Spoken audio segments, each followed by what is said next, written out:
Eh bien, bonjour les amis, on se retrouve pour un tout nouveau live pour la suite des FNCS où on va réagir à la suite des FNCS en compagnie de Soflick. Puis voilà.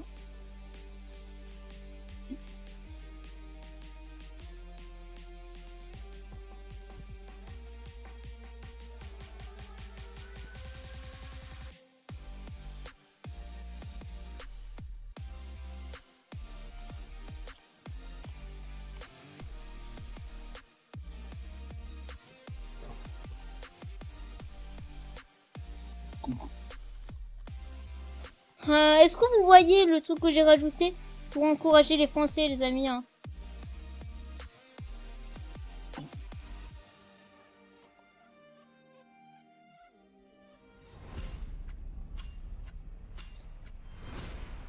Six, 5, 4, 3, 2, 1. Fais un clip ça de ça là, du compte à rebours. Je vais le faire.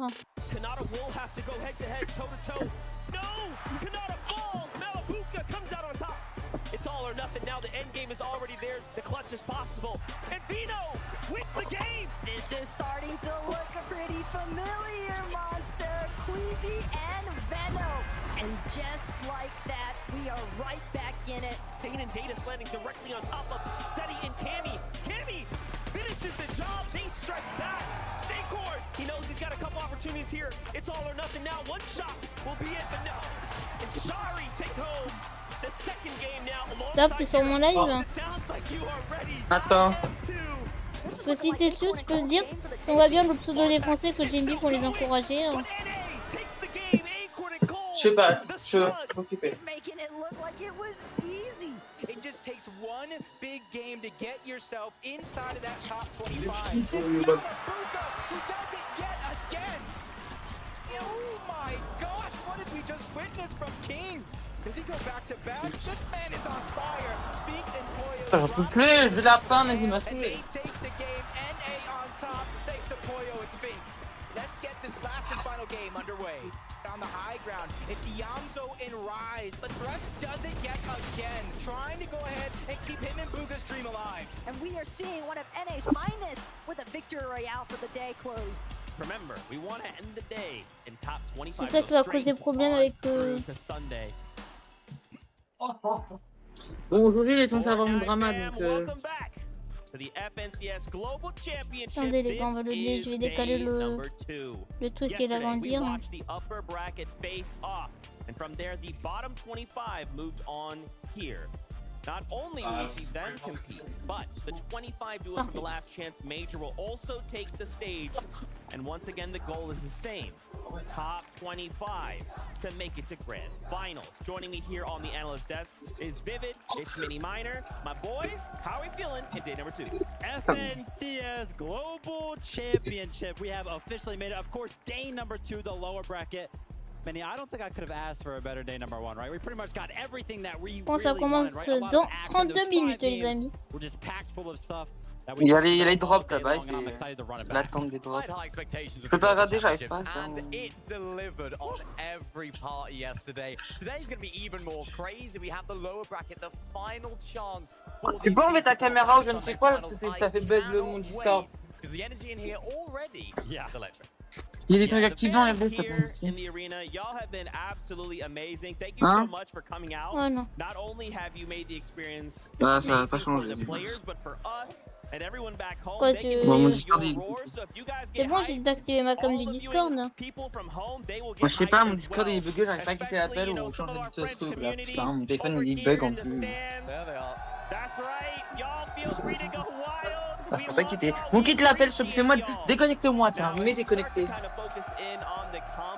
Je m'en occupe. Déconnecte-moi de l'appel parce que je dois faire un truc. I wanted to ask you guys before we kind of get rolling, how do we feel about the competition coming into today? So obviously we had a bottom 25 yesterday. Is the pressure different coming into the lower bracket? Yeah, I mean, let's be honest. Yesterday, it was like, hey, you know, if we didn't make it through to the finals, we got tomorrow. Now, there's no more of that, right? We have an elimination day on our hands. the bottom half of the teams today will be going home. And of course, the top 25 going straight into those finals. Can't wait to see what our final 50 looks like. Yeah, and of course, we have some teams that did play yesterday as well, so they have had experience under these lights in this arena and in this environment, so they might have a little bit of an upper hand onto those that just came in today. I'm excited to see how that dynamic works throughout the day. Will we see some teams doing better because they have that experience, but we have an entirely different lobby here, an entirely different drop map. Anything can happen. So much to talk about, but first, we wanted to make rounds. We got to see what is going on around the arena. Let's head on up to our casters for them to say hello. Thank you so much, Zeke. This has been amazing so far. And it's only day 2. It's going to get bigger. It's going to get better. And this lower bracket, I guarantee you it is not going to disappoint. We keep talking about the stakes that are involved with trying to make it into that Sunday Global Championship final. But for these teams today, if there's anything that vous êtes 19 000 sur le live de Fortnite, vous êtes 19 000 sur moi. Unpredictable. Anything can happen. Voilà, c'est ce que je voulais dire. And sometimes all it takes is one good game. Yeah, literally only takes one good game. We've seen teams qualify in game 4. We saw teams qualify in game 5. It was actually a couple of teams waited to the last minute to qualify. It was like a buzzer beater type finish, and I don't expect anything less here today. And I think one of the most fun aspects as well, aside from the fact that this crowd has been Nous allons bien sûr souhaiter bonne chance encore une fois à Podastei, à Snazy, à Kizen et à Clément pour les FNCS. On croit tous en vous. Just cheering on these players. It is an absolutely phenomenal sight to witness. Yep, and there it goes. We got our expectations here, but there's more around the arena. Frankie, what's going on down below? So much is going on down below, my friends. I can hear the French fans behind me in full voice. And really, this truly is the FNCS Global Championship, because I've met fans today from all over the world, as well as mes amis de France.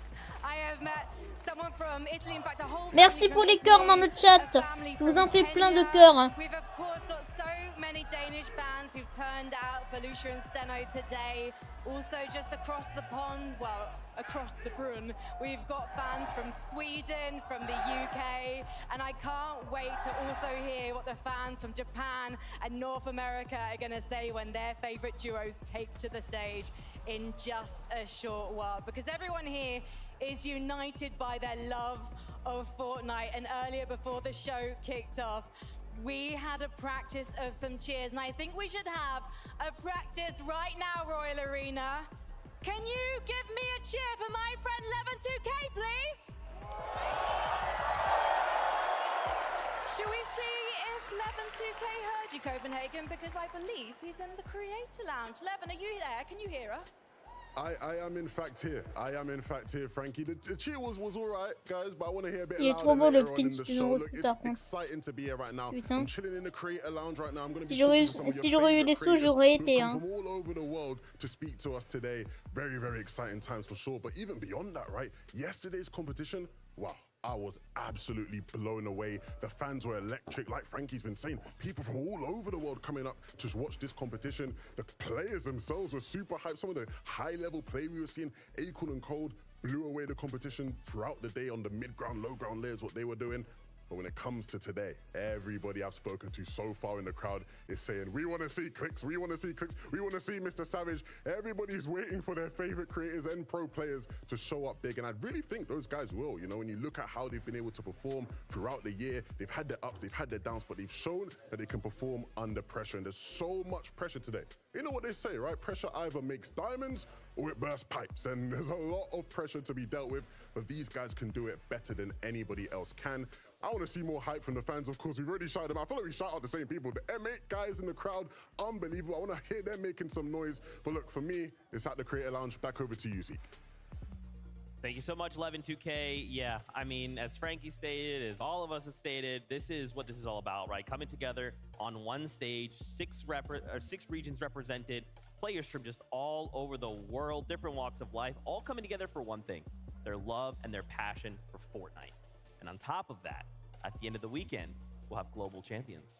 Yes, we will indeed. And alongside a global champion, there's a lot of money to be handed out, Minnie, and I cannot wait to see who actually walks away with our first place prize pool, $1 million. Au début, moi, je pensais que le grand gagnant gagnait dans les 400 000 $, 4 millions, moi. Mais bon, c'est que 1 million. C'est un peu dommage. Hein. Après, les gars, il faut se souvenir combien il y avait dans les anciennes FNCS. FNCS World Cup. Le truc était de 30 millions, mais c'était la personne qui avait gagné la première place qui avait les 30 millions, ou c'était réparti en plusieurs personnes. Je sais pas. Every time these players sit down, they can look up and they can see that trophy. They are so On va voir avec Soft now quand il sera de today, retour. it's about making it into the top 25. And this is a task in and of itself. Let's take a look at some of the players we'll be seeing compete today. Remember, we had the bottom 25 from yesterday and 25 from the last chance major, so they will take the stage today. Just look at this list of names. And just the first 25, I mean, crap. On va faire une petite pause pour regarder les personnes, les gars. Alors, on a ces deux personnes qui sont en Europe. On a... Ok. Ok. Non, on a Kizen. Et Solari Clément, les premiers Français. Kizen et Clément. On a Solari qui est de la chaîne. Super. Un Français. On sera avec eux. Ensuite, on a ces personnes. Donc, on a ça, on a ça.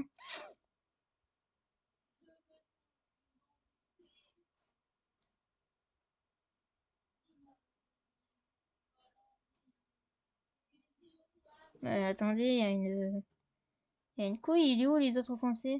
Attendez, ils ont dû le mettre sur Twitter. On va mieux observer. Well,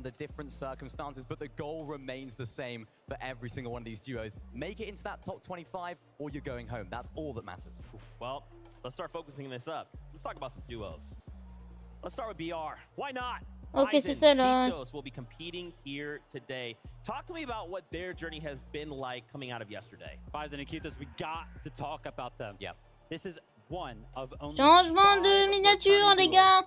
Du coup, je désactive ça. We talk about experience all the time. Faut pas que vous voyez mes infos de la chaîne. It's going to be helping them so much with the lights, the fans, being on the stage and stuff like that. And this is one of those duos that decided to stick together. And they had one heck of a year to justify sticking together, right? A first place, a fourth place, and a 10th place. Oh, non, les gars, non, non, non, non, non. I mean, they've been doing very, very well. And then they slowed down with the upper bracket. That was the first time they've seen any sort of that happen. 35th yesterday. Can they pick it back up today? I mean, this is one of the most experienced duos in the lobby. They have 7 FNCS titles to their name, the most out of any duo competing this entire weekend, not just in this lobby. So I think it was a bit of a disappointment yesterday when they didn't make it into that top 25. There was a few issues that they were having. Those early Storm Surge tags weren't quite working out for them. Their rotation just to the east of that Eclipse Estate area, they were getting a little bit into a little bit of battles with Robin and Axe Force I saw there. So it was a really, really difficult environment for them to play in. Hopefully today things will be a little bit different. En anglais, on va laisser l'autre. Je vais pas laisser celui en Brésil. Right? You take a drop map of day number 1 and then of day number 2 in the lower bracket. You try and slam those together. It's chaotic. We continue the conversation about duos, though. Let's go on over to NA, Peterbot and Byla. Strengths as a duo is our chemistry. We know each other's play style. We know how to play well off each other. We have good communication, and we're just always ready. Yeah, I know him. He knows me. We're always ready for anything. Peterbot and Byla. NA, of course, listen, I always throw in a little bit of a bias, so right now I'm going to do that. Love the story. I think it's one of my favorites coming into today, especially because this is a duo that has won an FNCS together back in Chapter 3, Season 2, over a year ago, actually. But after that, they were like, nah, we don't really want to do it anymore. And throughout this year, actually, Majors 1, 2, and 3, they were not a duo. And when you think about the timeline of the events this year, right after Major number 3, a weekend later, we had the Last Chance Major. So somehow, in between those 2 weekends, they were like, you know what? Let's join forces again and they paired back up for the last chance major. And Mini, they absolutely crushed it. I mean, what a performance that was. Watching that is absolutely insane. They came out in first place, and for Peterbot, he's been playing with a different teammate every single major. So to come through in last chance major and absolutely pop off is absolutely insane. He's gone, he played with Booga in major number 1. He played with Quanti. He's played with Larson. He seems to be playing with he might play with you soon, Vivid. Who knows? But that is what it's all about. I like this though, because of course they're going back to what they know best. They won FNCS together. Why changing? Why split up? Vous avez dit que je m'en occuperai. And they're landing at so we know that Booga and Threats qualified from there yesterday. If they do qualify today, could we see a little contestation in grand finals? Man, I hope so. That's all I want. As much battling, as many off-spawn fights as we can see. That's what we're here for, is action. Now, crowd, I think you guys will be excited about this next duo, Mr. Savage and Vidil. For me and Vidil, I think it would mean the world if we managed to win the global championship. Since we called last chance major as well, so it'd be like crazy comeback story, you know? Yeah. So yeah, it would be actually crazy, man. Like I don't know. I get the trophy. I'm happy then. This is like, yeah, the gold trophy. Yeah, the trophy. Gold trophy. And then do you like gold? I like gold, yeah. C'est dommage parce que elle, j'aurais bien mis, mais elle est pas en anglais. Hein. Déjà, c'est dommage que ça soit pas en français, mais bon. Big cheer for Mr. Savage there, wasn't it? Quite a loud one, and for good reason. Both of these guys have such great experience in the game, such a great fan base across the world as well, and a fantastic duo to highlight here because in Major number 2, remember, they only just missed out on qualifying by a single place. There was so much hype about this duo going into it with the amount of skill, the amount of experience that both of them have. It didn't quite happen for them in that major. Major number 3 didn't go well either. So this is an important one for them because coming out of the last chance major, they had an incredible performance. So hopefully for them, they can continue that momentum. Yeah, Je suis sur le PC, c'est bon. On dirait on te dérange, c'est insupportable. Mais non, j'ai rien dit. Dis-moi, Soft, pendant qu'on pensait. Ok. Je peux aller mon PC, s'il te plaît? Oui. Merci. Ah, là, c'est bien, là. Ah, bah, voilà. Oh, c'est beau, là. Ouais, j'ai pas de son. Allô? Ouais. Ouais, j'ai pas de son. Donc, comme je peux parler? C'est grave stylé, regarde. Non, tu peux pas. Regarde. Mais en Arena, ton live, c'est mieux. Arena.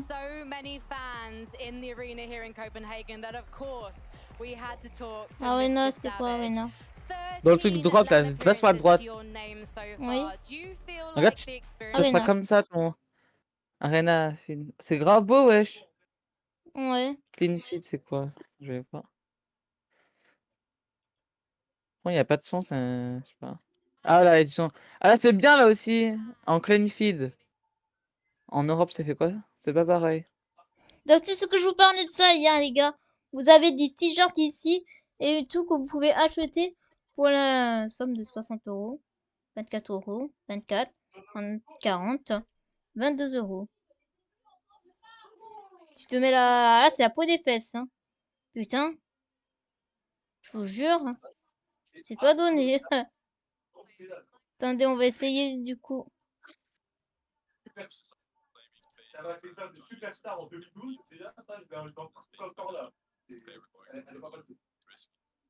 problème, je peux pas faire un truc et... Mon drama, il arrive quand, là, du coup, j'attends. On va remettre en English pour que vous entendiez, les gars. Parce que sinon, je vais aussi refaire les 15 minutes. Yeah, I think I remember you saying 10 grand finals you've been contested at. If someone does drop near you today, would you consider swapping the spot? No, we're landing no nets no matter what. And what happens if someone comes to contest you off spawn? I mean, do I even need to say anything? I think you need to look down that camera and give them a warning. Hey, oh, chiant! Je vais me faire copierer mon like! Merde! Merde! C'est moi copyright, mais y'a pas que tu gueules, c'est moi je quitte la voix et je te banne. Non, mais c'est ma soeur que sa musique, elle la met à fond! Putain, plus de musique stylée! Écoutez, on va mettre ma musique de fond pour éviter d'entendre sa musique. Il est grave beau le truc, j'ai juré. Hein. Hop, je cache pour pas que vous voyez ma musique de fond, car elle est à moi. Je sais, je suis un rat. Moi j'ai une musique de fond, c'est grave bien. You do not want to miss out on that.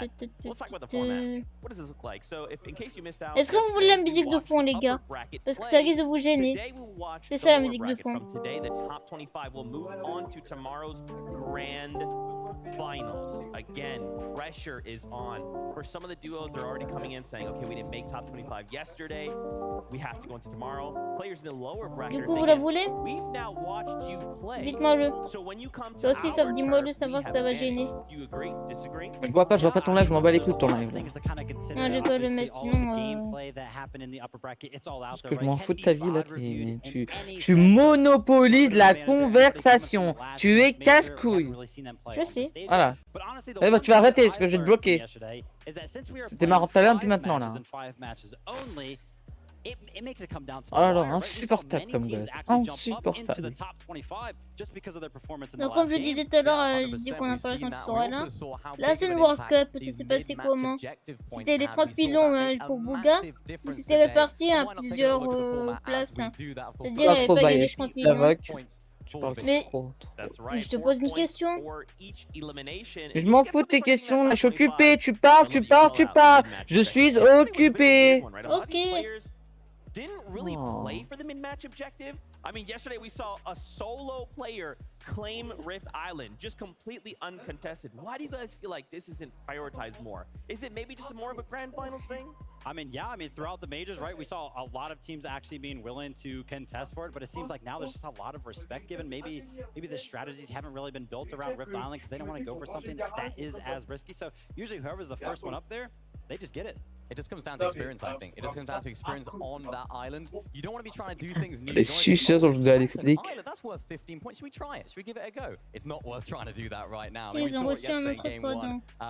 Malibu and Thomas HD De quoi? Ils ont reçu un nouveau code pour les NCS. So for this day, I'm expecting a little bit more hesitation. Non. More is on the line. They don't have another day to. Y a pas d'autre code, hein. It's now or never. So maybe we'll see Non. less contestation. Il y a d'ailleurs manqué qui est le tweet. I'm so curious myself, of course. We have players and they are excited. So let's Ah ouais. meet a couple of them. Check this out. Qualifying through last chance major really put off all the pressure off our shoulders and we were really happy. Yeah, I actually started crying right after we qualified because I was so happy. Le code de quoi? Je sais pas parce qu'il avait pas tout reçu. Tous les cosmiques hier à l'origine. Si, ah ouais, c'est les mêmes en fait. Leading up to the last chance major, I wasn't Ça veut... that nervous. Ah, c'est les mêmes. Ça veut dire que tu peux l'avoir plusieurs fois pour les donner à des potes. Qualifying through the last chance major was definitely a sigh of relief. All year round, we were kind of close on the edge of it, and finally winning last chance was a great feeling. I was in my seat, like shaking. I'll be honest. Like I was like, all right, like, this is actually about to be over if like he gets eliminated right now. And you know, my duo, 6 FNCS wins. Those solo clutch. Those solo clutch brought it home. You know, the coach could get all mad, but at the end of the day, we qualified. We went to got some cookies, and he fed me the cookies. I fed him the cookies, and yeah, that's about it. I think the advantages of being on day 2 definitely would be watching the games and seeing how they play. Il y a Ras qui tweet comme si avec Favé. Il est gênant. Ouais. Il a que Favé si vous ne sent plus, les connards. Mais il s'est amélioré pendant que moi je suis dans la merde, j'ai rien fait. Eles vão estar se posicionando e a gente já vai entrar com uma visão pouco de como vai ser o campeonato no segundo dia. I think a lot of people in the lower bracket can do a really good job. People like clicks and epic. Ah là, ils font parler tout le monde. Ça veut dire les Français vont parler. Definitely in it to win. I mean, I didn't fly 12 hours to 10-hour layover, another 12-hour flight to not win, you know. People have never seen us, even if we are on top, people have always called us either lucky or just a one-time wonder, anything else. But I just know we are basically better than any of them, so that's fine. Yeah, I mean, this is like the biggest tournament, so it would be the peak of my career if I could take this one home. Coming from the lower bracket, people might underestimate us. Anything can happen, and I'm planning to win. You saw him there. Et encore une fois, il faut pas parler, il montre pas les Français. Let's talk about what it looks like for him over in Mega City, going up against Jamon, who played yesterday but was in the lower Mega half, City, the bottom Mega 25. City. Tant que je le redis le chat, ne comptez pas sur moi pour les traductions. Je suis une quiche en anglais. Hein. Faut arrêter de parler, encore une fois, ça fait 20 fois que je te le dis, merde! Je parle au chat. Merde, va pas avec ton chat, moi je peux entendre ton chat. Putain, casse-couille. T'en même pas. Yesterday, they had a very, very interesting strategy. They decided to land there uncontested on that northwest side. They didn't take very long there, though, Vivid. They didn't spend very long there at all. They were actually rotating out straight into the center of the map and trying to find Storm Surge tags as they go along. So I'm excited to see what they do today. Yeah, I love the fact that you kind of bring up that point, because in order for that strategy to really work, you have to be uncontested, right? So I love the fact that you're bringing that up. But also, Clix and Epic Whale, also in Major number 3 and the Last Chance Major, they were used to being uncontested as well. So I feel like the most recent experience for them also kind of involves that sort of scenario. So I feel like both of these duos are kind of going to be thrown off their balance a little bit when it comes to this, fight at Mega City. Yeah, two duos that are used to being contested. It's going to be great to see. And from Yuma and Jamin's perspective, I want to see a little bit more confidence from them. They were getting really, really good Storm Surge damage yesterday. 800 above, 5th zone, around that sort of stage. They were staying on the edge. In that particular situation, I want to see them getting more towards the center, being a bit more risky where they're positioning, because so far, although their rotation is a little bit uncharacteristic for a lot of teams that rotate around there. Vraiment, ça fait les drames. À ce qui paraît, demain, il faut regarder 1 heure un live pour avoir le sac à dos et les oui, c'est bien 1 heure. On me l'a dit tout à l'heure, Spiky, il m'a appelé, il m'a dit. Je m'occupe du serveur Discord un peu. J'ai perdu tout, plein de follow. T'as un VPN ou pas? Moi j'ai un VPN. Est-ce qu'il peut se connecter en Argentine ou pas? Je sais pas. C'est gratuit ou on t'a payé ou c'est un de Google? Moi j'ai un truc de Google. C'est-à-dire j'ai pas de pub. Hein. Ah ça c'est super. Regarde ce que je vois. Je suis débanni de Gotaga. And so you're very balanced, and that's m'a débanni Gotaga. It's your first international LAN. How are you finding your playstyle match against the other regions? 今回は初めてのオフライン大会で他のリージョンの選手と比べてどうなると思いますか? Je crois qu'on avait tout shoot down. Pourquoi il parle pas? Playstyle的に。Playstyle的に。C'est grave longtemps. Je vais pas faire ça parce que il va me coller un strike. Et moi? Non, Gotaga, Solari pareil, non. Tant pis, je voulais pas de français. Ah, t'as pas le droit de riposte, hein, de Solari au truc. C'est interdit dans le règlement. Solari, chez eux, ils veulent pas. Sinon, ils peuvent te signaler. Pareil pour Solari. Bah, c'est pour ça que j'ai arrêté. Il avait fait un peu un truc, un peu. In tomorrow's championship Sunday for the trophy, how will you change what you're doing today to make sure you qualify? 進出するために昨日と比べて今日どう変えますか? そうですね、リプレイとか見て研究してきたので、それを変えてやっていこうと思います。We've watched through a lot of replays, and so we've kind of used that, and we will kind of use that to change our playstyle today. Well, Marinus, thank you so much for talking to me, and arigato, good luck. I can't wait to see how you and Jamin do as they take to the battle bus later today. Notre plus banni du chat. What t'avais fait quoi? Parce que j'avais fait un truc. Tu te souviens de la commande de faire des faux dons? Ben il y a 8 ans, j'avais écrit ce truc. Slash is donate 50 € et ça avait marché. Hein. Sauf il a vu que c'était un faux. Il m'a banni. Non, c'était il y a 5 ans. C'est bien que... Non, 5 ou 3 ans. Oh, t'es gênant, bref, t'es gênant, et t'es gênant. Tu es gênant.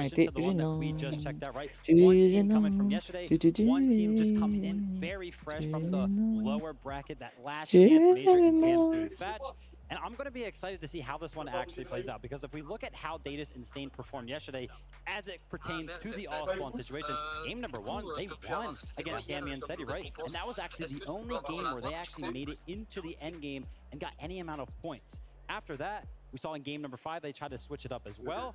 in which they tried to split the drop, but that didn't necessarily work out either. Yeah, it's really, really difficult to split Frenzy feels like that. It is just going to be a full-out 50-50. We've seen Panzer, in fact, winning that a lot of times. We're putting a lot of practice into that drop spot. The only issue that they have so far is the third parties that could be rotating on over. It's a very, very 50-50 drop spot. Even Panzer, in fact, they've tried landing in different areas in previous seasons, previous Cash Cups and weekly finals, and I think it was North Slappy that they were landing. It just didn't work out for them. So I do not see them giving this landing spot up because they know it so well. Yeah, 100%. Listen, not to mention as well. Les gars, je m'absente quelques secondes. Je vais manger un truc. They played together in every single major, and we've actually heard it, right? They had to suffer through an injury throughout the year, which, you know, they lost some practice throughout some of the majors. All in all, though, I'm excited to see them perform today. Yeah, they qualified to the last chance major. This could be their moment, right? They just need that top 25. Guess what? Frankie is standing by with them now to get their thoughts. Frankie, over to you. Thank you very much, Zeke. I was so excited when I heard that these guys had qualified for the Global Championship. I know, Fats, that you were not happy with your final result at the Invitational. So how does it feel to be getting to compete again here in Copenhagen? It's nice to have another chance now to prove ourselves again, and like we got to qualify today, being contested probably again, and we've been con the whole chapter, so we're pretty confident.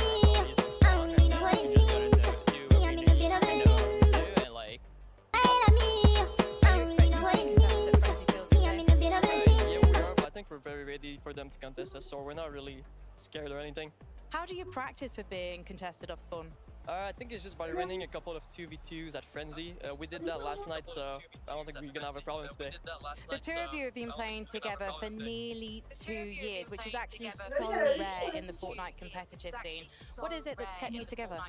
I mean, we both speak the same language, and like we like each other, we play well with each other, and now like we're at some point being played together for like 2 years that we can like play with no cons and we'd be okay for like good part of the game. Of course, like at some point you gotta give information to your teammate because games are different every time. But yeah, we've just been playing together for so long, and it's weird to do a change now.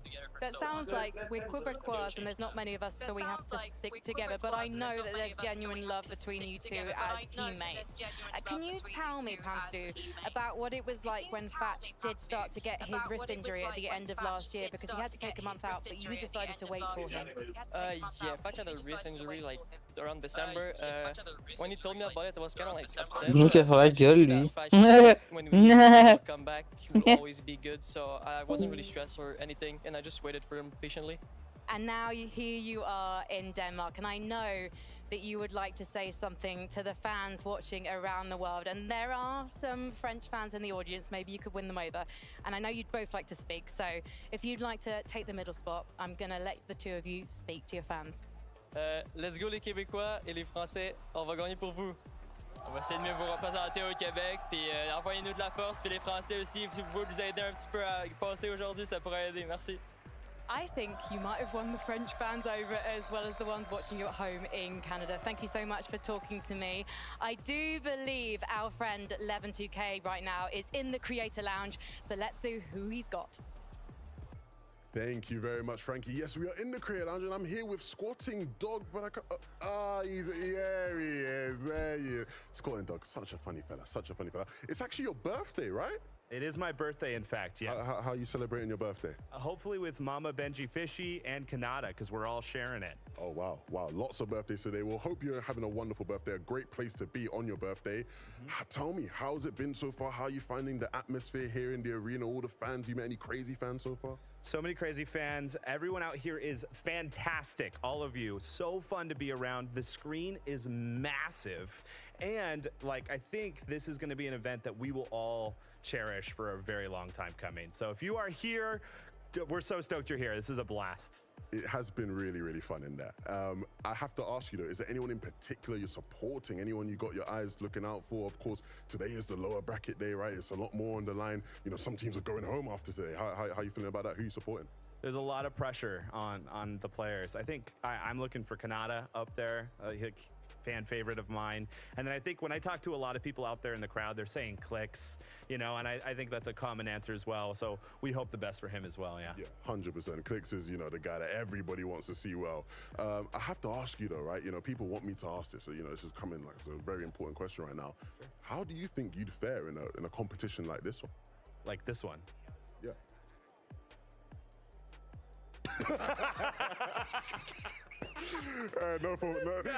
No more funny business. Let's get to the serious stuff. Back to you on the desk, Zeke. Dang it, Spawning Dog. 11-2K. What a guy. What a character, that guy. But as you can tell, vibes are high here today. There is quite a bit of seriousness, of course, as some of these players are kind of looking to start getting themselves prepared. But it's good to break things up with a nice little laugh here and there. Yeah, I mean, you put those two together, you're bound to get a laugh, 100%. That's why we love them. Levin, he's tough to be around sometimes. He's always trying to throw a joke. He's tough to play duos with as well. So I think if they duo together, yeah, they'd be bomb. Wow, Levin, way to not play duos with me. That's cool. Anyway, guess what? We are getting ever closer to starting the competition. Why don't we send it on up to our casters to get us prepped? This has been phenomenal. Just to even start the show, the fans all over are erupting. And honestly, I expect the Royal Arena to open up at some point because they are going to blow the roof off this place. Yeah, and to be completely fair as well, I think most of us would have the same reaction as Squatting Dog if asked that question, because these guys that are competing here today, I mean, we might be looking at the lower bracket matches, but these are still some top competitors. Yeah, and I don't think any one player has kind of an upper hand here today, because if we seen yesterday, I think there's a couple players that we're seeing today that everybody would have predicted to be at the top of that leaderboard, taking a break onto Sunday, and that's one thing everybody has to get through their mind. Nothing is guaranteed, everything is earned. And just like that though, you have to keep in mind, everything has been building for this moment. These players have been waiting for their opportunity to find their seat on the battle bus for Global Championship Sunday. So we've got the stage set and ready to go.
Just 25 duos can make tomorrow's grand final. We have so many players nervously lining up behind that stage, ready to meet their fate. And Copenhagen, I think we should lend them your voices right now. Are you ready to meet your players? I said Copenhagen, are you ready to meet your players? Let's bring them on. It's not about how hard you fall. It's about how you pick yourself back up. And these guys plan to do just that today. They want to continue their dream. They want to continue that journey to the Global Championship Final. What happened yesterday doesn't matter. This is a new lobby with new competition. And if there's any takeaways from their day one, it's that all it takes is one good game to break through. And Me revoilà. Merci à la personne qui s'est abonnée.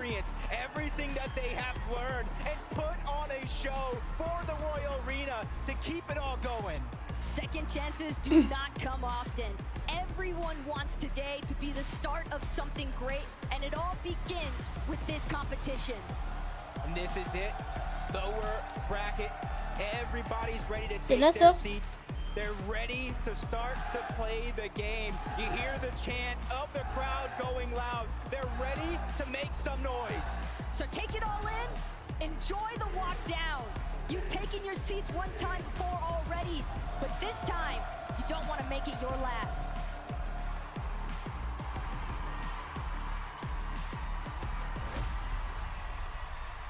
You can feel it. You can feel it in the air. The tension is real. Yesterday, those players were a lot more animated. Today, the focus is next. Il y a des Français, il y a des Français, il y a des Français. Où ça? Bah, j'ai clip. T'as pas vu? Tiens, regarde, je t'envoie. Regarde, ils ont parlé français. Canada and Agers, your Chapter 4 Season 3 Major 3 champions.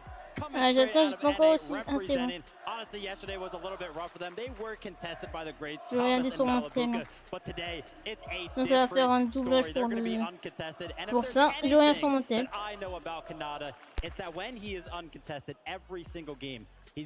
J'ai fait un clip aussi.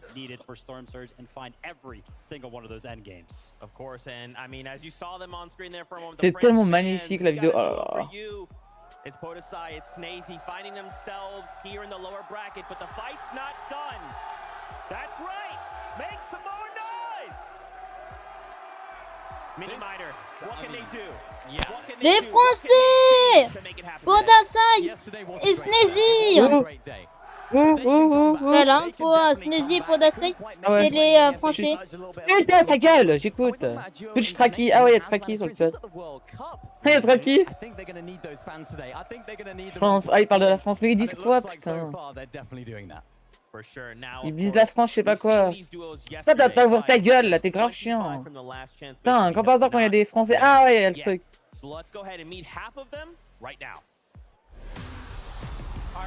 Ça commence, FNCS.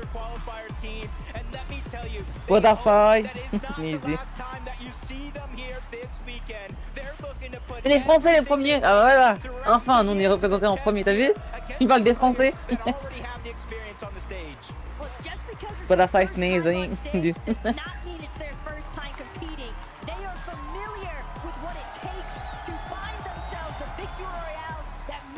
Ouais, l'event de cas c'est le meilleur, c'est celui qui représente les FNCS tous les secondes.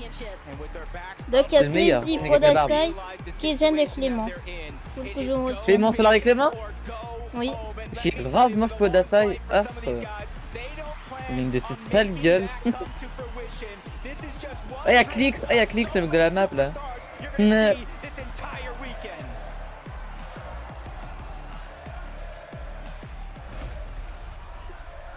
Hier, on les entendait bien, les Français crier allez, allez. On les entendait bien. Ah, t'as jamais fait des chutes, ferme ta gueule à un moment donné.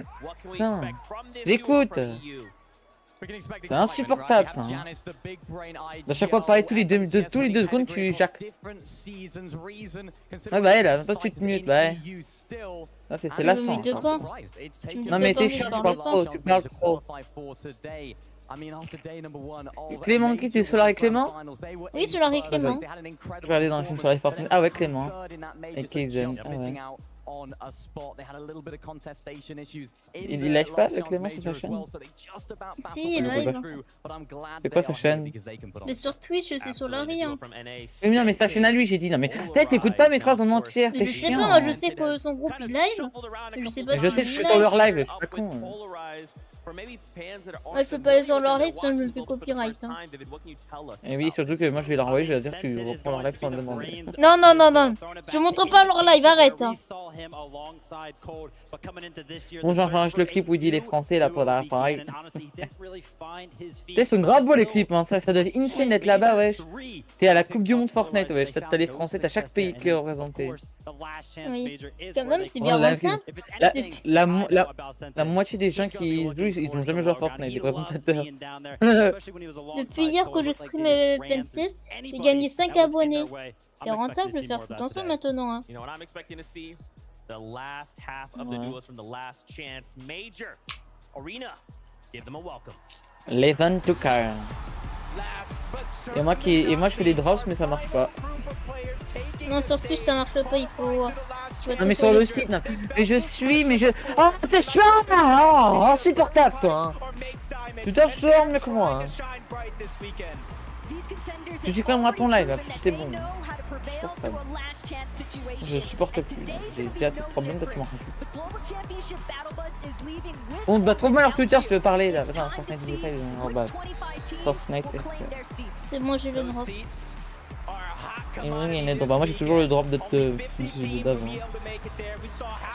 Et Fudge et aussi Fudge pour le Québec. Ah voilà. Salut les gens. Ok, zone, dernière chance. Deuxième jour du championnat global.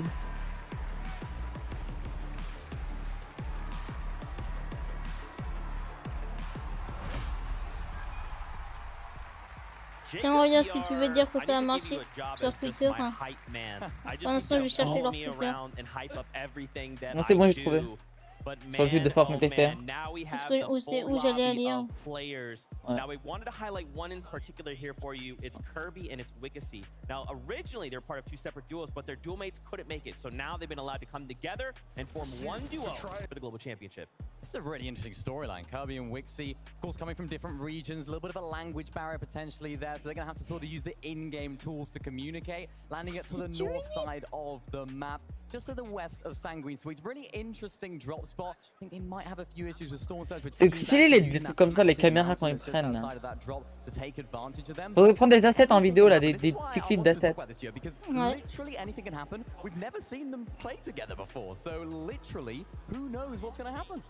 Ça veut dire du travail pour moi. You never know what could happen, and Fortnite loves to do this thing where when you don't know what could happen, that's when the crazy. M8, non mais c'est toujours de la team M8 ou quoi? M8, je crois que c'est les Français.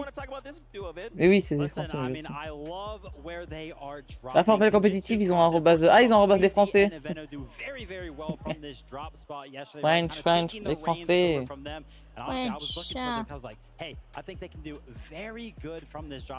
But of course, it's the lower bracket, it's Fortnite, it's the global championship. We love to always mix up a little bit of drama in there. And I was checking out socials a little bit earlier on this morning, and it looks like Suns and Anon might be switching over to contest this duo. So my eyes are going to be towards that fight as we jump in to these first couple of games. That is crazy. Celui-ci est destiné aux fans de Snazy et Podasai. So they already have some land pas grand monde. experience. Do you feel like that could play a factor coming in today? Yeah, I mean, we have to talk about it, right? Any of the duos that have experience, especially the ones that have been, you know, together when it comes to an international event or just playing in person alone. And then, of course, you know, some of these duos, one half of them kind of have that experience as well. So I'll be excited to see, you know, if they can kind of take the reins and make sure that they stay cool, calm, and collected under the pressure. Yeah, and I like that you mentioned they're now contested because that just shows what the lower bracket can do. Anything can happen. These guys would have been preparing to be uncontested. Now they are contested by Suns and Anon. I mean, that's going to throw a huge spanner in the works, and that is crazy because they would have been preparing, yes, we're going to rotate here to get our surge, go and landing us, we'll be chilling, we'll be enjoying ourselves. Next thing you know, 2 Australians, they're flying in, and things are all going out the window. All the plans are like, hang on a sec, what's happening here? So this is why we talk about adaptability so much, not only in the whole game, the whole meta, the whole season, per day in this format. That's when you need to be adaptable as well. And I wanted to kind of bring it back to full circle. Something we talked about originally was it's only 5 games. We're used to kind of seeing either 6 games one day or a total of 12, right? It spread across.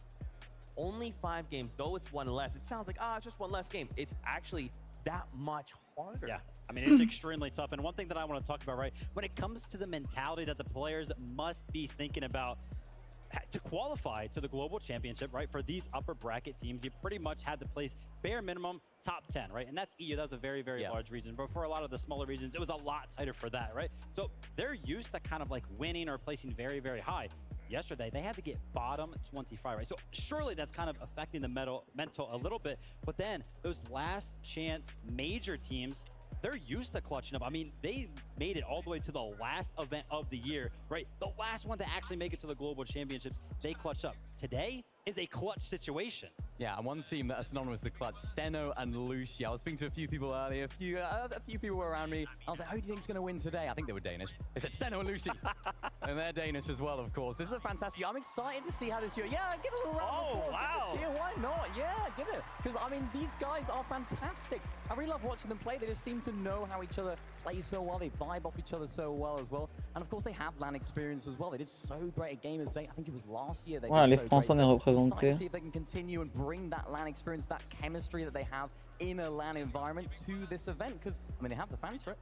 Yeah, for sure. So let's say, you know, we know we have these 5 games. Do we just send everything, right? At this point, we've got to make top 25. You could argue maybe just try and do something and kind of keep any kind of strategy secret and just hope that you can kind of save that for tomorrow. With only 5 games though, is that enough wiggle room, man? I feel like it's just not. You just got to go full send now.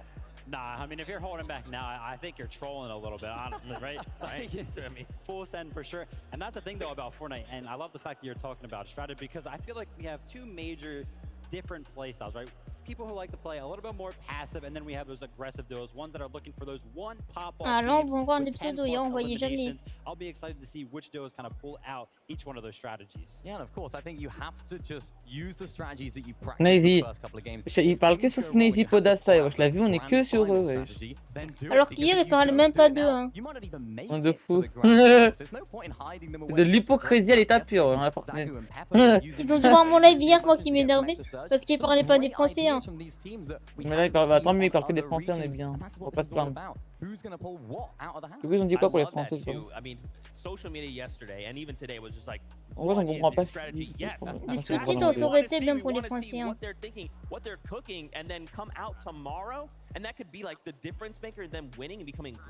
Toi, t'es d'accord, au moins des sous-titres. Hein. C'est vrai qu'ils devraient, mais en vrai, c'est à Fortnite France de faire ça. C'est pas. En vrai, ils devraient de base. Ils devraient faire chaque chaîne en fait, genre chaque. Ouais. Hein. Bon. Mais surtout que Fortnite France, ils ont une chaîne Twitch. Mais inactif depuis fort longtemps. Depuis je sais plus quelle saison. C'est quoi leur chaîne? C'est Fortnite FR. Hein. C'est ça, l'officiel est certifié? Oui, elle est certifiée, je crois.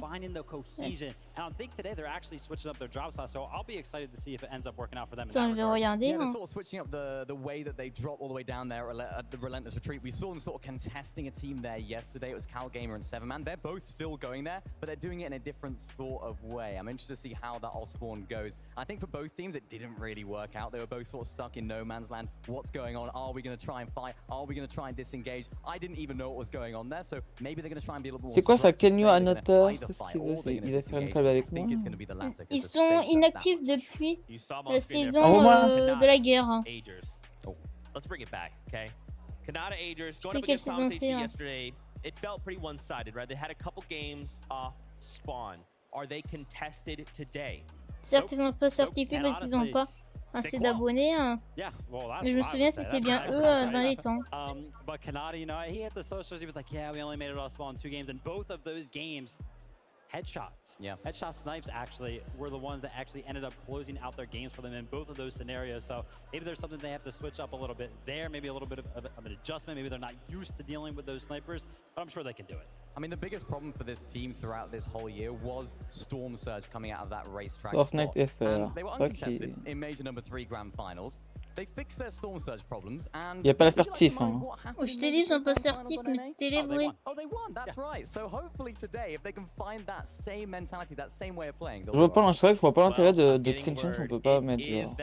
We are about to kick off the lower bracket of Global Championship Day number 2. So casters, take us in. Ah, je suis full là depuis 2021, je suis full là. Game 1 of the lower bracket is ready to get underway, and Taco, if I had a seat here, I would be on the edge of my seat ready to call this action. You can feel the nerves that have just been kicking the entire time. Attends 2 secondes. Everyone here is just wide awake, and the battle bus is as well, because we're already Ça commence, les gars. number 1. Ça commence, ça commence. Ça commence! C'est bon, ça commence. Allez, on souhaite bonne chance aux Français. Hein. The continued journey for others. We've already seen some drop spots being switched up.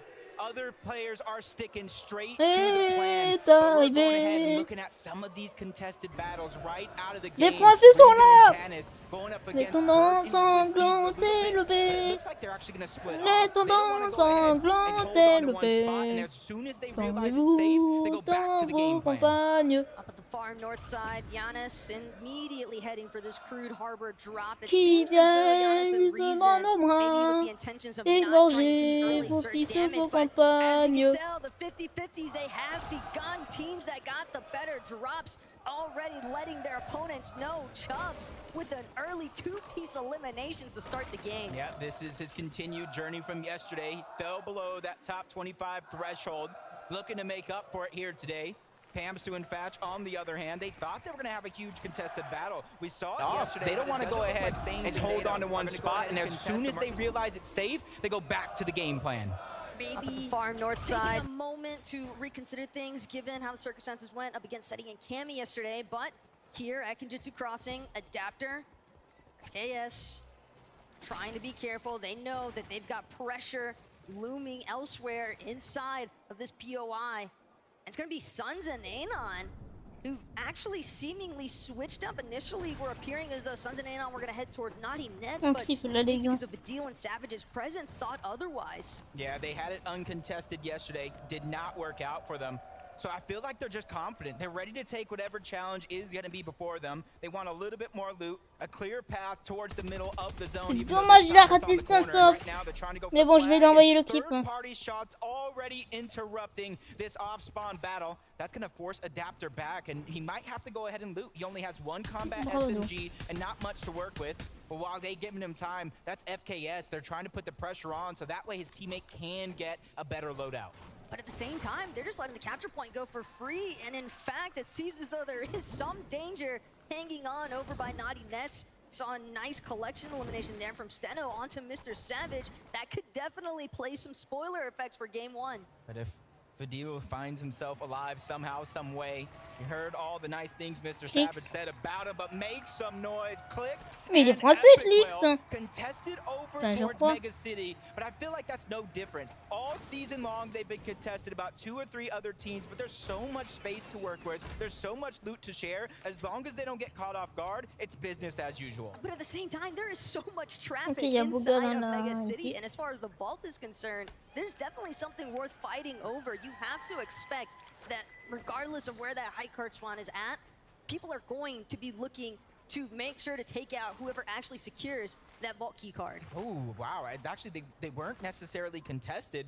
They were taken out on their drop. You saw Video go ahead and get that reboot card, trying to give his teammate a second chance at life.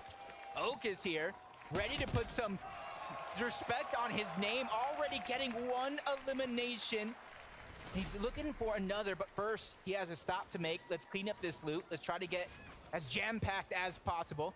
You see the fallen teammate, Deguro, is going to be right above him. He knows no matter what, as he continues his journey, he's going to have to try to get that reboot card, because doing this alone is not something anybody wants to face. But at the same time, that siphon there for Okis definitely gave him a nice little bit to work with in comparison to Dieta, who doesn't have shields. If Okis wants to pressure this, he's definitely more than capable of doing so, but it seems as though his mentality right now is just to stay on the move. Being in this sort of solo situation, deep in the jungle biome here at Rumble Ruins, especially in this lower elevation territory, he might be able to sneak up on some other teams. Yeah, I like the way you mentioned Surge as one of the first things, because yesterday, if it's shown us anything, Surge is not the easiest thing to come by in a lobby like this. And uncontested this time around, Canal and Agers getting a chance to fight off spawn, and immediately they go to what they know works from the past, trying to get Surge underneath their own belt, so that way they don't have to worry about it too much later in the game. But Vico and Pink, another team that has experience from day one, contested by Acorn and Cold. This time around, they're ready to take their fights to their opponent. And on the other side of things, it is going to be Bully and Shadow. Look at this hype battle as well between C'était une passe dégueulasse. them trying to provide cover Bully fire pareil. for their fraggers Un petit down espace below. épique. As far as Vico and Shadow are concerned, a little bit of a pause Il here. aura de Not quoi necessarily se for the soigner. challenge. Seems as though Vico is trying to look for a regroup circumstance, but again, you have to keep some form of a barrier between yourself and another team. Bully just trying to do what he can as far as making sure that he's able to suppress Pink in the process, but they're not trying to give up any sort of resources for free here. Yeah, and you can kind of already see in the mini-map just a little bit. You've seen it here. Bully and Shadow, they had no Les Français, ils les montrent! They split up to try to get even more surge early on in the game before the zone does get too small. Snazy and Podesai probably have the fan favorites on their side in the stadium. I hear them loud and proud already. Ça va, il a pas stuff dégueulasse. Il a un stuff assez bien. Podesai. Just because you stumble doesn't mean you fall, and it's got to be such an invigorating feeling knowing that you have so many fans in the venue just cheering for you every step of the way. It's not even like these guys are getting a piece of the action right yet. They're just moving. And you've got the French fans cheering for them. It's just awesome to see that kind of display. One of the best controller players in the lobby. Polarized, teamed up with Scented over on the other side. They're taking a split that in day one belonged to another team. It's probably part of their strategy. Use this to try to qualify. We'll figure it out later, because that's the biggest things. At this stage in the game, there's no reason to save all your secrets for that championship Sunday, because you have to be able to make it there. Mini Miner said it himself to open up the show, because what good are those strategies? What good are those tricks underneath your sleeves if you're not able to use them in the biggest moments possible? Trouble now. Not for Podesai just yet, kind of lurking around this bush. He knows that he's got couple contenders down beneath him, and as for Shalom and MK Papa, they want to take their time. I mean, kind of tough to try and fight that uphill battle, quite literally. So instead, just continue to wait things out, wait for a better opportunity for rotation out. It can be difficult as well when you're playing right here on the edge side of where these zone pulls are happening, because again, for Podesai, it seems as though the intent is just to prioritize positioning. One team that changed their positioning overall to another, King, Phaser. You can already see they're over towards Shattered Slab. Zone is pulling all the way towards the eastern side of the map. They have a long journey to go, and you can even see it at the edge of Mega City here on Pink and Vico. So they have even more rotations to go later on in the game. But for now, it's Batman, Booga, and Rapid who beat him to the punch. The top of the hill, just west of Mega City. And they immediately got out of Mega City, because that's one of the things we talked about to start the show, is how Tiens, Boris s'est renommé depuis hier. They could easily take a building on top, but they're taking a little bit of the safer route, or what they thought would be, because merci de me le rappeler, Créateur. slowly but surely looking like they're going to try and sneak up and see if they have any opportunity to take over. But as you can see in the mini-map, they're going to choose to go the other way. It's not something they want to battle this early on in the game. You can already see some shots, though, coming from a little bit of a distance here. Rapid just trying to be wary of his surroundings, and it makes perfect sense why you'd want to ditch from Mega City ASAP when there's 4 separate teams landing there. Again, qui ont l'envoyé sur le so ça remonte les Français. When every single game can be so important.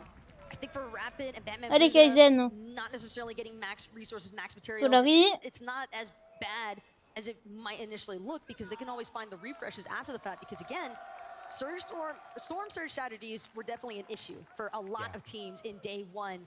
And this is day 2. It's not like the competition's gotten any less. Yeah, and you're seeing a lot of these teams taking that prime real estate to where they know players are going to rotate into.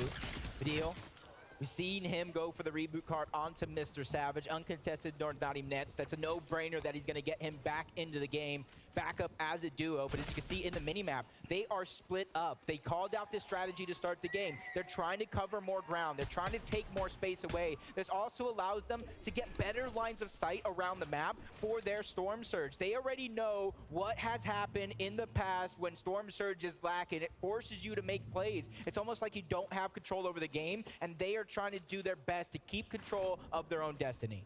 It's definitely something that has haunted Mr. Savage and Vidil all chapter long, as far as Major 3 was concerned, even leading into that last chance Major, where we saw them switching up their drop spot even over to Drift Ridge, just because of the fact that Mr. Savage is mentioning he doesn't like to be contested.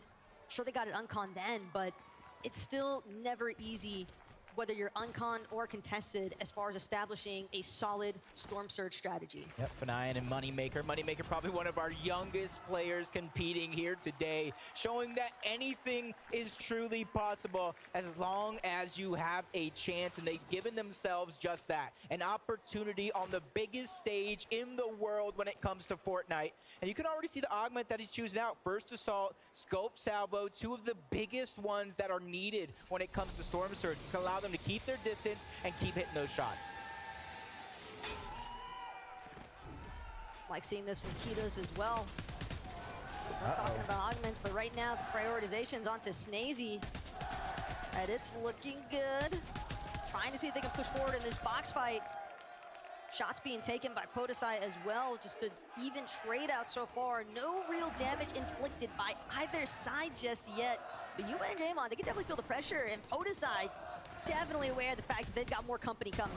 Who already taken advantage of their c'est positioning. Podesai, il faut des Podesai. Trying to third party take some shots onto both Pink and Vico, who took down Okus, adding more to their own Storm Surge.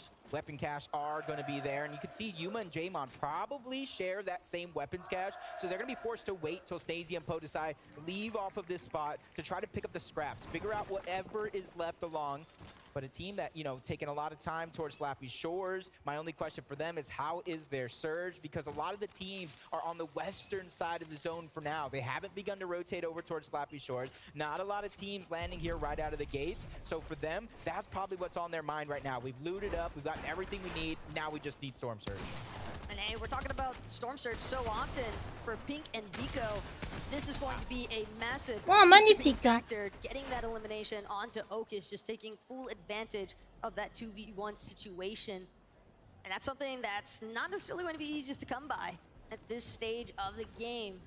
And for Rapid and Mamambuga, again, we revisit, we talk about the fact they left Mega City so early, and they just haven't managed yet to find that pressure situation to. Je crois pas qu'il avait le droit de renommer son pseudo pendant une cup, Buga.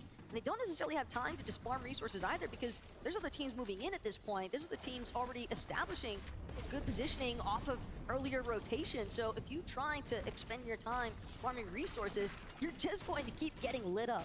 Yeah, and honestly, looking at 7-man's inventory now, you can already see they won the ball over towards Relentless Retreat, but it's a little unorthodox. Typically, you would grab something to pack a punch, whether it's a Sharp Tooth, an Infiltrator, or even a Maven, but he's going to go without it for now, hoping that that Mythic Stinger does more than enough damage in a moment's notice to be able to survive. It all depends on how you control that recoil, honestly, because I remember that thing go brr.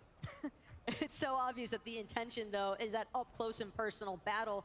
The question is, will they actually manage to force themselves into that type of situation? And Rift Island can definitely be a location where we'd expect those battles to come, but even all throughout day one, we hardly saw any sort of contestation over this Rift Island.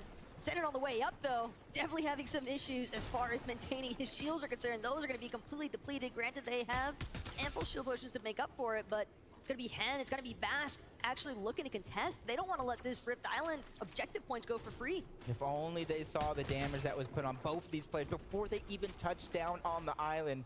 Surely they would try to take advantage of it. And you can see one man's trash, another man's treasure. Miro and Cooper sneaking up on the side, trying to take away the position. The French team of Snazy and Podesai also willing to contest this Rift Island. And that's one of the things I was thinking. It was very, very passive yesterday. Even solos were able to take it. But as the VOD review goes on, as time passes, players are going to realize there's nobody up there. But when everybody thinks the same, now we have 4 teams on top of Rift Island ready to battle it out. One of them, Hen and Vask, 141 above the damage threshold. They're going to be the ones to contain it, plus 15 points for them, and that's going to be huge because we already see teams qualify with those points of the objectives. Every little bit counts, but we've gotten a good idea of what's been happening directly in game so far. However, got our mid-game analyst to give us a little bit more.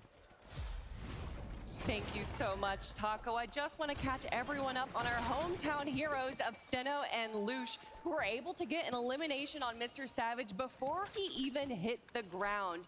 Then we saw Steno be able to find a key, which he used to unlock a mythic shotgun. quickly they regrouped, built up a surge tower, and as you can see, they have vision on 2 duos of Jamin and Kanata, setting themselves up for an excellent mid and late game. But let's see how they do.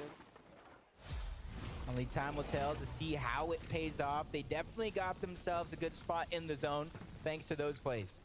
And that's the thing, too, about those teams that are landing more towards the south side. It is so easy for other teams with slightly earlier drops to just pick you off with the elevation difference. It's one primary issue definitely known about that Naughty Nets area, but you can always expect to bounce back. I mean, we already saw the deal with the successful reboot ban onto Savage, so easy to say that anything can happen in these circumstances. You can see it started at 181 above the damage threshold. Pamstu and Fatch slowly falling back down, climbing back up, trading shots back and forth. You have their eyes set towards Rift Island. They see a giant monument being built on top as Polaroids actually took down Snazy up above. And this is going to be a huge opportunity for them as they're just looking around. Nobody's directly pushing up onto them, even though they are split. They're just looking for these fights that are already underway and just trying to take advantage of it the best that they can. And just looking at the island right now, I didn't see Scented either. Miro and Cooper are looking awfully vicious, though, in that position. You can just tell that they are waiting for the perfect opportunity to strike, and it's got to be only a matter of time. They can tell that there is so much chaos already unfolding on top of this Rift Island. Teams are just constantly under pressure, both outside and right here directly at the Rift Island. But for Vask and for Hen, again, you have to remember, they're the ones who actually secured the capture point here. So they've got some decent loot to go with it. And Miro and Cooper, if there was ever a time to try and take down another team and, you know, get plenty of refills as far as your materials are concerned and your weapons, that is definitely the opportunity. Yeah, elimination feed is lighting up. A lot of players being forced to interact with each other thanks to that storm surge. Seeing Vortex go down. Even Duke's trying to rise to the occasion here today after his performance yesterday, trying to qualify for the FNCS Global Championship Final tomorrow. Jamon goes down. Yuma's going to have to leave him behind, but he's only 72 above the Storm Surge threshold, but now he's becoming the focus of multiple teams in this lobby right now. It's not looking good. HP is going to be down low. Shields are going to be ripped off, and the shots continue. Finally, though, he does have a short moment to breathe, but that's only going to give him enough time to pop one Mimi. The Shalom and MK Pop are over on the other side. They probably know that he's a solo. They saw him crash land in with that rocket ram, and this is something that they're trying to take advantage of. For Shalom and MK Papa, they've just been playing bouncer responsibility on this edge of zone, and granted it just moved in a little bit tighter, but for Yuma, now you could see him starting to get lit up by some of that storm surge. Accountability as far as your surge strategies are concerned, it can be very difficult to maintain it throughout because there is just so much action happening as some of the congestion builds along this edge of zone and teams needing to move even further in.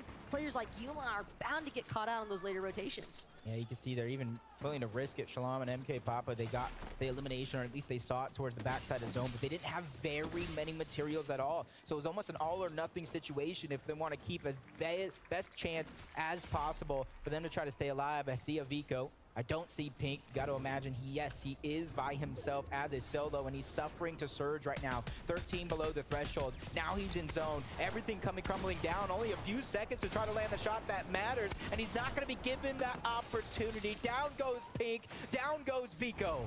But a massive pickup there for Yuma. Still utilize that rocket ram to try and close the gap even further and make sure that he's maintaining a decent distance on that backside of the zone. Kanata, meanwhile, next to Agers, trying to be vigilant with his awareness. And again, so many teams just trying to keep tabs on where everybody else is in the lobby. And players like Bing, there are a decent amount of pressure here, but they will manage to prevail. Nicely timed shots, nicely placed aim as well with that sharp tooth to ensure that they can acquire that elimination. Yeah, and since he got eliminated altogether, gotta imagine Moneymaker went down earlier on in this same game. We saw Polarize, the one that took down Snazy, leaving Podesai by himself. At least he's above the damage threshold for now, but quickly falling below. Now he knows he's gonna have to try to find and catch somebody off guard, because otherwise he's gonna have no choice but to try to get in the box. Slowly but surely biding his time, trying to make sure that he makes the right play. And this is an opportunity for him to really rise to the occasion by himself. And with Storm Surge shutting off for now, that at least allows him to breathe, restabilize himself in that position. Edgy goes down outside of zone. It wasn't a knock. So Duke and Edgy are also out of this game. Action is moving so fast, and we're not even into the placement points yet. The zone pull, a little bit brutal for some of these teams as it just keeps getting closer and closer to that edge side. And again, for Agers and Kanata, as we get another opportunity to see from where we last left off with them. Kanata's got to be careful with this rocket ram on the landing. So many teams, and right on the side of this hill. It can be difficult. He's trying to work his way back up already. Fully understand the fact that he doesn't want to have to play from the low ground, but he'll be forced to take shelter. Unfortunately for him, les supporters français sont chauds. Those mini shield potions won't actually get an opportunity to get full shields. And for Agers, this is even worse. Yeah, he only has 23 HP, doesn't have time to sit back. Nice shot's gonna be fired. That is a huge siphon and refresh for Agers, because now he's boosted up in the mats. He has a little bit more HP to work with. The flopper, the med kit he can use in game, and if him Kanata can find a way to reunite, he has the minis and another knock onto Q and Agers doing what he did in their championship run. The siphon's gonna be picked up, but he has to get to zone. This is a 5-tick. Time is running out, and another men miss. Miracle upon miracle landing in the palm of Agers' hands. He's trying to do what he can to make it across, but this hill phase is just so problematic. Still, the med miss plus the med kit, he just doesn't have the mobility that he'd be hoping for. With so many teams having already pushed in, he might just barely make it in the nick of time. He's got to find another sight opportunity, but even just making it this far is more than enough. I feel like I heard him on stage. Don't worry, Kanata, I'm coming. Don't worry. Medkit being used, minis being dished out, and they are back into the game. The resurgence from day one as we get a replay from Clix and Epicwell. One of the biggest teams everybody came to see. They get aggressed on due to Storm Surge, and they shine bright. Storm Surge is not a problem from them as they pick up 2 eliminations. Check out where Bryce and Chubbs are at, a little bit more isolated than some of these other teams that are trapped inside of all this congestion. Mr. Savage and Badil, though, from Rags to Riches at the beginning of this game, they have done a decent, if not a phenomenal job at putting themselves into a comeback situation. Some of these teams who we're asking, do you got what it takes to get your ticket onto the battle bus? What about the roller coaster this team's going through from down the mountain, across the rivers, over towards Naughty Nets? I think best case scenario, honestly, Taco, is it going south, continuing on towards that island. If it goes back on over to the west, this is going to be a nightmare for anybody that doesn't have mats, as Clix is using the last little bit that he does have left, but he finds another elimination on the ping. These perfectly timed rotations from Clix, managing to find these players who are looking to just find that final push inward. But again, this is the beauty of being able to play from that backside of the zone. Still, Clix, Epic trying to be careful, and we are getting a little glimpse here of a team that's momentarily on high. Whether or not Fishy and DMK are going to be able to hold this is a different question entirely, but for the time being, they look well situated to carry themselves into the top 10 at least. Even though they have high ground now, they might have to wait for some of those teams below them to try to build that allow them to save some resources, save some mats as they make their way across the roster once more. Podesai, 131 below the damage threshold. Only a big pop to his name. So right now he's peeking through the cone. He's trying to just get as much information as possible. Where can I get this damage? But time is running out. He continues to fall well below that threshold as Savage picks up another elim. Badil goes down, but it's actually Epicwell who falls to Mr. Savage, trying to keep himself alive. Storm Surge isn't a worry, but it's the HP, it's the zone that's pulling away. So unfortunate though, Savage gonna be unable to do anything in terms of helping out the deal. Simply has to watch and wait, continue their run. That flopper though, along with the crash pads, does a great job placing him into the zone. Mr. Savage moving through all the Pour l'instant, Clément, ça va, il supporte bien, il est assez fort. Oh, Kaizen vient de mourir. Hein. It's not going to be the most healthy anybody in the lobby can be, but he's definitely going to give himself enough wiggle room to work with. His Click's now going to be a solo, probably one of the more prolific solo players in the game. He finds a knock on the head, but unable to finish it up. He gets taken out by Podesai. Tomize as well. The fact that he's managed to stay this far into the game as a solo, you just know that he is going absolutely insane right now, trying to keep the run alive. Rocket Rams as well, destroying so many builds in the process. Là, les deux Français pour l'instant supportent. Ah, ce serait beau quand un Français gagne là. Au moins une manche, ça serait trop beau. Yeah, multiple top 10 performances in the major this year. I think Bryce and Chubbs are one of the teams that are falling under the radar. They're ready to make a statement, just like Komet, but he runs out of time. He runs out of space. He goes down as his Clément vient de mourir. Aïe, aïe, aïe, aïe, aïe. Oh, pot d'assaille aussi. Je crois qu'il reste plus Français. It's so hard to be patient through all this chaos as well. It's so easy to get distracted and think, okay, this is the perfect time to strike. A drop down to the low ground here for Oh, ils ont bien supporté. Hein. Ils ont bien joué. Still has a couple of mini shield pushes he can utilize. Source, on the other hand, won't make it through. Cooper going absolutely nuclear with the back-to-backs here. Cooper just won't let it go. He's actually got it. Bon, c'est pas la France, mais bravo à eux quand même. I call them one of the most underrated teams falling under the radar this weekend. They played phenomenally to make it to this point, and they make a statement here in game one of the lower bracket. Frankie, how are they feeling? How are you feeling? I mean, my friends up in the casting booth would like to know, so I will ask you first, Bryce. I'm feeling good. Are you feeling a little bit overwhelmed about the fact that you just took a victory royale here on land in Copenhagen? Yeah, I'm nervous. I can understand why you might be nervous. I do have a very scary face, so I'm going to come over to you, Chubbs. Talk me through the last moments of that game. I don't know. We just took high and we won. You took high. Okay, well, talk to me about the journey there. Did you feel like the zone was in your favor the whole time? No, it wasn't at all. Okay, well, how did you get around that situation then? How are you able to make the most of what maybe wasn't the most ideal situation? Just we got surge and we had forecast, so we just went where the zone was. There you go. Simple. Everyone hopefully listening here will find out how to win a victory royale on land thanks to these two.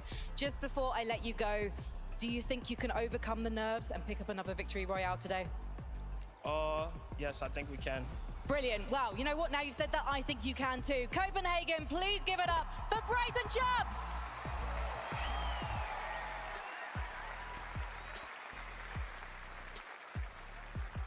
You know, I thought the games yesterday were crazy, but game number one of the lower bracket does not disappoint. Bryce and Chubbs taking forecast, using that to just help them get ahead of the storm, even though they were Merci, ça fait plaisir, Monster.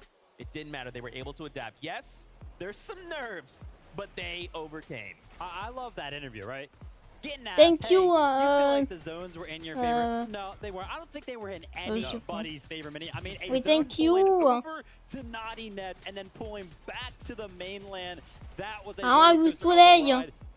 But Bryce and Chubbs, they found the higher ground in the end, and they made it work.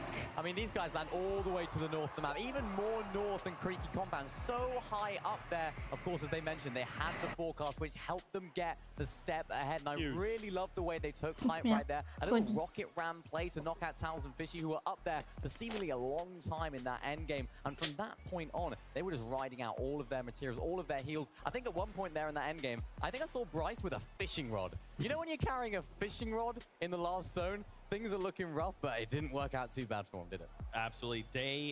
Game one here on day two, the victory royale. I'm sure for them, they're feeling a little overwhelmed, and now they just got to bring it back more of what you do in game number two. Now let's take a look at these standings. I want to see how this went. Now, of course, there's actually so much to talk about. Really quickly, let's highlight the duo in second place there, Cooper and Miro. We saw Chubbs and Bryce. It almost could have gone the way of Cooper, but riding as a solo rider, still a second place after the first game. That is a way. We hit the ground running. Yeah, I'm really glad you brought these guys up because ils n'ont pas fait d'élimination. Ils n'ont aucun point, vous allez me dire. The way that Cooper played that end game, such a clutch moment for him, and paired up with Miro. When these guys got together, I think a lot of people were asking questions. Ça va, merci. With Cooper, this up and coming player, Miro himself. And I think Cooper has just proved why he deserves to play with ils Mira, vont pas a gagner de player points. of his caliber. He's clutching in the big moments on the big stage, and it didn't quite work out in a victory royale for them, but what a start. That's the exact start we want to see from them to improve on pas mis à I gotta jour. point out though, it was close, right? Cooper finding the one knock, I was like, wait, it's doable. I think one more second, I think he would have found that other rhythm and clutched it up. Ah, ils sont 13e et 9e, super.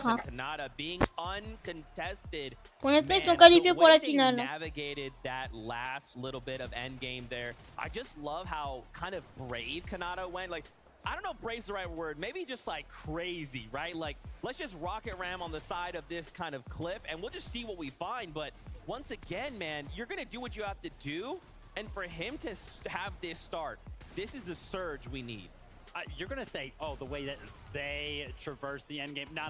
This was a Kanata solo clutch. But let's not forget, Azers had his own just right before this and actually made his way all the way to Kanata. So it was almost like they were kind of like passing the torch, right? It's like, oh, okay, I done solo clutch now. You go ahead and get us a couple more points. Third place. And I mean, I want to point something out. Ouais, c'est bien ce qu'on avait vu.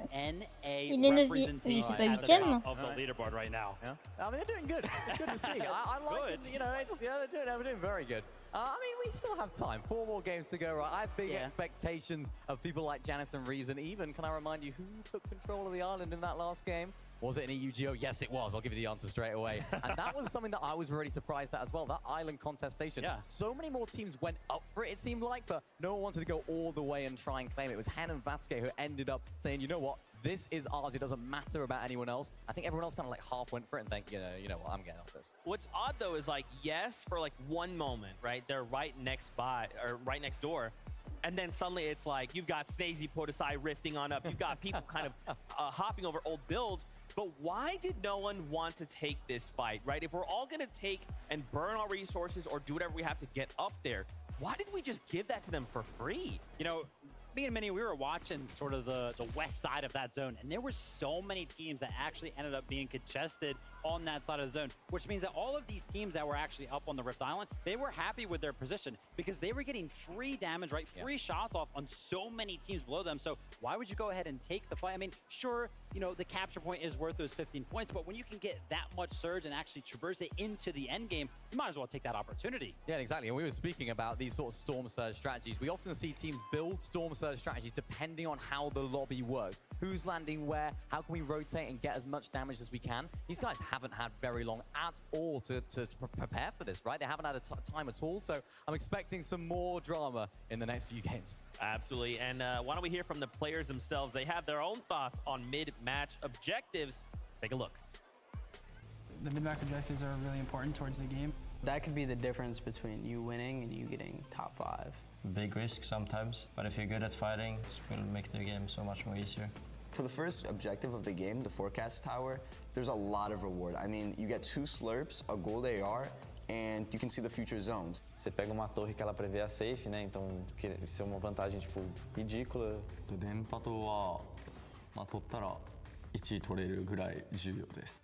If we see that it's not a big risk, then we go for it. It makes the game so much more easier if you get it. But there's definitely a risk, and you might lose all your mats, your heals, and you might even get eliminated. The Rift Island made the game more interesting for the teams that are going into endgame and know they don't have a lot of loot.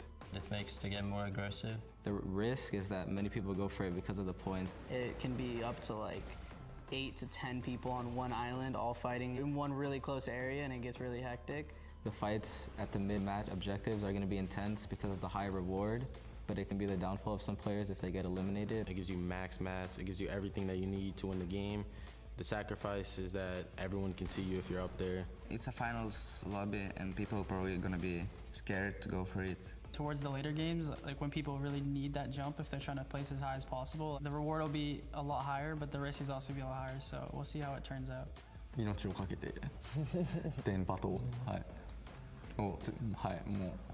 Those 15 points could just make or break your entire game. And that could be the difference between 10,000, 100,000, even 500,000. Se você ganhar o campeonato, você muda a tua vida, literalmente. So it's definitely something to prioritize and something that we're looking to play for as well.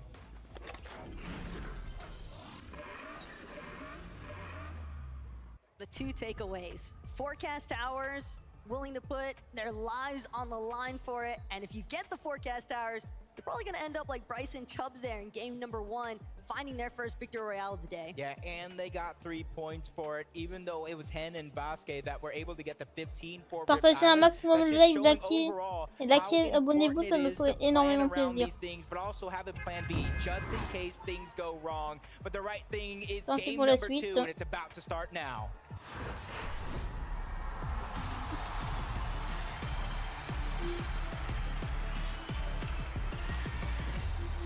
Game 1 did not disappoint in the slightest. Game 2, I expect to deliver all the same, if not more. As these teams, some of them getting a little bit of a taste of what that 50-50 contest is like at the start, but we definitely saw plenty of teams taking things relatively slow, really just trying to prioritize their resources off Brit. But for FKS, Adapter, they want all of Kinjitsu to themselves. Suns nearly Eland on the drop, and yet Suns and None just barely gonna manage to get out of this one. Yeah, and it almost looks like they want to chase him down. They're over wondering, was that bush there before? Is that something new? Shots got fired through. Just a sliver of HP left. He finally gets knocked down. Forget Luton when we could pick up these early game eliminations. That kind of leaves Anon all by himself, but luckily he was able to get across to the other side of Kinjitsu's crossing, but the timer is on. He only has a certain amount of time before he can get that reboot card back. Luckily, those Suns hasn't been fully eliminated just yet, so the timer actually hasn't started just yet. But surely Anon knows Suns merely being toyed with at this point by Adapter and FKS. FKS will finish off that elimination. Wants to collect Siphon and the 4 elimination points to go with it, but meanwhile, Hall of Whispers could definitely see some action here. Depends on how Yuma and Jamon actually want to play it out. Right now, Yuma, Jamon doing their best to just try and get some materials going, because you can't really have a box fight if you don't have any boxes to build. Yeah, and it looks like Moneymaker and On va passer sur la pourvue de clics maintenant. They're still getting things going, waiting for it to flow. Clicks and Epic well over on the other hand. Mega City, they had a phenomenal first game. They sit inside of the top 25 after 1 game. If they can keep this pace going, we will see them on the Grand Finals Championship Sunday. Ça va, il a pas un stuff dégueulasse. They're actually Et split là, up c'est right bon now. stuff. They are so far split to do different buildings of Mega City. Zazie and AIM, Batman Booga and Rapid are the 2 other teams. Nobody really wanted to push the contest just yet. Ah non, j'aime. Moneymaker and Fnatic just end up going down low to the low ground, getting chased by Jamon and Yuma, backed up into a corner. Very little options to work with, and this is exactly what you were talking about. These bog fights, they need materials in order to be able to come out on top, because eventually, if you didn't farm up as much in the early game, you will run out quick, and that's when they'll strike. Just seems as though Yuma and Jamon, they've got their prey perfectly trapped here. Fanai, Moneymaker, this is quite a sticky situation. Backs literally against the wall here. Might have an opportunity. Moneymaker does have that rocket round. Aïe aïe aïe, lui là. Son stuff il est pas. Alors lui, son stuff aussi il est limite. Hein. Il a juste un pistolet mitrailleur. Faudrait que qu'il aille se chercher du stuff. Hein.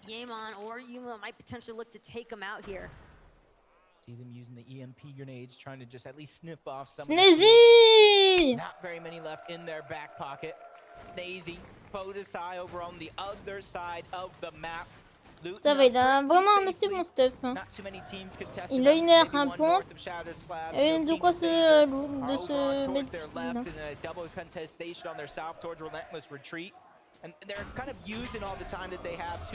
Il y a aussi Clément qui a fait une élimination.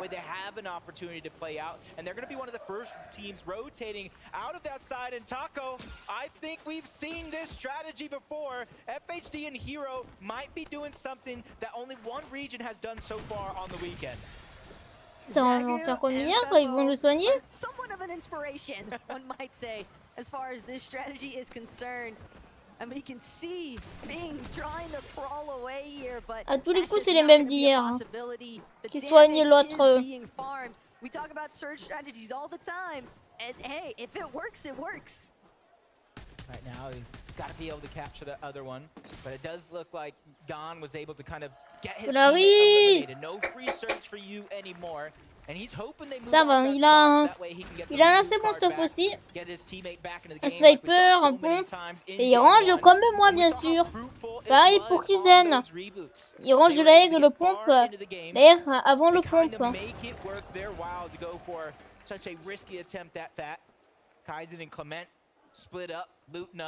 Safe as can be, Yen, but 73, Hen 15. is doing the same thing, and nobody is nearby, at least for now. But the zone is going to force these guys over towards the east, maybe a little bit towards the north, so eventually they're going to run into some problems. Hey, look, we talk all the time about players splitting off from each other, looking for opportunities. One might be prioritizing farming out resources, the other looking to try and secure as many surge tags as possible. But when you are this far apart, On entend les supporters de dire Montpellier, hein.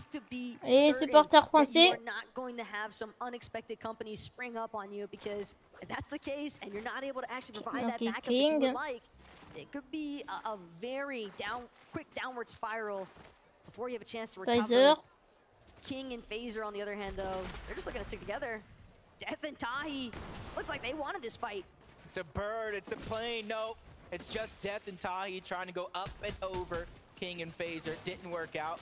They land right at the top of that mountain along with them. Shots going through the build for Phaser. Him and King, they've already had their chance yesterday to qualify. And not very many people get these second chances, and they're hoping to not waste it and let it dwindle away. And they're actually separated. They're almost box to box with their opponent with very little space in between. And this is where the strategy, formulating some sort of a plan, maybe a little bit of a bull rush to try to take them out while they're separated, while the strength in numbers is high. This goes for both duos. You can't get too distracted and tunnel in on one unless you are certain that your time to elimination is going to be fast. Other teams already starting to take note of this battle that started to break out just outside of Shattered Slabs. And for Death and Tahi, King and Phaser, well, they've got a couple more problems than just each other to deal with right now. All around the map, players are trying to rotate to some high elevated positions, grab their spot in zones so that way they can look back, try to hold people out. And already you're seeing where these players are positioned at towards the northeastern side of the zone. They're kind of hoping it goes over towards Brutal Bastion, maybe even Sanguine Sweets, something that they can work with so they can hold their spot and gatekeep these players out. But Pixie, you can see him just putting some shots, not finding too much success. He's not giving up many shots either, but Vico is down. Now it's Pink's turn to try to hold 10 toes down. Nice shot, nice knock. Has to reload though. Oh, le carnage, oh, le carnage! Pink stays alive, but there's still another player, a whole nother team hot on their heels, not wanting to let anybody survive in this position. This is what you call a phenomenal third party, but Pink wastes no time trying to disengage. He's trying to get out, and you realize Shalom and MK Papa, they're not going to be on the chase. They're just going to get the spoils of this battle and collect all that loot as if it was their own. Pink definitely already got what he was looking for, though. Vico's reboot card on top of some initial materials to build with for his escape there. Nice utilization of the crash pad as well, just not trying to waste any further time. He already secured the clutch that he needed to for his teammate, and it's definitely early enough that he could certainly look for a reboot opportunity there onto Vico. We'll have to check back in with them later on. And as far as Polarized and Censored are concerned, again, it's not uncommon to see players willing to just look for these surge tag opportunities, build up a little tower temporarily close to their initial drop spots, try and see if they can tag anybody else who might be in the middle of their loop path. But as far as Polarized is concerned, when there's a push at the top of a building, and you know that building's not initially supposed to be there, Jacob, players are usually going to box around themselves while actually moving. Yep. Well, at least, you know, they're sticking to the game plan. They know teams got to rotate in that position eventually. Il se fait attaquer par l'arrière. Gets tagged up, trying to refarm as much as possible. His teammate doing the same thing. They get themselves a sliver of the zone just on the edge. They can easily move forward to try to get more position inside, so that way they don't fall behind everybody else. In a lobby like this, that's not what you want to do.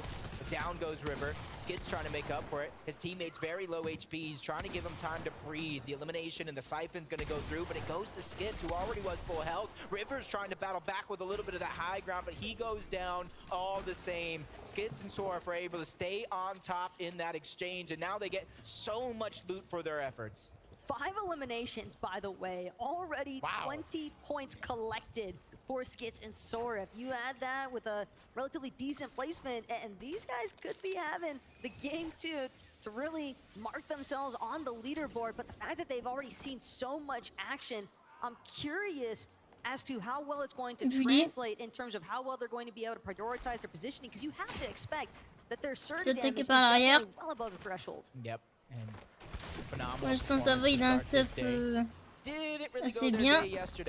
Il aura de quoi se build, de quoi retard. Try again.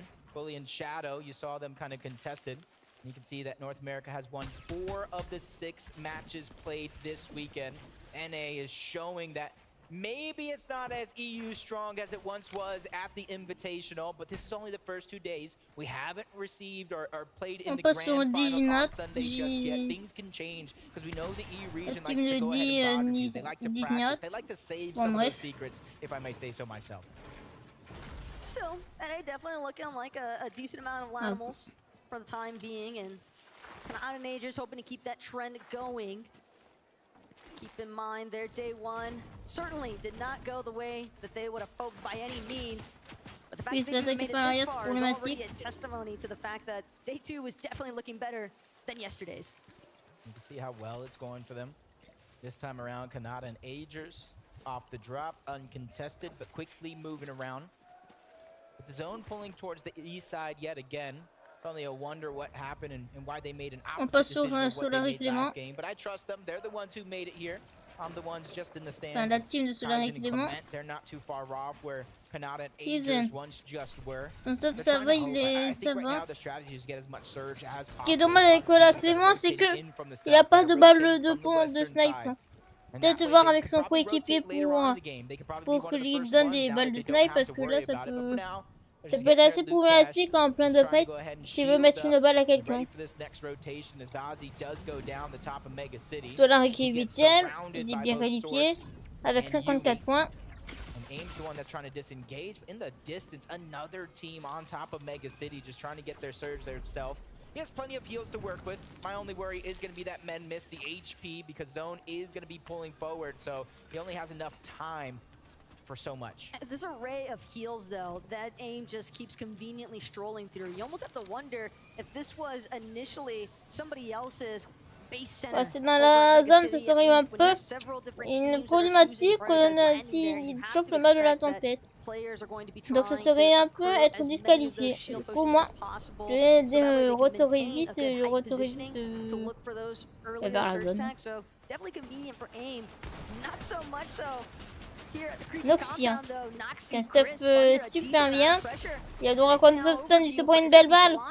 Aïe aïe aïe aïe aïe aïe aïe. You see they're fighting over that weapons cache, and Noxia and Chris, that third party is like a fly at a picnic, just buzzing around, just taking some damage, force them to kind of disengage off the fight that they were trying to be the aggressors on. For Shalom and MK Papa, this is their chance here. They have the opportunity with so many extra heals there. They're already in zone. They could keep that base as theirs. Look elsewhere for Surge. Spot some teams trying to go for Rift Island. You saw them flying through the sky like majestic eagles. King and Phaser are trying to be one of the first ones there. They almost get beat to the punch by Moneymaker. And down goes King. He's 100% beat them to the punch, along with F9. Those two probably not going to waste any time as far as trying to actually base up around that capture point on the Rift Island. They'll also have the convenience of being able to get that overhead view of all these teams underneath. As far as MK Papa is concerned, though, able to spot out another player across the way. It's going to be Miro. And Miro, Cooper, we saw them last time, kind of hovering around this Rift Island. They know that there's going to be a decent amount of players kind of taking note if we're basing it all off of how game 1 went so far. And with that in mind, Miro and Cooper, they definitely were able to get some tags in the process. Nobody really contesting Rift Island this time around. Looks like it could be a possible 15 free points for Moneymaker and Fnayan. They're going to secure that underneath their belt and all the loot that does come with it. Ken and Basque were the other team in game 1 to make that one come true, but this time things have gone a whole different way. They're below the Storm Surge threshold, slowly falling farther down. 63 below though with nice shots. I think Tabasca, he got the rocket ram out. He wants to finish and clean up some of those shots, but it's King and Phaser over on the other side, and he's ready to have a crash landing. First one goes in, second one lands right next to him, but a couple of shots land onto Hen on his way there. That's gonna slow things down just a little bit, and that could be a blessing in disguise for King and Phaser, because now they have a chance to stabilize. That's the problem as well for Hen and Bask. I mean, you spot a great opportunity to actually look for an elimination process, and yet on the way over, you're immediately lit up. There's just no such thing as a free rotation in these types of lobbies. For King and Phaser, that little moment of breathing room might be all that it took. As they look to continue playing through the backside, King's gonna find a good left side peek opportunity. Doesn't necessarily connect though like he would have wanted onto Hen, but Hen and Bash, they're under enough pressure as is. It's Moneymaker, keep in mind, he was the one at the top of Rift Island. Seems as though Moneymaker and F9, they're ready to play with everybody else on the bottom. Yeah, they thought they had the line of sights in their favor to where they were directly under Rift Island. Somehow Moneymaker did find that angle. Like I said, it just takes some time for a player like him to try to heat up. As Hen's now stuck by himself. Luckily thing for him is he's above the damage threshold for now, but he knows that is right around the corner. Gonna be haunting him like it's Halloween. Check a little bit of a replay here. Ouais, quoi? Oui, bah t'as dit qu'il revenait. Hein. Oui, bah c'est bon, je reviens. Ok, ouais, là c'est bon stuff. On fait trop le caster là. Ouais, là je suis dans mon rôle. Depuis tout à l'heure, je suis dans mon rôle. Multiple directions that you have to be checking for against multiple teams. Definitely not the way that Bully would have hoped to go down, but as far as Way and YKZ are concerned, they're definitely happy with that collection of an elimination. Now continue trying to press their way forward. Seems that they're trying to. La question que je me pose, c'est que est-ce que le gagnant aura droit à son skin comme la dernière World Cup? Hein? Donc du coup oui. Imagine c'est un Français là qui gagne. Hein. On devait avoir Jean-Fils mais bon ça a été sur... Non c'était une chain. Ah oui, une chaîne pardon. C'est pour moi. Ah Jean-Fils là j'ai arrêté Fortnite. On a eu ce skin, j'aurais vu plein de skins de Jean-Fils. Moi quand c'est la rumeur, je me rappelle plus des skins en question, c'est chaud pour moi. Legend landing. Legend. Tiens, tu peux prendre ce fond s'il te plaît et retirer tous les trucs qu'il y a. Attends, je le ferai quand la partie sera finie. Hein. Parce qu'il y aura 10 minutes de pause. Je le ferai pendant les 10 minutes de pause. Alors, on a eu droit à la Marseillaise quand t'es parti. Hein. Bien sûr, j'ai fait un clip. Hein. The time to look to farm up as well as they would have liked given the pressure they were under earlier. Vico, he's also going to eat too much damage in the process. They're trying to make it into the edge of zone, but it's just being safeguarded by so many teams already set in place. Est-ce que t'arriverais à survivre à ça, Soft? Onto Rapid. Batman Booga there to save the day and instantly going for that revive, judging by the slurp juices as tu vas me dire que t'arriverais à survivre à ça et à le tuer. Solar Clément il est marqué. Oh. Solar Clément il est. Ah il est là. Aïe aïe, Solar il est mal. J'aurais SSPV. On se fait arrêter de parler, juste regarde. Ça se tourne. Je j'écoute moi en anglais.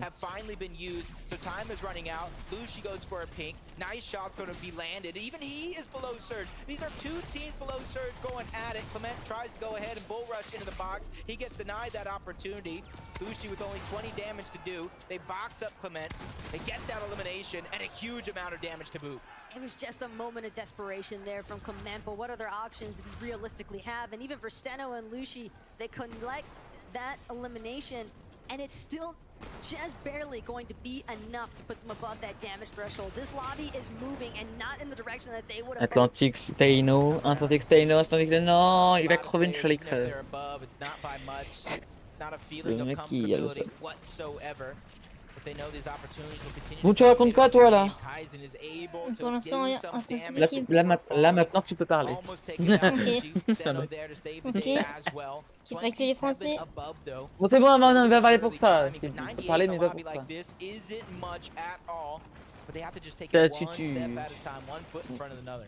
Tu vais fermer ma gueule. Moi j'écoute la musique. Putain, là je l'ai vu ce connard. Ils ont tué sur moi ou pas encore les haineux là? Je sais pas, je peux rien dire. Bah, j'ai 20 notifs sur mon compte code soft leak. C'est normal que j'ai aucun drop sur la tout. Les gars, vous êtes mentilleurs. Réveillez-vous dans le chat. Likez tous. Yeah. Storm Surge and Mr. Savage and Vidil targeting them together. Daptor's gonna fall. FKS just using as much heals as he can, but Vidil and Mr. Savage, they don't want to let these 4 points and all that loot go out of their way. They're just trying to push themselves into the box, leave no option for their opponent. Ah, Clément, il est mort. Enfin, la team de Clément est morte.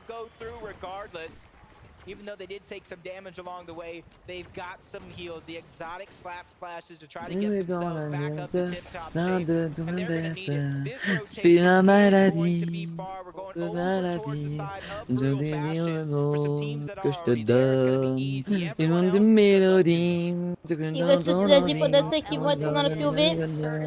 Non, non, non, je t'ai dit de la fermer.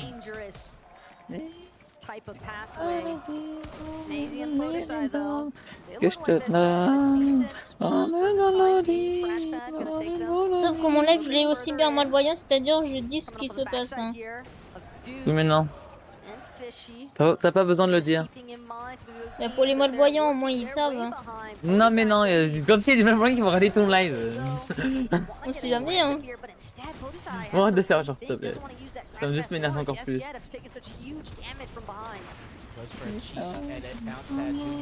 Ah, ils ont changé l'image de du site web. Ah bon? Merci à toi, Monster, de ton abonnement. Merci, j'avais pas vu. The loot is going to be dished around, but you can see the last of their heals. They are running low, so for them, a refresh is imminent. It is going to be needed, and you see Agers by himself as well below the threshold. Kanata fell not too far, not too long ago, but there's a lot of pressure on his shoulders, pressure that he's felt before in their major run, trying to capitalize on it. The time is running out. Storm Surge doing so much damage. He's going to be in the same position as the other teams that we've seen. He's using a lot of heals just to stay alive. Even if it's not Storm Surge, that's Stacey and Podesai on the other side. Storm Surge seems to be Ager's biggest opponent right now because as long as he's given the opportunity to connect, those shots are going to put him exactly where he needs to be. Just a moment of relief here with 23 above.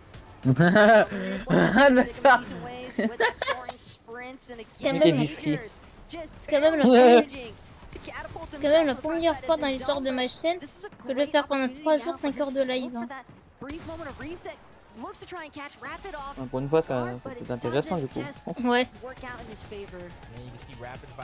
Tu vois, c'est le live il a. On dirait que ça marche. Depuis hier, j'ai gagné 6 abonnés. Hein. Ça fait le mec qui fait la pour les abos là, donc toi. Non, je remercie tout le monde, ça me touche droit au cœur, hein, tout ça. Moi, je vois les haineux là.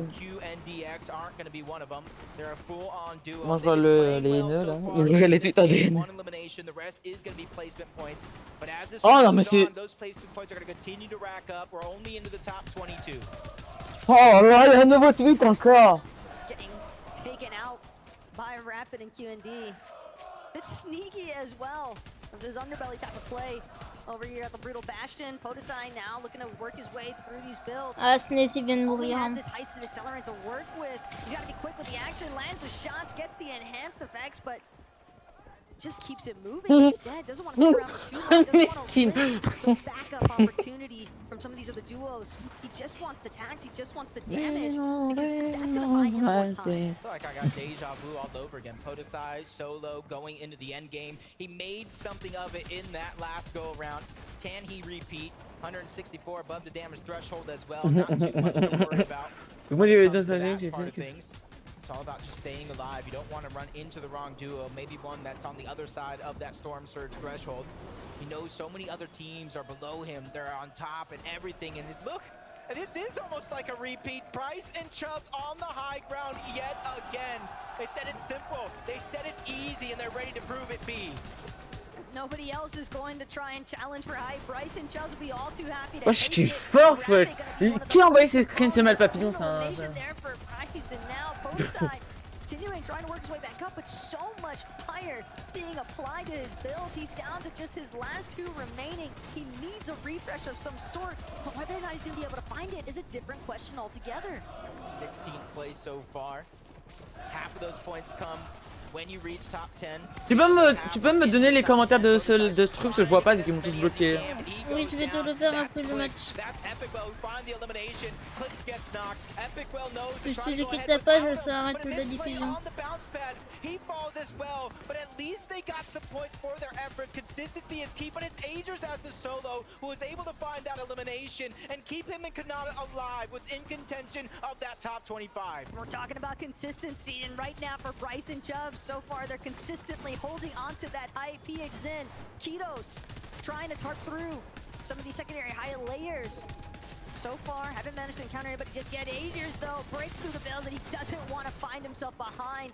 That's going to be an elimination. Credit to Shalom as now PH Zen, Kitos, try to tuck their way forward, crash pad, get a shot up on height, but it's not enough to actually break anything or knock down. Yeah, but they're one of the few teams that sees what's going on above. They can easily try to make that a target if it's something they want to do. Quanti and TK, we heard him qualifying in that last game thanks to a big clutch by Quanti, trying to keep that show on the road.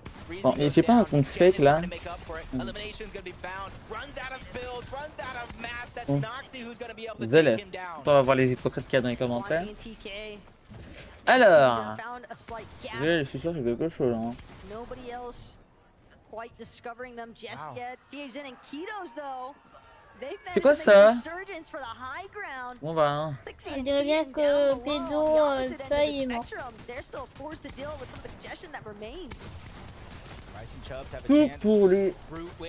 Tout pour les stats connards. Hein.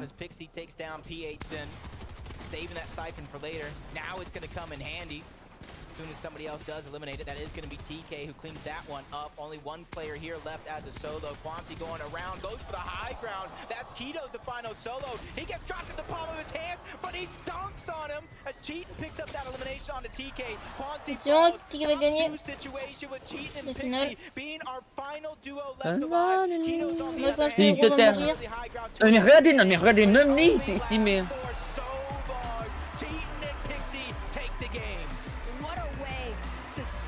GG à Pixie et Ova.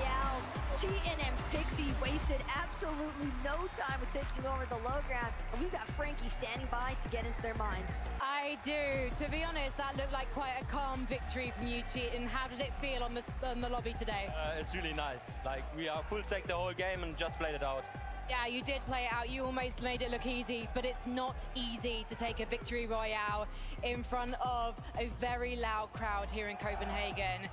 How are the nerves right now? Feeling a bit nervous, but it's fine. So how did you control those nerves when you were in those final fights? Yeah, we just went for low ground and just won the game from there. Do you think that low ground is a strategy that can work for you all the way to Sunday? I'm pretty confident that we are doing good on Sunday, so we just keep going. Well, you're doing good right now. But how did you get ready for this experience of being on LAN? We practiced customs a lot and just play tournaments together, so yeah. Any customs you'd recommend? Noble. Noble, there you go. Custom Noble, check it out. Guys, congratulations on making it this far. I do need to ask, do you think you can take another victory royale now you've already got one? Yeah, 100%. All right, well, I love the confidence. So, boys, I'll let you get ready for the next battle bus as we head back to... C'est dans mes culs. Bon, au moins, il y a au moins 15 minutes de pause. Hein. Thank you so much, Frankie. Congratulations, Cheatin and Pixie, a victory royale. Well, Vivid, that's an EU team. Yep. Non, 10 minutes. That got a victory royale. Ça me donne le temps de faire ce que tu voulais. Qu'est-ce que tu m'as envoyé? Tu m'as rien envoyé. What a win, what a way to close it out. Really happy for these guys as well. Of course, qualifying to that last chance major. We haven't seen them yet this weekend, and now finally putting on a show. We know that this duo have what it takes. Going down on that low ground right there, just fragging out so many limbs. from these guys in those latter stages. Beautiful stuff. Yeah, I love this actually. Being so resourceful here is Pixie and Cheatin', right? Look at all of the splashes that they have, somehow, by the way, managed to keep onto. And eventually they're like, you know what? There's no reason for us to continue to fight for low ground. Why don't we just go ahead and play this storm, right? We have all of these splashes utilized. They did so at the perfect time, ended up working out.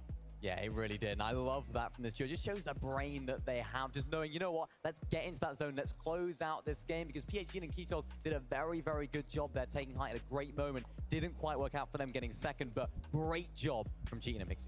You talk about PHG. Salut, Chips. I mean, I just want to Comment take ça va? a moment here to highlight this duo. Ouais, il y a une Chips.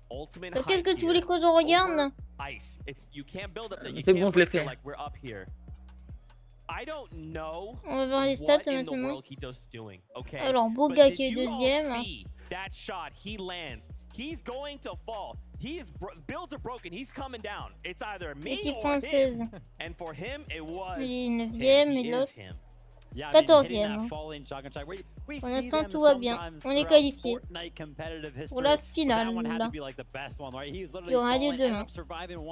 But the only reason he had enough HP to actually survive the fall is because he hit that shot, got that siphon.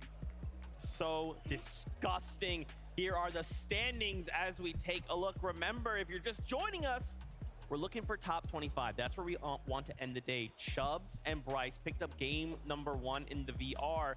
But with Pixie and Cheatin' getting that one themselves, paired up with the elimination, suddenly up 13 places. Mais pourquoi on n'était pas ici là? On est descendu? High ground. Oh merde, on est descendu. Well. I mean, we're talking about Bryce and Chubbs 17ème right et 12ème. Taking high ground at a really, really nice moment. Again, this was another one of those zones that was actually closer to them.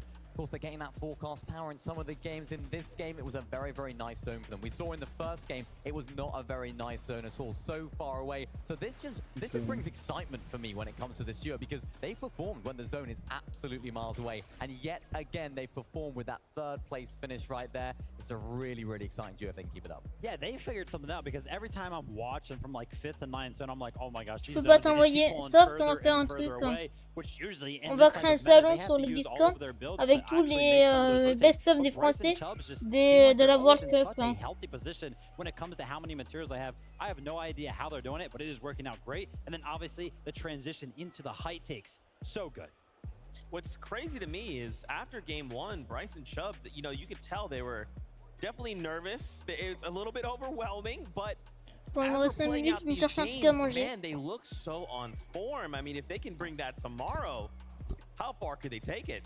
I mean, hey, listen, we've seen some teams already, and particularly yesterday, I think Queasy and Venom, right? They're pretty good at higher ground, so contesting them up there, that'll be a tall task to try and tackle.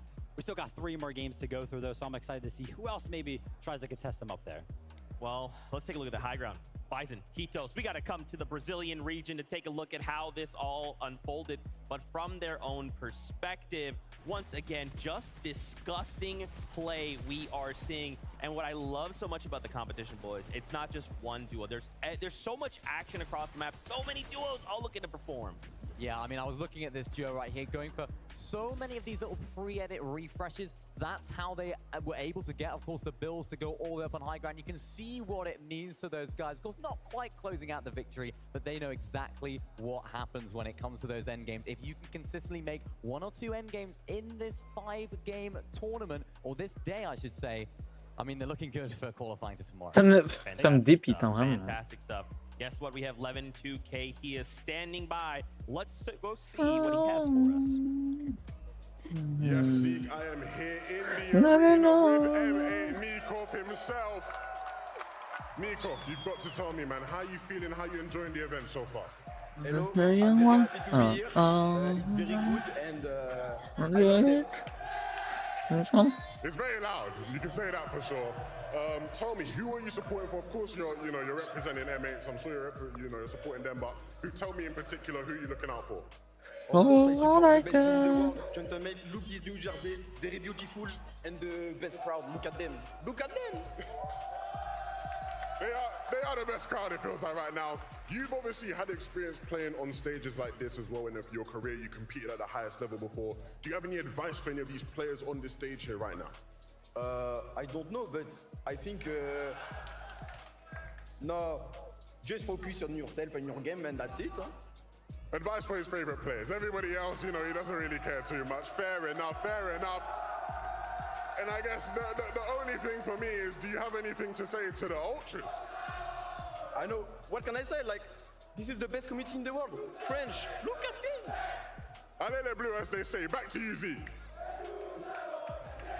They are going crazy. Thank you so much for that. I mean, apparently the French community, they can cheer the loudest Denmark. I don't know, but I'm getting word we are ready to just get right back into all of the action. This is game number 3. I just have one question. Do you think they would accept me? Can I be French for today or maybe even the weekend? Because that is absolutely insane. I'm across the stage. I got headphones on and I hear them like I'm sitting right next to them. I'm sure they'd be more than happy to bring you on board, Jacob. All you really need is a matching jersey at this point, right? Ooh, I might have to grab me one of those because Sneezy and Podusai have been playing crazy. And let's that continue here in game 3 because it starts now.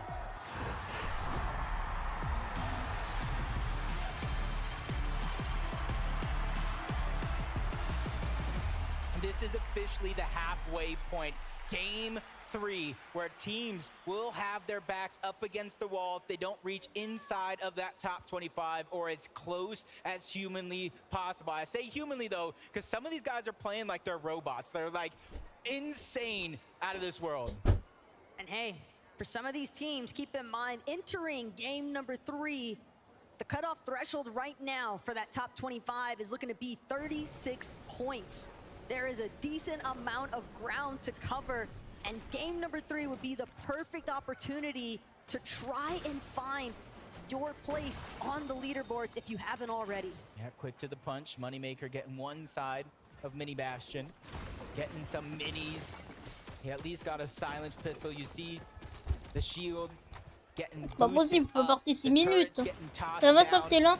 That's at least going to give them Jusque là. information if they cross any one of those paths. Moneymaker Faut partir 6 minutes quand même. let them go anywhere. Shots are getting fired in from multiple angles, and Moneymaker strikes first. Even with the shield turrets doing so much damage, he's able to do what he can, but it's blocked off. They went for it again. Jamon's getting trapped. It doesn't matter what help you have on your side because Moneymaker comes out on top. The 200 IQ play to place those cones preemptively. The moment that Moneymaker saw Jaemon make that initial escape, he was like, it's not happening again. Just a beautiful cutoff that leads to 2 easy eliminations there. I mean, when a duo self-isolates, well, what else are you really left to do? And Fanai Moneymaker making the most of that opportunity. You can see Suns and Anon changing it up yet again. Said enough flying past Kenjutsu. We're ready to take it over as their own. But FKS and Adapter, they have a little bit of elevation. Things are working out just as they planned up until this point. A little bit more loot towards the top, even finding the sharp tooth, breaking through the walls, possibly trying to cut off their path. So that way, even if they do try to escape, there's nowhere to go. They go ahead, see each other there. Suns repositions. Anon does not, though. He gets caught off guard, but he's trying to draw them in. The turret there to spot him out. At least his position is going to be known. Suns doing what he can, trying to burst through those builds, but Adapter is there for the bait and switch. He gets spotted out as well. These turrets are giving so much information, but it's just not enough. Both Suns and Anon go down again. That just looks so awkward for Suns and Anon. Suns especially seemed as though he hit that moment of hesitation for whether or not he should actually try to challenge up on that balcony. But hey, as far as Kenjutsu Crossing is concerned, that's not going to go Oshi's way in the slightest here. Opposite side of the map though, at Sanguine Suites, Peterbot and Byla recognizing the fact that they're under a little bit of pressure from that mountain just north of Brutal Bastion. And again, for Peterbot and Byla, you have to consider, Peterbot's been talking all week. Top 25, that's the easiest thing in the world. But we're here in the lower bracket, and it's not looking that easy to actually be in the top 25. Yeah, they've already pushed that one team off, trying to get Sanguine Suites as their own, but a fight that we saw in that last time goes a whole different way. Crisp and Noxy able to take down P8 Sin, leaving Kitos by himself. And if this has any indication, any sort of resemblance towards that last game, it's no worries. Kitos is as strong as can be. He already picked up a 2nd place by himself. And since it's so early on in the game, there's so much opportunity for him to go back, get that reboot card, get his teammate back up, because it's already happened countless times on the day so far. But also, as far as Kitos and PHZen are concerned, they've built themselves a pretty surmountable amount of points here. Heading into game number 3, they had 138. We're leading in that second place position on the leaderboard. Have to consider them relatively safe as far as their spot in that top 25 is concerned. So maybe not as much. Les gars, on va faire un tour, je vais lancer des paris. Et vous allez me dire qui c'est qui va gagner. On va faire des paris. Hein. Just another 4 points to get them that much closer. Moi, j'aimerais que ce soit un des Français. Ça peut pas être Bouga. Can't say that's going to be exact here today, but at least Ça peut pas être Bouga parce que il a plus le même niveau qu'avant. And you saw to start the game off that it was both Wixie and Curb on the other side, putting some shots down over towards Sanguine Sweets. But now the tables have turned. They try to get aggressive, but it's the angles from both Cheatin and Pixie. The game number 2 winners. Le code de Tomize, c'est pour le spray. Hein. Oui, stop, oui. Non, c'est oui, un spray. Mais je vais le mettre sur le chat. Hein. Je peux le mettre dans mon chat. This might be the saving grace for both Kirby and Wixie because they're two players that are two different regions as the shots get fired off. He's ready to finish this fight, breaks into the box and takes down Cheatin. This is what we Et ton pote qui avait les codes pour le wrap. Oui, c'est ce que je demande là. Je le harcèle de DM. Another shot, but that backs Wixie down. Wixie, though, will finally get knocked. Siphon going to be immediately taken there by Pixie. Kirby, though, with another massive shot off that sharp tooth. Keeps pressuring inside the box. Pixie down to 1 HP. Kirby low enough as well. He actually thinks better of the immediate push in. Whoever comes out on top here might just have the opportunity to look for that reboot card, reboot opportunity, but Kirby faring certainly significantly better than Pixie for Et on fera un tour qu'on le mettra sur mon chat comme il n'y a personne. Et ceux qui sont dans le chat parce qu'il y a 2 personnes, et ben voilà. Il y a une personne qui l'aura. And Kirby just unable to build up right away. He knows that he only has a limited amount of time to work with here before his opposition starts trying to close in himself. You see him taking this time. Try to pick some augments, seeing if anything helps him in this exchange. Relatively even, though, health-wise. Yeah. And actually, no, Curb had, even though, yeah, so they're relatively even health-wise, but Kirby at the bottom has materials. He has the extra heals. So if he wants to try to build up to take this, drain Pixie dry in terms of materials, that could be good, but you see over towards the right side, Sanguine Sweets. That's Peterbot and Bylaw. If they look on over, see this action going down, that's a possible third-party opportunity for them. Maybe even 2 eliminations. So they have to be careful which way they travel across this mountain. But it does look like Kirby is going to be the first one to try to disengage. Got the reboot card and trying to stay alive so that way he can get his teammate back into the game. Because we talked about the strength in numbers is huge in an event like this. Pretty decent tag there from Pixie, but it is going to give Kirby a decent indicator as to how far up Pixie actually is. And Kirby seemingly trying to farm out even more resources. It's clear that Kirby would like to go for the disengage, probably recognizing the fact that that pressure from Sanguine Sweets might come sooner rather than later. But we're talking about pressure here at the Creaky compound. Soruf and Skits, they're dealing with a good chunk of aggression out of Raru and Greedy. See, it's pausing for a moment, rightfully so. You said slap dab in the middle of Creaky. There's so many teams around them, even more pushing in. They are on the edge of zone, so you have to be very, very careful. And I think they know that, and that's why things have come to a halt. If they make that wrong move, it might not be even the original opponents that we're fighting that does the brunt force of that damage. And it continues to kind of push towards the east this time around, but instead of the north, it has a southern lean when it comes to the zone. So they realize their journey does not stop here. They want to get as close to it as possible. But sometimes in this game, Taco, you have to wait for your opponents to begin that rotation before you can try to escape yourself.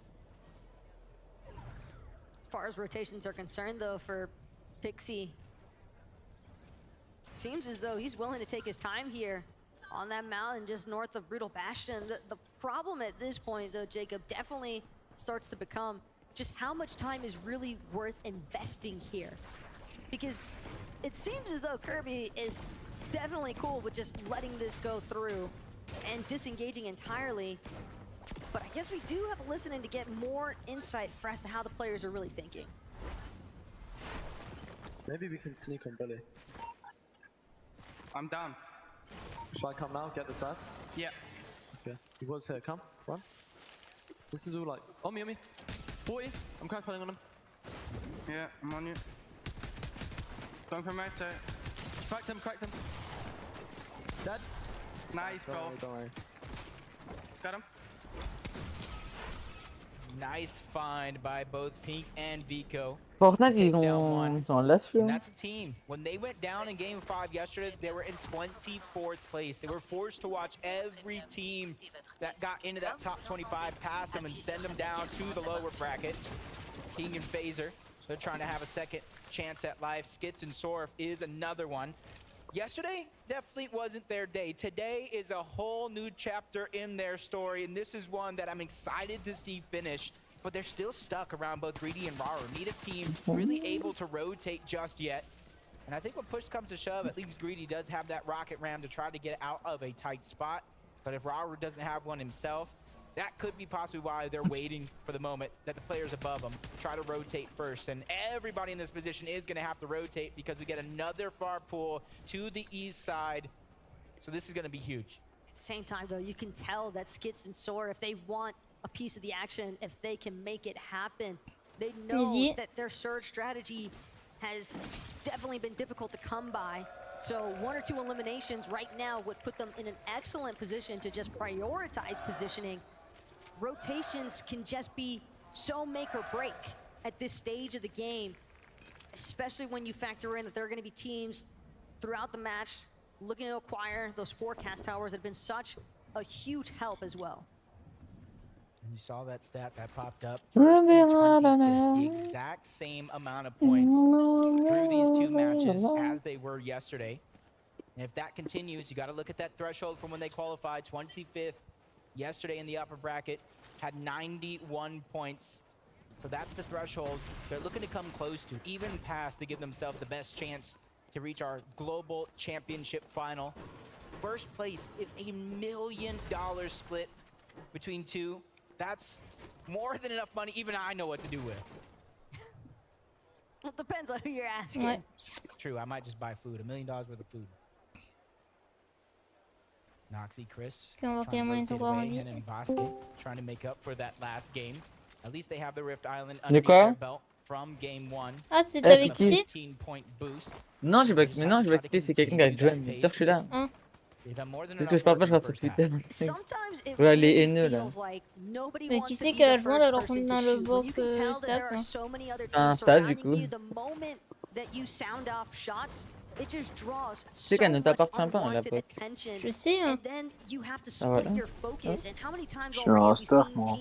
Oui, je sais. Attends, c'est qui, hein? Tu peux regarder pseudo, c'est qui, hein? C'est Pikiz. Ok, Pikiz. C'est Nutella. Il adore le Nutella. Tom, de quoi? Tom, ça fait combien de temps que tu es là, genre, dans le serveur? Ça va faire bientôt 1 an, là. Ça fait depuis le 24 avril 2023. Voilà. Ah, moi, j'étais le serveur depuis le 9 Ouais, bah oui, mais je suis revenu. Moi, comment ça? Avant, on se en janvier. C'était en janvier 2023. Et nous, ça va faire 1 an qu'on se connaît, Soft. Hein. Oui, toi, ça fait l'événement fracture, je sais pas c'était quand. Ah ouais. D'ailleurs, pourquoi il y a Niki, je sais pas quoi, me demande un ami qui m'envoie un message. Et là, elle m'a dit, envoie ton, s'il te plaît. Envoie quoi? Non, c'est bon, ton voilà. C'est bon, on va pas dire le mot, hein. Elle t'a dit envoie ton quoi? Ton N-U, voilà. Je vais pas dire le nom entier. Il mettait mes lunettes. Attends, ouais, quand j'ai mis ma tête au milieu, j'ai pété mes lunettes. Ouais, en gros, t'as dit envoie ta... Voilà, c'est bon, voilà. Oui, elle a vraiment... Enfin, du coup, vraiment dit ça? Ça va partir en... Mais sérieusement, pour rigoler. Non, sérieusement. Ça va partir en limite au dash sur le live. Bon, pas grave. Ah, mais t'es en live. Oui. Non, en live, moi. Ah, c'est en live. Moi, je live plus qu'avec des haineux. Il y a que des connards qui font les hypocrites. Qui regardent le live, mais... J'ai envie de lancer un live, tiens. Ah ouais, mais ça va pas être pratique. Moi, quand je vais faire ma pub, tu vas dire ne pas faire ta pub. Hein. D'ailleurs, je vais la faire. N'hésitez pas à liker, vous abonner et à partager le live. Ça me ferait énormément plaisir.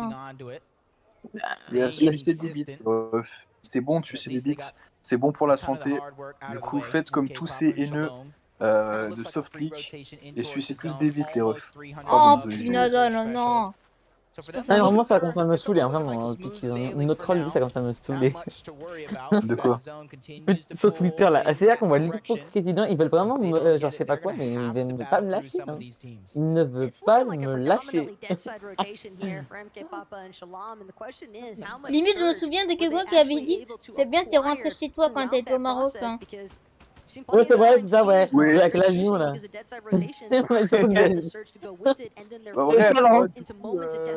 coup, t'as vraiment dit ça, genre, sérieusement? C'était pour rigoler. Je sais pas, mais regarde la vie. Tout ce que c'est comme la vie. C'est bizarre, elle. Ou Yel. Voilà, Yel, voilà. Il ou elle, on sait pas. C'est Yel. Hey, I have someone come to me. Rapid and Batman Booga were the ones positioned behind them. You see them yellow markers on your mini map down below since it is going to be on réagit à tous ces connards de haine. Donc tu sais pas quoi, Stop, on va voir un truc. Si te drop le code, déjà tu me le donnes et on le mettra sur mon live. Comme ça, c'est. Voilà. Bah, mais là, je sais pas, ils m'ont calculé app là, le poteau. Pour moi, je vais faire mes leaks, moi. Attends, je vais faire mon rôle de leaker. Avec les images en FR que t'es obligé de m'envoyer. Ah, d'ailleurs, FNCS, c'est supprimé définitivement là. Bah là, il est plus dans. Bah là, il est carrément. Il est plus dans l'API, hein, c'est tout ce que j'ai vu. Ah non, mais je voulais acheter le sac à dos. J'allais acheter le sac à dos. Ça a été sub de l'API. Hein. En fait, après, comme je vous l'ai dit, c'est comme les skins aussi. Là. Il y a un skin, là, le skin Alune qui a été décrypté d'un fois, là, la mise à jour, il aussi été. En fait, ils l'enlèvent de l'API, mais après, ils le remettent. Après, ils l'enlèvent, ils le remettent dans les traces qu'ils veulent. Hein. Là, ils peuvent l'enlever, mais ils peuvent le remettre genre d'un coup. Ça veut dire les gens ils vont être remboursés s'il est tout supprimé? Non. Ils le gardent dans leur casier. Putain, j'ai plus le temps d'acheter, je les collectionne. Putain, ça fait chier. Quand ils vont le badge. C'est pour ça qu'il est pas en boutique d'ailleurs. De toute façon, tu m'as dit que ça pouvait ressortir. Dès que ça ressort, je l'achète. Oui, bah pas pour le moment en tout cas. Ouais, mais s'il règle le bug, ça va forcément ressortir ou pas? Bah non, bah du coup non. Ça va ressortir. En fait, on aura les objets manquants du pack, ça c'est sûr qu'on les aura. Ouais. Mais dans la boutique, bah non, parce que il doit partir de la boutique lundi quand on a. À la fin des FNCS, à chaque fois il part toujours le lundi. À la fin des FNCS, tous les packs. Il reviendra peut-être demain pour la finale. Ils vont pas le mettre pour 2 jours, hein. Parce que là, à moins qu'ils veulent. Non, c'est mort, ils vont pas le mettre, Déjà, peut-être qu'ils vont remettre les anciens trucs demain pour la finale, le skin. Après, c'est vrai que c'est aussi, ils peuvent aussi le faire pour la finale. Après. Pour la finale, il y aura beaucoup de monde qui attendra ça connecté. Et c'est là que c'est le plus rentable. On faut vraiment attendre demain du coup, comme je vous ai dit, il faut attendre demain. Le mec ne va pas bien. Bref. Donc, ouais, donc ils sont obligés de donner les mots et tout à ceux qui ont acheté. Oui, ils sont obligés de nous donner. Ça, ils vont le bug, mais quand ils vont le régler, c'est pas quand, parce que je ne travaille pas Epic Games. Pas encore, en tout cas. Mais en fait, ce que j'y pense, il y a un an, je suis passé de random à pote avec toi et de pote à toi à modérateur de chez toi. Moi, j'étais pas random, je connaissais pas ta vie, hein, mais j'étais quand même random. Hein. Ah voilà, c'est bon, j'ai trouvé le lien.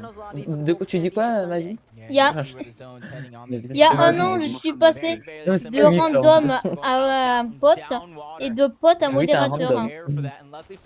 Oui, t'es un putain de random. Mais normal, je connais tous toi, on travaille tous les deux. Hein. J'ai les images en FR, brûleur de cœur. Le nouveau, normalement, ça devrait être le nouveau starter pack de la prochaine saison. C'est normal que là je suis random, comme on est potes. toi, du coup, je suis ton collègue de travail. Je connais, enfin, bon, je connais pas toute ta vie. Hein. Je connais un peu ta vie. Hein. Comment je fais pour... Oui, bah tu connais tout, mais malheureusement. Non, je connais pas toute ta vie. Hein. Oui, bah. Sinon, ça va, Pikiz? Ouais. Reste un peu avec nous, on va quitte pas, on s'ennuie, on se fait un peu chier. Tu veux rester le drop sympa de da. Nouveau starter. C'est quand le nouveau starter? C'est la nouvelle saison, du coup, c'est un peu logique. C'est juste que là, j'ai les images à faire. Si tu veux, c'est un skin de la série Lave. Oui, c'est le voleur de cœur. Ouais, j'ai l'image à faire là. Faire le tweet. Je connais. Je dois faire le tweet, mais bon, c'est dur. Massu, starter pack. D'ailleurs, ils sortent quand ils veulent. Bah oui, bah dans Halloween du coup. T'as la réponse dans ta face. On va se faire à Noël. De quoi?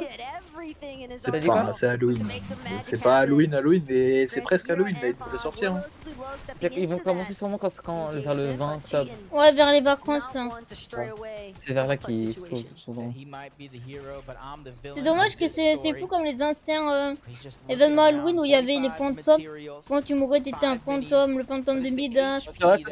C'était bien ça, mais là, nouveau, il y a quoi? Nouveau, est-ce qu'il y a un X à la fin du nouveau? Non.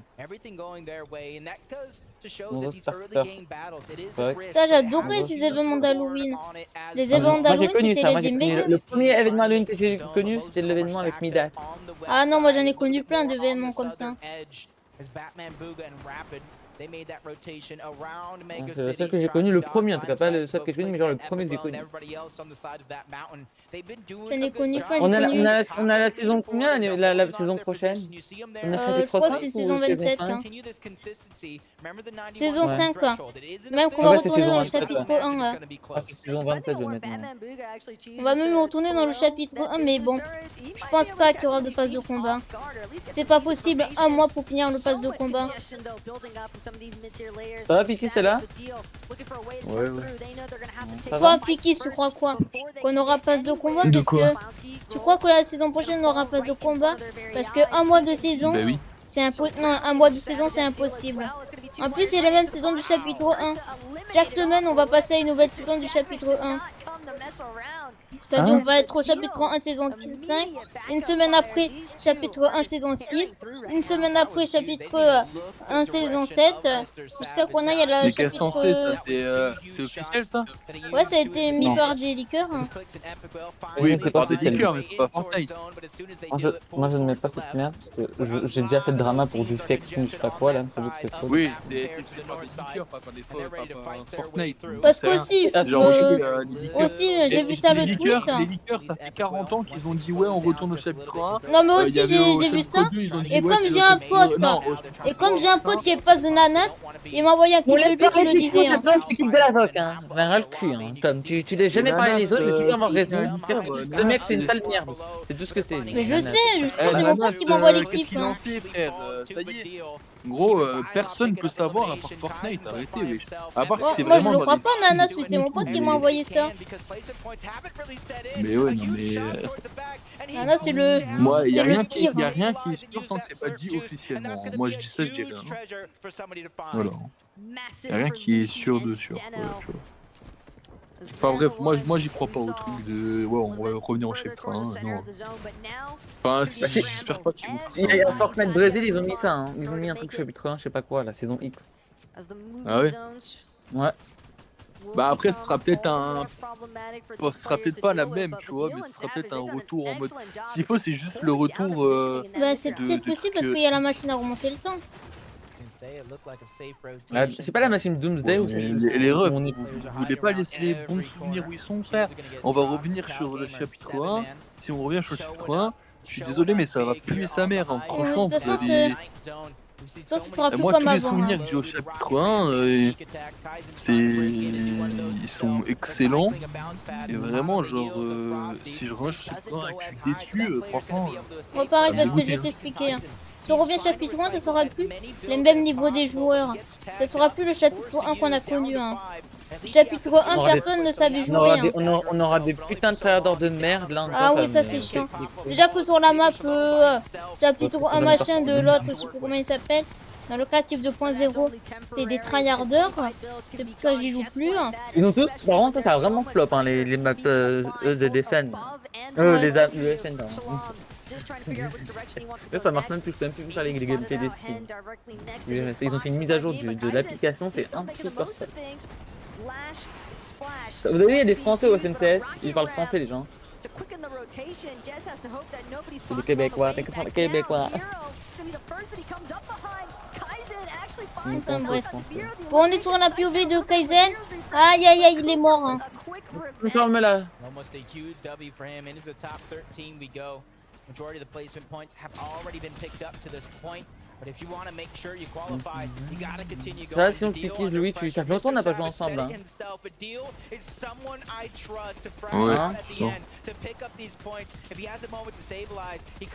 T'as dit quoi? Ça fait longtemps qu'on n'a pas joué ensemble. Tu racontes, ça fait pas longtemps, ça fait même pas 2 jours. Oui. C'est quand le pack, j'avais acheté le pack et machin. Ah oui, bah oui, c'était...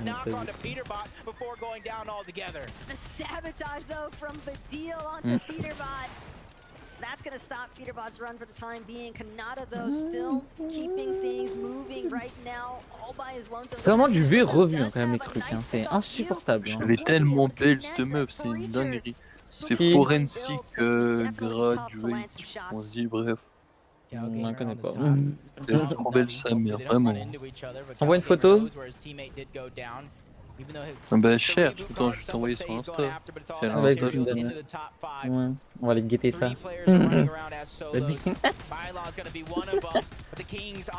Tu m'enverras aussi hein.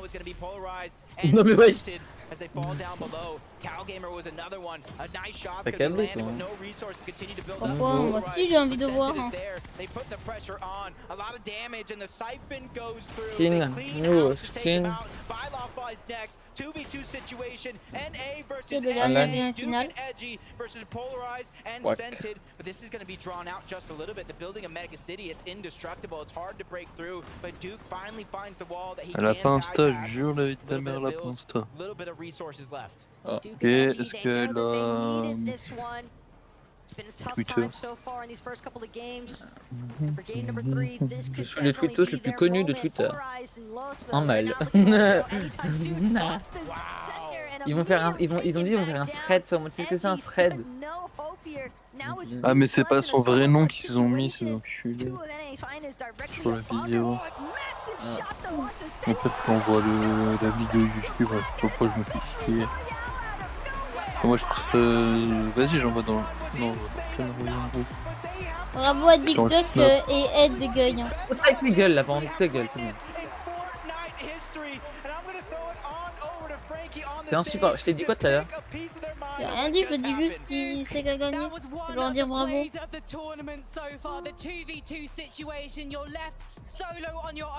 Putain, j'ai la dalle. On a chaud de temps. Je t'ai envoyé sur Snap, ok, sur son PC. Ah oui, mon téléphone, il faut que je mette à charger. Attends, je reviens.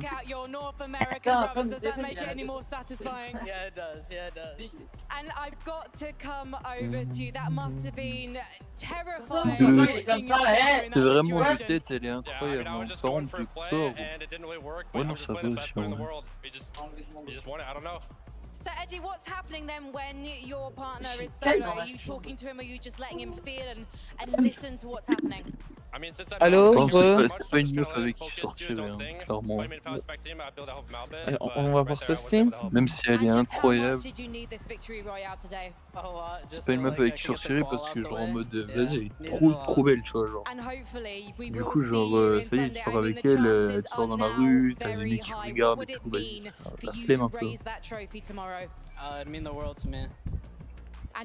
T'as les mecs gentils qui veulent de la pécho et tout, frère.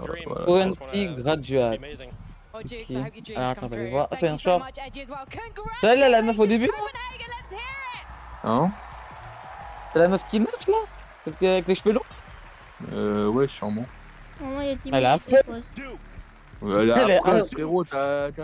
Attends, t'es go en même temps, c'est Benoît Chevalier, sale bâtard. Qu'est-ce que tu me racontes, Alex? On peut pas masser dans un bâtard. Non, je rigole, mais non, mais c'est parce que. Bref. Non, mais elle est. De tête, je suis désolé, elle est grave belle, wesh. Scented up against Edgy, old teammates. Edgy goes on to win an FNCS. Scented looking for that title. Old teammates head to head, and Dukes want to slam the door closed. I mean, I think we all knew that Dukes had it in him. We've seen him perform on a high level for such a long time. Je suis un fake leaker, on va dire. Edgy in this moment, and like you said, the edit with the one pump right there, ça me désespère, on troll. Another was absolutely incredible. Wesh, mais c'est un clin d'œil. Ah bien. Bref, ouais. Ça kiffe, hein. Tu me fais rire, je jure, tu me fais rire.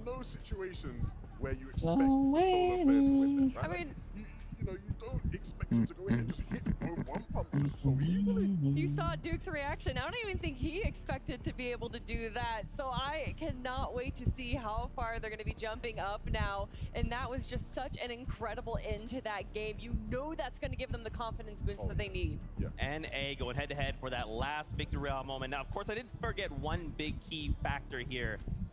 It's 11-2K and Kelly Link are joining us here on the analyst desk. You guys can give them a big warm welcome, but my gosh, that was insane. Let's jump to the standings. Remember, if you're just tuning in, this is the Global Championship. At the end of the day, we're looking to come top 20 to move on to tomorrow. Chubbs, Bryce, they started the day with the Victory Royale, and they have not let go of that number 1 spot. But as we take a look at this leaderboard, I mean, this stuff is changing. En tout cas, je vous tiendrai informé sur Twitter, donc n'hésitez pas quand même à me follow sur Twitter, mes papillons. C'est faux, connard. Qu'est-ce qu'ils disent, qu'enculé, frère? La vidéo bien pour une fois, bah, demain, du coup, ça termine le bal. Je sais pas, il raconte quoi ton poteau là, mais. Il dit ça se termine dans un week-end. Un week-end, ça se termine. Tu racontes ton poteau de merde là. C'est bien, oui, qu'il jouait. Il y aura un nouveau skin gratuit aussi, tiens. Il ressemble à quoi? De quoi? Il ressemble à quoi? C'est un pack en plus avec des. Dans les noms de code, le nom de code veut dire c'est quoi? Le nom de code c'est. Regarde. Raider Pink, là, le nom de code de l'image. Raider Pink, ça va être un truc en mode. Ça va être une variante Renegade, je sais pas quoi. Non, c'est bon. T'as dit quoi comme nom de. Non, là, c'est pompon de point. Du coup, c'est un nom de code progression reward. Voilà. Du coup, ça sera un peu gratuit. Quelle jolie image, hein. Vas-y, fais voir. Attends 2 secondes, je cherche juste le sac à dos pour le truc. Il est là. Oh, c'était ça le starter pack qui est trop beau. Ouais, pour une fois, là, s'il y a des codes, je veux bien faire un trafic de codes. Tu m'en donneras.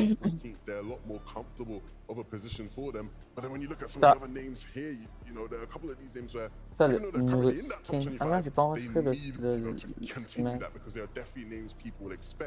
And just sitting on the bubble there, Polar Science, Snazy, 23rd. I personally want to see them qualify just because I want the M8 fans here on Sunday. You know what I mean? I want to hear them going loud. But of course, very, very close to. Moi, je t'envoie sur Snap, Louis. Louis. And Pamsto, another fan favorite right there. Very close to the bubble of the 25 that are going to be moving forward to tomorrow. That's right, and I think something we need to call out from yesterday is in the top 25. Yesterday was 91. Bon, ah, c'est bon, c'est. T'as vu le Louis? Ouais. Pourquoi tu parles plus? But still, we know if you can just break 100 points, you very well might be guaranteed to go to the Global Championship Grand Finals. Levin, I wanted to pick your brain a little bit. So right now, yesterday and a little bit of today, we're seeing NA maybe show up a little more aggressively than we see our EU has. Why do you think that is? A big part of what I've seen in these games that's been super interesting is just actually how the mid-ground and low-ground lanes are being played, right? I think one thing about the NA teams that we've seen that's been so effective for them, a lot of them being a lot more proactive, right, in these moving zones, making sure they're getting ahead, looking back for refreshes where possible. even in situations where we're going into these end games, a lot of the time the NA duos are together, right? You look at some of the teams from other regions, a lot of solo play having to go on, and it's not an easy lobby to solo clutch in, right? Whereas these NA duos good at very much staying together, staying ahead of the zone, and being able to tu sais, c'est quoi le prochain PlayStation Plus? I definitely agree. I think Non. that we're also seeing a lot of these NA Tu sais s'il y aura players une kind danse? of pulling out some Non plus. not necessarily unheard of strats, Ok, but I et do est-ce que think tu that sais they're kind s'il y aura of surprising the rest of the lobby des in nouvelles this situation. collaborations exclusives? C'est en mode avec qui Oui, je sais, non, il n'y a pas. Pas pour le moment. Mais si jamais il y a une nouvelle Xbox qui sort ou une nouvelle variante et tout, ils vont faire obligatoirement ou c'est pas obligé? Obligatoirement quoi? Ben un skin. Non, c'est pas obligatoire. Je sais qu'il faut qu'ils payent pour faire ça. Hein. Ouais, mais tant que ça fait un exclusif, moi, je sais pas non. Non, mais genre, faut qu'ils payent Fortnite pour faire des trucs comme ça. Hein. C'est pas, ils veulent faire ça, ils le font. Hein, faut qu'ils... Ouais. Mais il y a un revêtement aussi, tiens, je viens de voir, je l'avais oublié. Comment s'appelle la personne de... Tellement sa mère, pas besoin de me l'envoyer, t'inquiète. Moi, c'est que il a fait beau. Comment s'appelle la personne qui te donne les codes? Je vais essayer de le DM. Hein. Non, je le donne pas, c'est Salival. Mais non. J'ai déjà DM, moi il m'a passé des codes de Transformers et tout. Ça doit être un bah si, j'ai Transformers en c'est grâce. Ah bah moi je veux... Non je rigole. Là je rigole, c'est faux. Personne m'a passé de code. Par contre il y a mon pote, il m'a acheté le pack Transformers. Il est allé à... Il est sorti, il a acheté tout. Les gens c'était vraiment pour le pack. C'est une blague, c'est vraiment mon pote qui me l'a. Je m'améliore dans les looks là. On va We've got him standing by with Amar. Je le DM pas. Let's hear what he has to say. Je peux y aller là. Oh, tu nous quittes comme ça. Oui. Quel bon match, hein.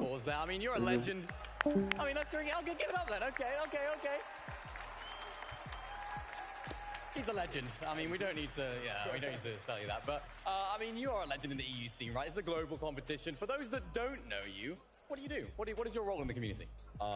Basically, I'm doing like viewing parties for like, I think 4 years now. I was playing competitive myself. I was Summer Skirmish winner week 6, I think, back in the day. So I was a pro, kind of, but then I just got too old, too bad. Yeah, and then the stage is like for all the young people, you know. Il y a même des codes Google Anime Legend là. Being with passion about it, and same with me, but I'm doing viewing parties, you know, and this is what I do, and I host my tournaments, and yeah, some in-game stuff. That's what I do. I love it. Now, of course, you are here in attendance, doing a viewing party yourself. Tell me what you thought of the game so far. Have you been enjoying it? Oh, I'm saying yesterday was crazy. Like yesterday, every end game was hilarious. Like you couldn't predict who was winning, who was on top, and you know they're making clutches. This Siphon is the best invention ever. I think everyone should applaud for Siphon here in this hall. Siphon is the best invention ever because I think the Siphon is the best invention ever because I think the clutches you can make with Siphon is crazy. Okay, sorry Epic Games for saying that, but I had to do this. But yeah, I think like today was also like really focused because like. A lot of German players are playing right now, and I'm cheering for them. Vidil just qualified with Mr. Savage. Like, I just love this. Reason has to qualify with Janice, and Vico has to qualify with Pink. Same as Click, so, you know, I'm cheering for a lot of players. Hen as well, yeah. My boys are over there. That's great. Now, you're doing a viewing party. What is your chat reaction been like? Give us a little insight into those vibes. Who are they cheering for? Insupportable. Same as me. I think that's why we're so similar. And also for the Frenchies, of course, for Snazy, Partizan, you know, make it up for them. Gentlemates, great organization as well, yeah. They're doing good stuff. That's great to hear. Now, thank you very much for coming on this interview. Just quickly before we go, where can people find you online? They can find me anywhere with Amar, yeah. Amar, easy as that. Thank you so much for coming on, and we'll leave it back to the desk. Thank you so much, Amar. It is fantastic to see you, and we're happy that you could be here for this event. Man, oh man. There's still so much to talk about. We have about another 9 minutes before we start kicking the competition back Si je le donne, il va me bloquer. let's talk about Storm Surge. You kind of talked about it a little bit, but I want to break that down more. It seems like a lot of these duos are having these issues. Now, of course, I do want to set that to the lens of this is a global championship. These are the very best duos in the world, so I'd imagine Storm Surge is definitely difficult. I mean, it's definitely difficult, but if we're going to talk about the best players, then we got to talk about Savage and Fadil, of course. What they did in game number 3 to deal with their Storm Surge is that they were able to kind of split up just a little bit so that they were getting better angles onto Mega City, especially with how the zone pulled, making sure that they had every position covered there. So I love that strategy that they went with. Yeah, it's a game of numbers, right? You know, you want to try to have that bigger field of view as possible so you have the chance to see as many teams. And it's no good just seeing them. You didn't have to connect in here, but it's Mr. Savage and Fadil we're talking about here. They got the ability to hit them kind of shots. Another great strategy was what we saw 7man and Cal Gamer do, where they just third-partied 2 teams there. And that definitely seemed to work out for them, being able to make it all the way into the end game. Yeah, for sure. There's so many little things, like even carrying a player down onto the slurp plants, having it help like regenerate them, and then continuing to build up that damage. Our players, how have they been dealing with it? Take a look at this listen-in. Watch out, there's more people in Tilted. How many white did you bring? I have you have 2 medkits on you. I have 2 medkits too. Okay. I brought 4. Look north. People are gonna get ahead of us north. We fry them. Northwest. I'm staring at north. 40 crack. Yep. Recheck hole, look. No, I can't. Yeah, take them. 30. Yeah, we're gonna have to get to the ridge. Come. The peeking. Flip. This is way here, and then we just crash pad, I think. We need to look for some surge wall. There's a team right here, by the way. I'm waiting for them to move. 60? Nice. Maybe we can sneak on belly.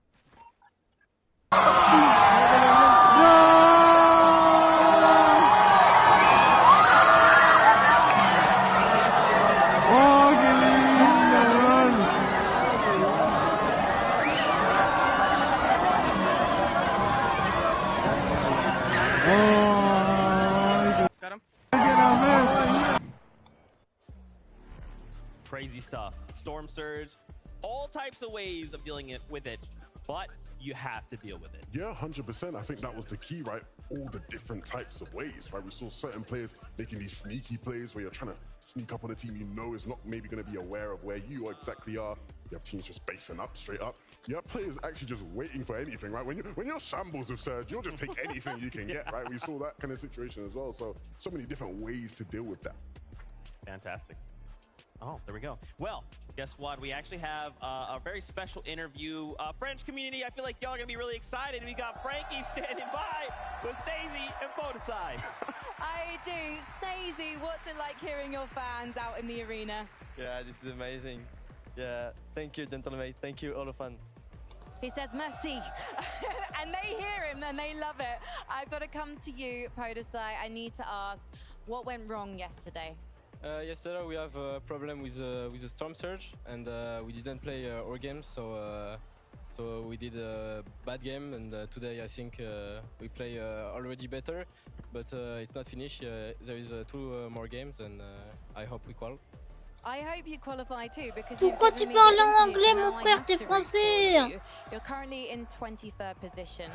I want to ask about the first game. We saw you go to Rift Island, but you didn't really fight. Non, ils ont reparlé les français, mais en anglais. Is that something you're intending to do going forward? Yeah, we take the island because we want to farm more because we have a lot low mats, and we got below third. We need to hit some degate, and we try to fight someone, but I die and Podasai clutch this game. Podesai has been left on his own early in games 1 and game 2. You definitely struggled with mats as well in game 2. Tell me how you feel when you are left to solo clutch it out. I think solo I'm the best player, so I'm very confident, and when I'm solo I'm unstoppable. So I clutch every game, and that's it.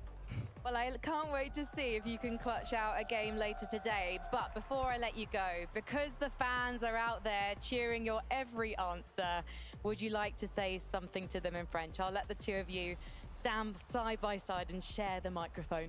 Can I say it in French? Bien sûr. Merci beaucoup à tous les fans de Tomize, ça fait vraiment plaisir que vous soyez tous là.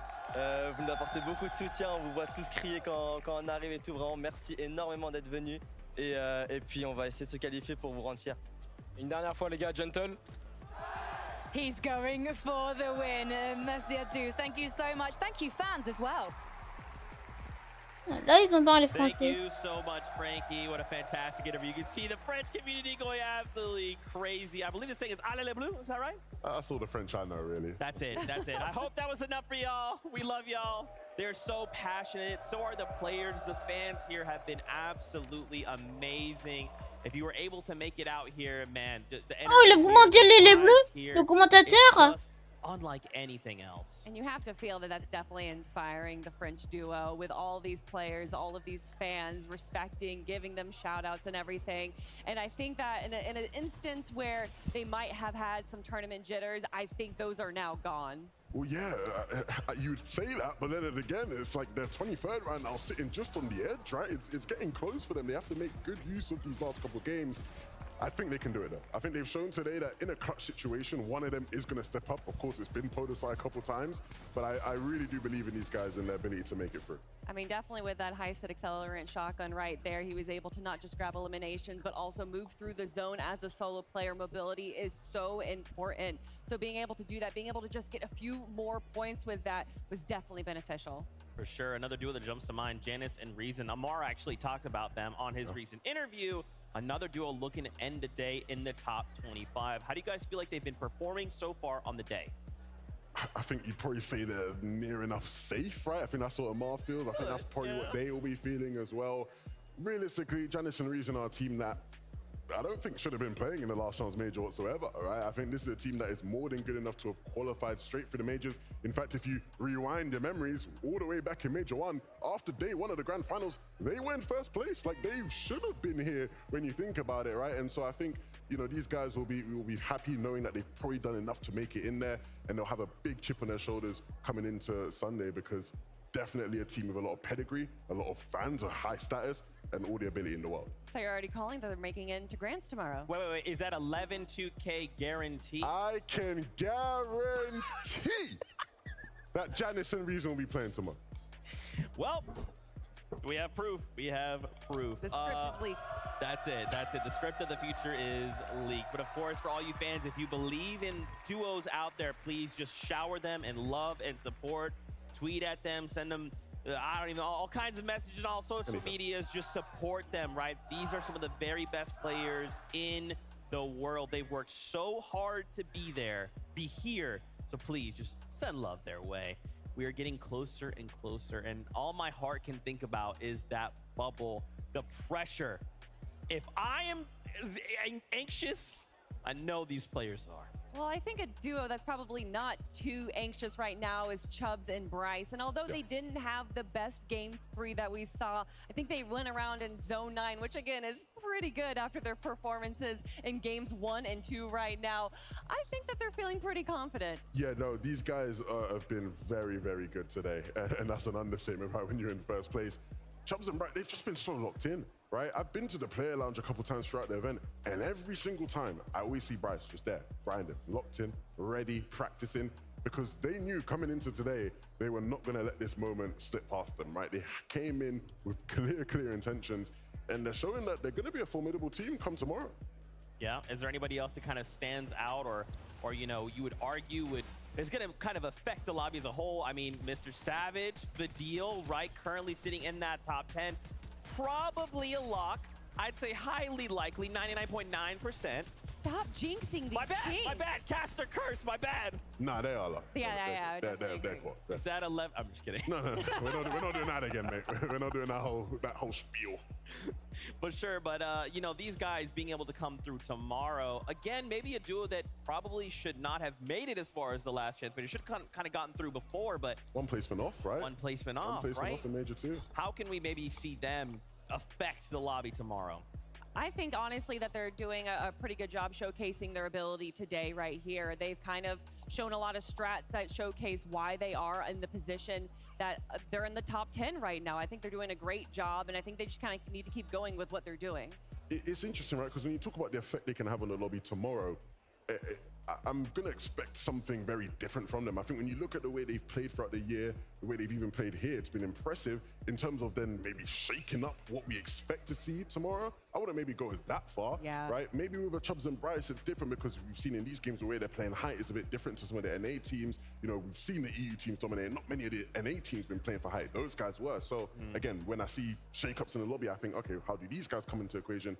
Savage and Vidal was more of like they slot right in, right? You sort of know what you can expect from them. They slot right in. A couple of end games here and there, you're going to see them popping off. Obviously, as a Mr. Savage and Vidal fan, I want to see more than that, right? But I think that's where they sort of fit in. It's a lot more of a comfortable fit for them. Well, you're saying, you know, they're not really going for height right there, but with all the performances we've seen from the low and mid ground these last 3 games, I don't think they need to go for height. They're grabbing eliminations and they're also able to take that first place spot from the low to mid ground, which isn't a typical thing we see. That's right. Well, we are getting word. Games are ready to go for us. Wait, just kidding. That's in a moment, but I do want to highlight here. Let's talk about Clicks. Oh, yeah. Clicks fans, Arena. Oh, yeah. Pourquoi tu parles? Tu parles? Are you guys awake? Are the Clicks fans De quoi? I think they're awake. They're awake. T'as mangé quoi? Epic Whale. Currently in 22nd. The Hein? not done. Right, we're right here. Bah, réponds, je sais pas. Could have them fall out of that top 25. Tu as mangé quoi? But for the duo right now, Bah, tu peux là. Are they performing at Si. your expectations? Le rapport? I mean, you know, Epic Will has that 6X on his name for a reason. You know that he's an incredible champion, and Clicks obviously a great player as well. And they're making it to the end game pretty much every single time. They're just having some issues getting into that 11th zone, 12th zone position there. But they definitely have the aggression. They're not having any issues off of drop or rotations in this moment. And honestly, I kind of like that Epic Whale is setting himself up for any situation. We saw him carry the turret there into the end game, which we also saw Batman Booga do as well, which just gives you a little bit more safety. Yeah, I think the interesting thing about that duo is that I actually don't think it's been one of their best performances, but they're just doing enough right to stay within that threshold. I think we're having to see it come down to a lot of individual brilliance from each one in these end games, right? How many games have we seen now where Clicks is hitting a couple big back-to-back shots, then he goes down, or Epic World's doing the same thing? Again, it's like 19h toi bientôt. Ouais, j'ai vu. Alors ton nom ça veut soit dire heureux, soit version plus complète, les délices et plaisirs du paradis. They're using a lot of mats and then not able to recover that towards the end game. So if they're able to kind of work around that a little bit, they're going to have a much better time in our final 2 games. And on top of that, many duos, right, finding themselves in these situations where it's just a solo rider. They're kind of finding these engagements where they're trying to split up the map as much as they can, and then suddenly a duo's waiting. They're strike, hey, this person by themselves, take them down. I feel like, you know, is that the kind of route we want to go? Is that high risk, high reward worth it? Savage earlier on, the very beginning of the show was like, yeah, it's a risk, it's a reward, but is that worth it? Which route would you go, Zeke? Nah, man, I'm too safe. No, Zeke, I just want to know, like, which route would you go? I would go safe. It doesn't matter what route you go. We don't care about what Zeke has to say. See, I walked into it. I don't care what Zeke has to say. Look, if you're one of those players, I think ultimately in crunch time, because this is crunch time now for a lot of these players, you just got to go with what you're used to, what the formula is. I don't think you should do anything too dissimilar to what you hate. You've been such a phenomenal player, you know, at times this year. That's why you're sitting on that stage right now. Don't switch up anything too crazy. Don't get too, you know, insane up there. And I think we are seeing that from a lot of our solar players. I think we actually saw some Majors in game number 2 where he was able to use incredible rotates through his augment. And even though he was kind of dodging all of these players, he was able to use exactly what he had in his toolbox and use that to his advantage and be able to place it even higher than what we would expect him to in a solo situation. For sure, Canada there, he's just feeling his, you know, being him. There was a duo I just want to highlight. It's Cal Gamer and 7man from Middle East. Right now, it's looking like this could be the second Middle Eastern team to qualify going to Grand Finals. That's huge. And we saw how confident Cal Gamer was yesterday, right? You know, when he was in the interview. The most confident man in the arena, potentially, you know, how confident he was. And understandably so, right? They've you know, had success in their region, you know, back-to-back major champions over there, and now sort of looking to deliver here. And I think it's been a much better day for them. We've been seeing them over, you know, being able to claim the mythic weapons and sort of go about their day in a much more controlled and comfortable manner. Yeah, that mythic MK7 definitely helped them out just a little bit, but also their positioning, even in situations again, right here, situation, able to do whatever he can, grabbing 6 eliminations before being dropped. and using these opportunities also to third-party other players, grab as many elimination points as they can too. I mean, again, I've said it a few days ago, Cal Gamer is an incredibly intelligent player. He studies the game. Merci à la personne qui vient de s'abonner à la chaîne. Showcased today. For sure. I wanted to highlight Brazil here for a moment. We saw them performing well just a couple games ago. PH Sin and Kitos. I feel like, you know, we haven't quite had the BR representation as we did at Invitational, but I still hear y'all up, which is crazy.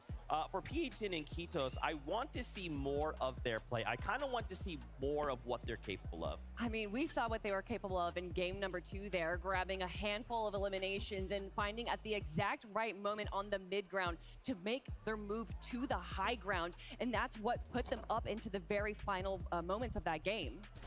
I think the interesting thing with a team like this, right, is the pressure that comes with having done well at an event before, right, where people sort of come into this one going, hey, we expect Kitos and PHN to come in and do their thing. And obviously, you know, when you're playing here in that sort of lower bracket, it isn't necessarily where you'd want to be and where you'd want to have to do it, but they have still showed up where necessary today. And I think that's been impressive. Some of these shots here were absolutely spectacular. And so more of that tomorrow would definitely be ideal for sure.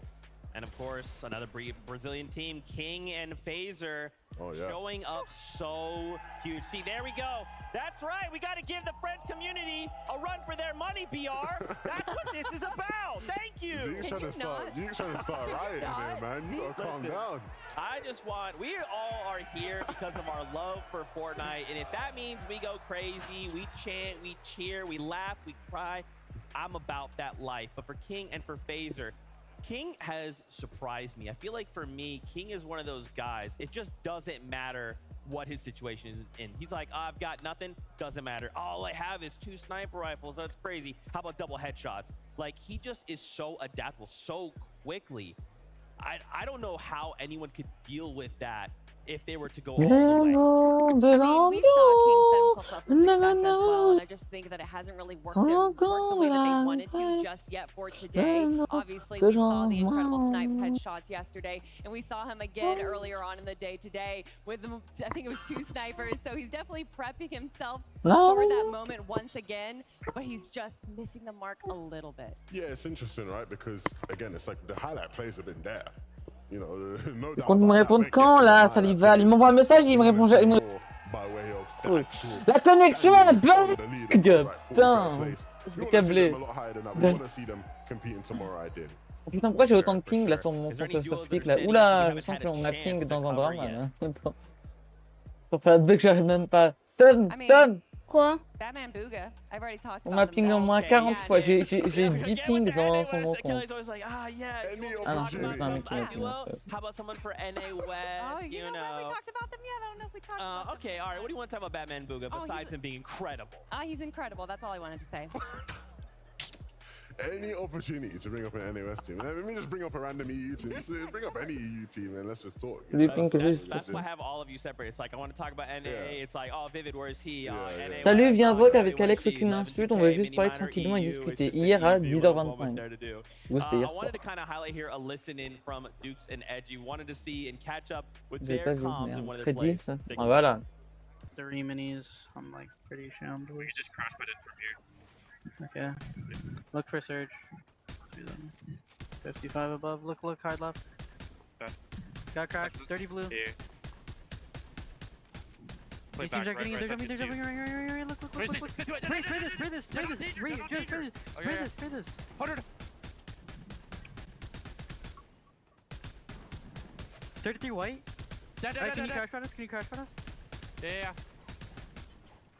You ready? Yeah. I'm doing it. It curves to the left. I'm in. Nice, I got 2 kills there. Man, I still just cannot believe that moment from Dukes earlier. I just look at Edgy going, oh my god! We did not get to see that before. I'm so thankful we have a million cameras pointed at the stage because, man, just to celebrate and bask in that moment, like a victory out. Let's just be clear here. Your duo doesn't always need to get a victory out to place high, right? Consistency will always be king. But man, does that victory out feel good, especially in an arena like this, in front of these fans. Yeah, that's the joy of a man who knows he's been saved at the end there, you know? when Eddie went down, he was thinking, oh no, it's 2v2, I've just gone down, oh my goodness. And then Duke clutches and he's like, let's go, you know?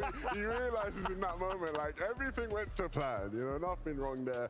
And of course, right, both incredible players, you know, we saw them during Major 2 when they won. And a lot of people, you know, sort of looked at them and went, yeah, man, that was a bit of a fluke. I don't know how these guys did it, but they're here to prove people wrong, right? You know, it wasn't a fluke. These are very good players, top players within their region. And I think they can keep hitting shots like, you know, Dukes was hitting towards the end there. Boy, oh boy, we're going to be in for a treat.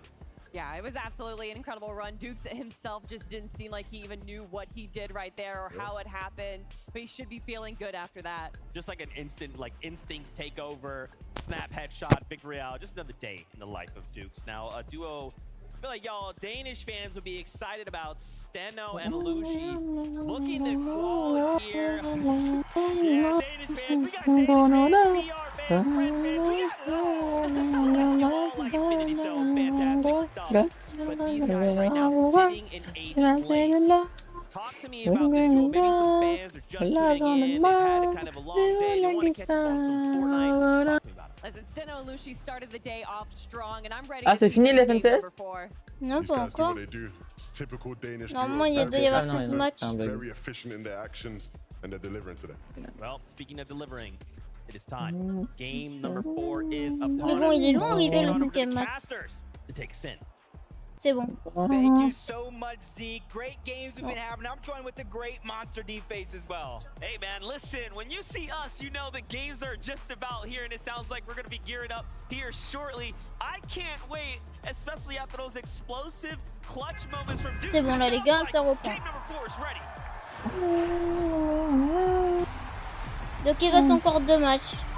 Bon, les gars, je vais vous abandonner là. Le live va rester en ligne, bien sûr. Je vous laisse le live. Moi, je m'absente jusqu'à la fin des FNCS. Big games Du in coup, je quitte la voix comme outside of the bubble teams were able to Oui. qualify. The same thing happened in game 5. Now their backs are up against the wall with no choice but to go big or go home. Go big or go home is the name of the game. We have these bubble teams contesting one another. The Tous les gars, je vous dis à toutes. Pour la fin des FNCS, je vous reprends après. Pas longtemps, bien sûr. Je vous dis à plus. Neither is Voilà. Death, who are just to the north of them, all of which are on that same exact threshold. Here we have Jamon, Moneymaker, Yuma, Finasian, just nearby. They go for the pickaxe play. It's not going to be enough. Down goes one. Can they get the second now? Yeah, that's tough. They're in 20th place, Moneymaker and Fanayan, to start this game off. So if they go down here, that's going to really put things in a tough spot. But Yuma and Jamon, they're definitely picking up the pace, especially after that loss off-spawn battle in that last game. They're finally figuring out where he's hiding. And Moneymaker's really just thinking outside of the box. Any nook, any cranny that he can fit in, he's going ahead and trying to hide and trying to keep them on the run, going in and outside of the same covers. But eventually he's going to have to go ahead and run into both of these players unless he can get the launch pad and get out, and that's exactly what he's going to do to stay alive. Wow. Yuma is going to spot him, though. He puts a couple tags down. Very crucial, but not enough to finish the job. Alba, Yuma, and Jamon, of course, representing for the Asia region. That elimination alone jumps them up 3 or 4 spots, putting them in the upper 30s now. That just shows you how close the cutoff is for top 25. This truly is the story now on the back half. It's the race to the finish line, but for some, they might be gasping out just trying to get there. This is huge. Another battle off spawn towards Creaky Compound. Bahad and Hero, who's trying to make up for all that lost time early on in the day. Quickly trying to capture Creaky Compound. And there's a strength in numbers, I've been saying all weekend long, but it's here on the flag as well. As long as both of them are standing in it, they're going to get it much faster to try to get that loot as we try to capture everything that's gone down. You see Hero already with 1 elimination, and Skits, that's going to be the second one. And that's a must-have because Skits and his duo were having such a hot streak out of the gates, much better than they performed yesterday. Absolutely. Crazy to think how many performances have been seen as far as above average coverage from the NA side. So many of the NA teams are literally putting themselves closer and closer towards the finals. I don't think that's been emphasized enough, how well of a performance they've had, and I'm here to champion for them, as I'm, of course, been rooting in the background. But Vatch and Pamstil, of course, if they make it to Sunday, they will be giving Cammy and Seti an issue there, so we'll see what happens. All these qualifications do matter. Stain and Data still sneaking up. Taking a page out of Misha and Teeny's playbook, something we haven't really seen anybody else do but them. Instead of hiding in a bush, though, they're ready to pounce. They realize they are separated just enough for their liking as they continuously try to creep in. Fahad's going to try to get away, but the shot strike, more than half of his HP is going to be gone. And that leaves Hero to try to run, cover the distance, get there as fast as possible. And I think this is going to come out into a 2v2 situation with Stain and Datas having the advantage early on. ME versus Asia right here, right now, but a third party comes in to put their influence into the mix. That was almost a perfectly coordinated attack from our favorites here, Stain and Datas, and now the problem lies in their side. They've been hurt big time here. The compound no longer safe, and there is also a solo in the mix here, making his way south through. Meanwhile, we jump over Wakitos here, setting up the ambush onto Raru. Trying to go in, nice little sneak shot, but he ain't gonna fall for that bait. Keto's quickly trying to back up, take the high ground back. Jin is right there by his side, but Greedy's trying to chop him down to size. Both of these duos try to reunite one another.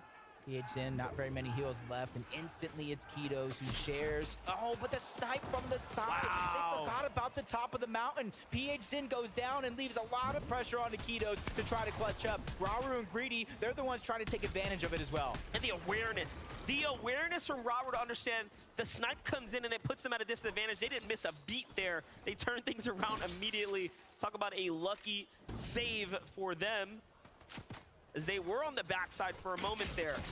Oh, what are these just third parties, one after the next? Oh my gosh. Greedy gets chopped down to size as well. Raru has to kind of about face. He can no longer go after Ketos, who has a solo, because he has to reunite with Greedy. He doesn't want to have his game end here very, very early in match 4. For a second there, it was looking like the warm-up games, like straight W key. But we got a listen in with Hen, seeing how he's doing in the early portions of this game. On the right, like towards 50. Yeah. You're killing me there. Come on, please be AR. I got AR. Nice on the right. Dead. Kiri. Absolute clean elimination right there. That's the way you want to start your games off, picking off damage. Question is, can he get the finish there in time? Either way, 8 players already eliminated here. That's 3 full duos and some fragmented. Let's take a look here. Zone going far north. Things mixing up here for day 2 so far. We'd like to see some variety. Yeah, we've definitely seen some northeast. We've seen some southeast. Now we're just gonna have a straight north for now. It does have a little bit of a western lean, but it could definitely center up. Figure out where it actually goes later on in the game, but Bully and Shadow changing up things just a little bit. Don't want to go against Peak and Vico far too often, but that's 7-man and Cal Gamer that they're going up against, and they're on a hot streak. They're on a hot streak for sure, climbing up that leaderboard to try to get their spot into Championship Sunday. And all Shadow wanted was a couple of tags thanks to that surge, and now he's going elsewhere. Oh, Mr. Savage has to be careful here, though, keeping the zone, but he is holding things down. Can he get adapter? He does! Swatted out the sky, nicely done for him.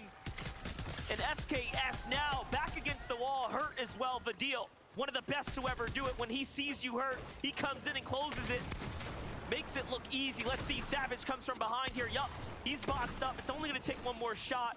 FKS is fighting. He's fighting hard, but for how long can he last? Yep, quick moves by Mr. Savage as well, dodging a lot of those shots. Okay. Might have cursed him there, but he goes down nonetheless. Vadil is the one who gets credit. He just took too much damage trying to get that reboot off. He goes down to the storm itself so early on. But that's Vadil and Mr. Savage. This is what they've known best. Even though they wanted uncontested, well, they got it. Best part about it is they need those points to continue to give them the cushion to go ahead and stay in the money, stay in the save zone. It's nice to be in top 4 now. Should be all he needs Take a look now at Batman Booga. Rapid, of course, a favorite. NA. Puts in a lot of work here, but Pink on the other side says, hold that thought. We got action, and we have it now. Finds Rapid there. The duo of Batman Booga. Now back against the wall. Just a solo here. We'll have to retreat for the moment as there is a duo lurking above. I'm waiting for this third party. It's actually Kaizen and Clement who are trying to go ahead and use those berries. So that way they don't have to use too much of their own heals. It is working out. That could be the distraction needed for Batman Booga to try to stay alive. And for Pink and Vico, this is a moment for them to stabilize themselves. They started this game in 32nd place, almost a repeat of yesterday with 2 chances left. They have to lay it all on the line. No regrets, no excuses. The time is now. That's right. Fresh duos rotating in the surrounding vicinity as well. Clement's going to go on up. They say, hey, look, we got the solo singled out here. I think we can go ahead and take advantage here. If they do just that, could put them in the position to have the surge they need. There it is. They trap them from underneath and force him out the box. Batman Booga expending all the metal now. Backs into a corner. The double shot comes through from Kaizen and Clement, and the synergy here, you have to respect it now. This Elim is worth 4 points. They want to close it out or give it back to Vico, potentially now. And Batman Booga will not give it up without a run for it. Kaizen and Clement secure the deal there and earn themselves 4. They got to be careful, though. Now it's Pink and Vico territory. A lot of that real estate is going to be owned by them, and they know it. So Clement and Kaizen immediately get out, build some fresh spot for them to go ahead and try to regain composure.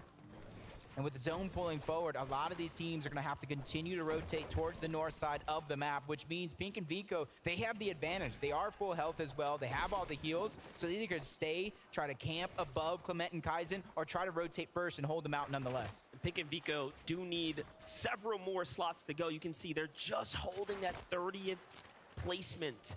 That's with the 4 that they earned this game off the elimination. So truly and surely they have to get more elims, and more importantly, they have to stay alive as Vico is severely damaged here. It's Clicks and Epic Whale setting up the ambush nearby, and they would love to pick up some of that sweet material, but no, instead going to prioritize the rotate out. That's going to come at a welcome surprise, I think, to Clement or Vico and Pink there.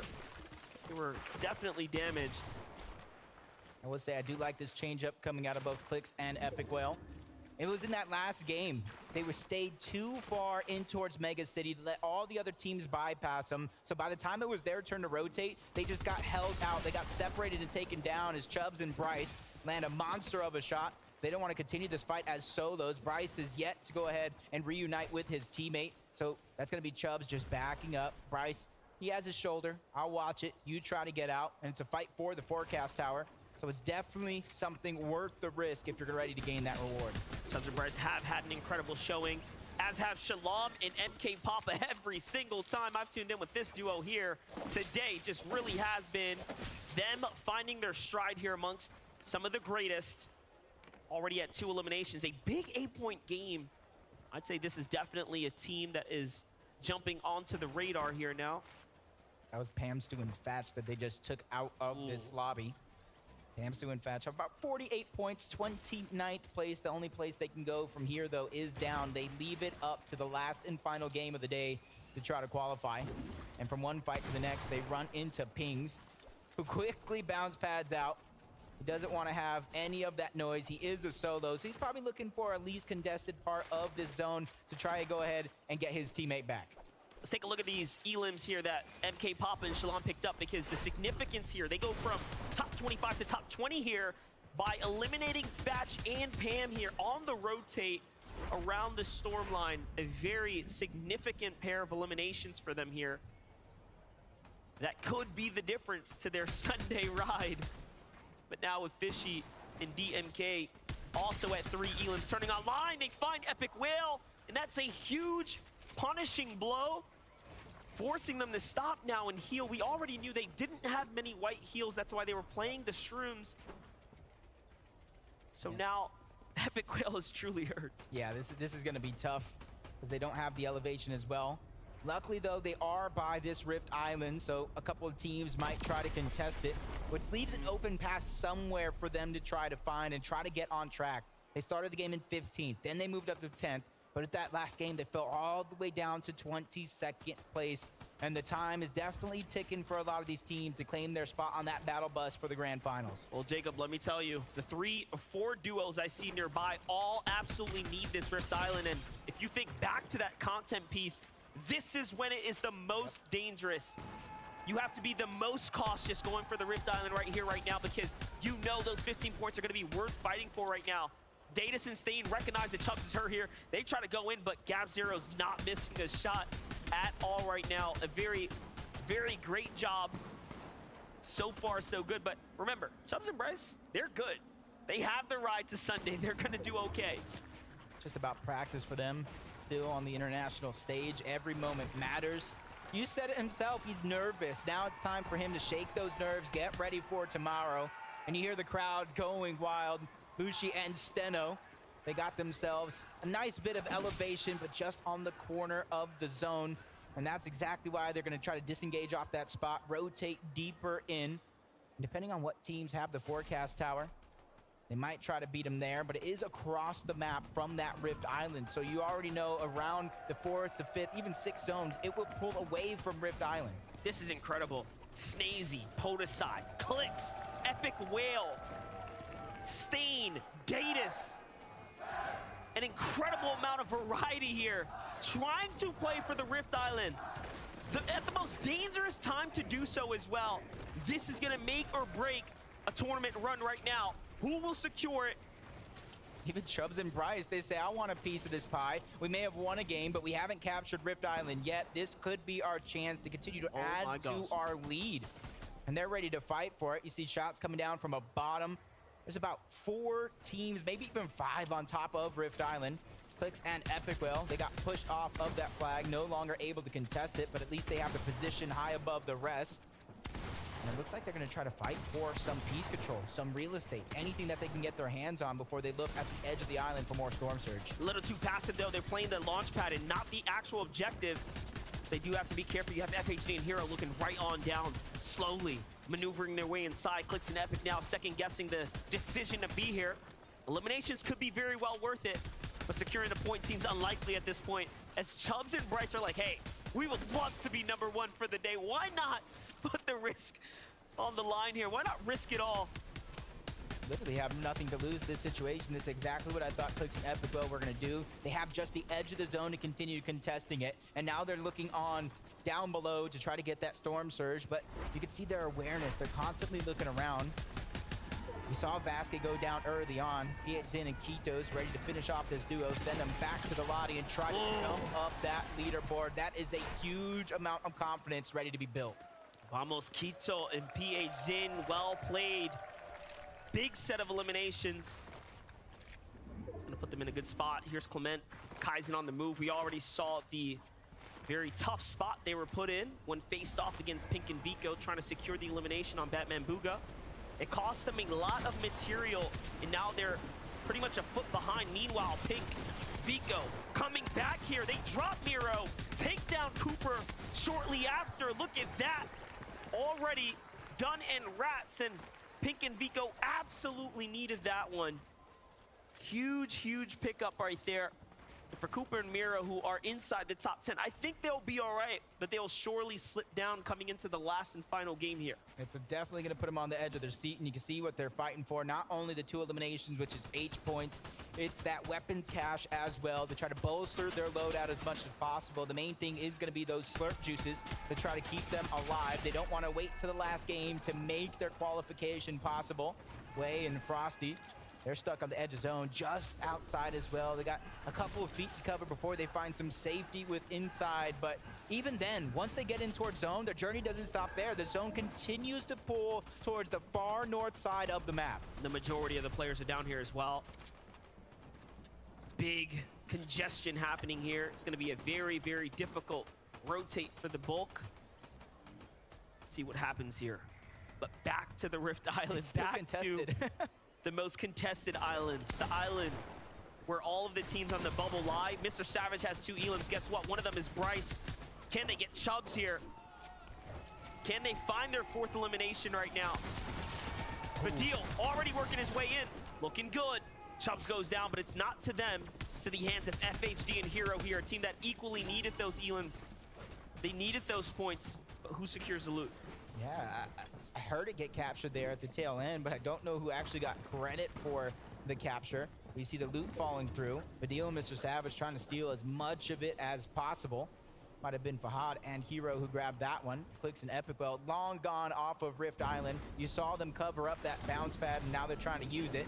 Suns and Anon trying to make something of their last opportunities here on the day. They saw Alex and Worthy qualify out of OCE, and they don't want to leave them as the lone team in the grand finals representing their region. Nice opportunity here to pick up more points. He's going to slip on through. That's Chris on the other side. Suns not only needs the points, but he needs the refresh. He needs that loot that he has in his hands, and Anon, him, can't stay too much longer in this zone before they go down. Also recognizing the additional damage turning on here. Look at how quickly they're falling underneath the Storm Surge. Storm Surge will, of course, turn on just about 10 seconds. Start dealing tons of damage to the lobby. Huge tag right there, though. That might be a game changer. No, it's only worth 100. Into the zone they go. Here it is. Let's see what they can do. Hero's right next to him. At least Suns made it in, giving him a shot. The Storm Surge taking him down. One more tick before he goes back to the lobby. Wow. He's doing what he can. 40 below, and he barely goes above by 81. The risk versus the reward. At least he stays alive. That was actually so impressive. Swings through, finds a tag, and slips out before this surge can actually hit him. He was just a moment away from hanging out in the lobby for a second there. But trouble still looming. Trouble still on the horizon here. Pink and Vico don't stop, though. They are looking to make the dreams and wishes of their communities come true as they're coming right back to it. Let's relive the moment. Let's recapture that. Vico walks in, takes down the two from the side. He gets both elimination credit there, and look at that. Feeling very good about it. I mean, Pink said it himself. What do diamonds make? Well, it's actually diamonds are made from pressure, and he's feeling that pressure now in the moment, using it to fuel himself. I think this might be one of the best games they've had all weekend long. And Monster, at this stage in the game, there are more teams alive outside of that top 25 bubble than teams that are inside. So they're trying to take these last two games of opportunity and really push themselves to the limit. Really changing the narrative right now. Pink and Vico are in 28th now. Right there, really trying to change this whole story around. Half the lobby has just about been eliminated, including some of our favorites, like you said, up inside the top 10. Most of those teams are down and out, so this is really gonna allow the funnel of points to flow south to the bottom of the standings, which is gonna make the final game that much more tougher to break through into the top 25. You know, it's a very different game when even those that were at the bottom are now starting to pick it up. It only takes 2 games, 2 good games. It's a recipe for excitement. Players are cooking up a final opportunity here. 27 players left alive, 27 teams, so that means no placement points have been granted so far. And it's really up until that top 10. Half the points are outside of the top 10. Majority of those points are inside of the top 10. So for some of these teams, just getting these placement points isn't going to be enough. They're going to need top 10 performances, maybe even back-to-back top 10s if they're looking to continue their journey on towards Sunday. Kaizen barely above the damage threshold by 66, but he knows not to make the wrong move, especially this late in the game with so many other teams surrounding. This is it. This is his chance. This is his moment. If he can take off here, if he can make a big end game, a top 10 potentially, it might just be all he needs. But first, though, he's got to survive here. He's barely up. He might just be able to find DeGuerra here. Great tag there, and he does take him down and out. Rocket rams his way on, up, and out. Can he get all the way to the top? Close enough. Wow. Perfectly there. It was nearly over, but even finds the zip line to get all the way on inside. There goes the elimination credit. Alive long enough to find it. Meanwhile, Reason also finding eliminations too. I know we got to interview with our good friend Amar. It seems like all of his hopes and dreams are coming true for the German community out there. Talk about the Brazil community. King and Phaser finally have some sense of high ground. Saw them far low on the leaderboard with 2 opportunities left. This could be their chance to boost up the leaderboard. Even if they don't get inside of the bubble, as long as they get close, they're keeping the hope alive for their entire region. But just like Perza here all by himself, 5 eliminations so far, 6 as a team, 34 points with a couple of those being placement. He's just waiting for the last possible moment to try to go ahead and rotate. He does have the front side of the zone, so there's gonna be a lot of players passing by he could try to get an elimination on, because with 7 builds, he might need one. This one, he's gonna have to pick his poison, go for elims, go for the loot, or play for extra. Let's see what he decides to do here. Still trying to make that decision. Not looking to get greedy, though.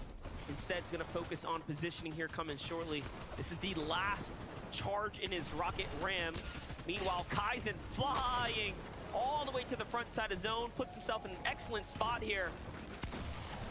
He just sees so many chances to find tags. Just biding his time, trying to play the smart game, even though he's below the damage threshold. He's not trying to make that leap all in one bound, even finds some minis along the way, gets above the damage threshold before it goes away altogether. Top 30 player situation. He's going to be one of them, trying to put the team on his shoulders, but King and Phaser still find a way to hold on to that high ground. Put so much damage on Yanis, who tried to contest him up there, sends him back down low into the mud. What a game for Shalom and Papa here. Also, ranking their way all the way up right now. Getting very close, getting very comfortable, but Shalom falls is all up to MK Papa here. Has to put the teammate on his back quite literally. They decide, hey, you don't have to save me. I'm gonna try to stay up right here. Clicks is gonna fall. Epic Whale has to do it by himself in the end game. He has no builds. Shots come from everywhere. Down he goes to his NA friends. TK there. And now, Snazy, Podesai, another end game for them. This is their moment. This is their chance to do it all. I know everybody at home can hear the crowd through our mics cheering loud and proud. We already seen Podesai get a massive amount of points as a solo. This time, yes, his dynamic duo trying to go ahead and lead the charge into the qualification spot along with Pink and Vico. They've been doing so much damage all around the lobby all game long, and they don't intend to stop here, especially with 7 eliminations. They already got themselves into the top 10. Now they're trying to grab the last half of those points. And only 1 build left. He comes all the way down to low ground. They'll be alive for a little bit longer, but 4 duos remain. One's a single solo in the mix here. In this entire game, Shadow from the shadows, the back of the leaderboards, all the way on up, here to play Epset. He makes an end game. This is gonna surely put him in a true chance for the bubble spot. Down he goes to the hands of Pink and Vico. Pink and Vico have rocketed their way up. It's gonna be such a contentious final round. But first, who will win this one? Who will secure that dub here? Podesai will surely get eaten alive by the storm. And he fails to build there. It's unfortunate here. Comes in through the side, down he goes. And it's now a 2v2. That's gone, and Pingu at the bottom, and fall damage is real onto Vico, but he gets the trade at the bare minimum, and Pink and Vico take the game. That could have been it, Monster. That could have been the moment where they qualify to the grand finals on Sunday. They're knocking on the door of Acorn and Cold, so I'm gonna throw it on over to the stage where we have Frankie standing by to pick their brains. I think that might have been the most important victory royale we've seen so far. Boys, I think you were 30th on the leaderboard going to that one. And you, Vico, had the game of your life. How on earth did you manage to get so many eliminations? It's because Pink's just the go to tarping and everything else. He fully clutched mid-game, I'm not gonna lie. You did clutch. Talk me through what happened. I had 7 kills, Vico had 4. Oh, this is what I've just been told by the producer in my ear. I am sorry. Justice for Pink, everybody. I apologize. I mean, 4 elims is pretty impressive. All right then, Pink, what was your favorite elimination of the 7? Killing Mero and Cooper, because we had nothing, and I just killed both of them, and it just revived the game. I don't know, bro. God, it's the greatest, bro. My mum's life. Oh my God. How did you manage to get yourself together to get those 2 eliminations, though? Because you were on the back foot. I mean, a duo like me and Vico, like, we don't need loot. Like, we have the fragging capabilities over the course of the last 2 days. We haven't been able to show it. But I just told Vico, just keep a positive mindset. Like, no matter what throughout the game, don't give up. We'll get them kills. Like, we're good enough. we got them kills, we came back and we won the game. I can't lie, I knew that we would call. I just had to put the belief into Vico. Why do you think it did take you so long to put up the performance we know you were capable of? We were struggling with Surge a bit, and we kind of choked some mid games, but we got it now, I figured it out, and yeah, it's gonna go better now.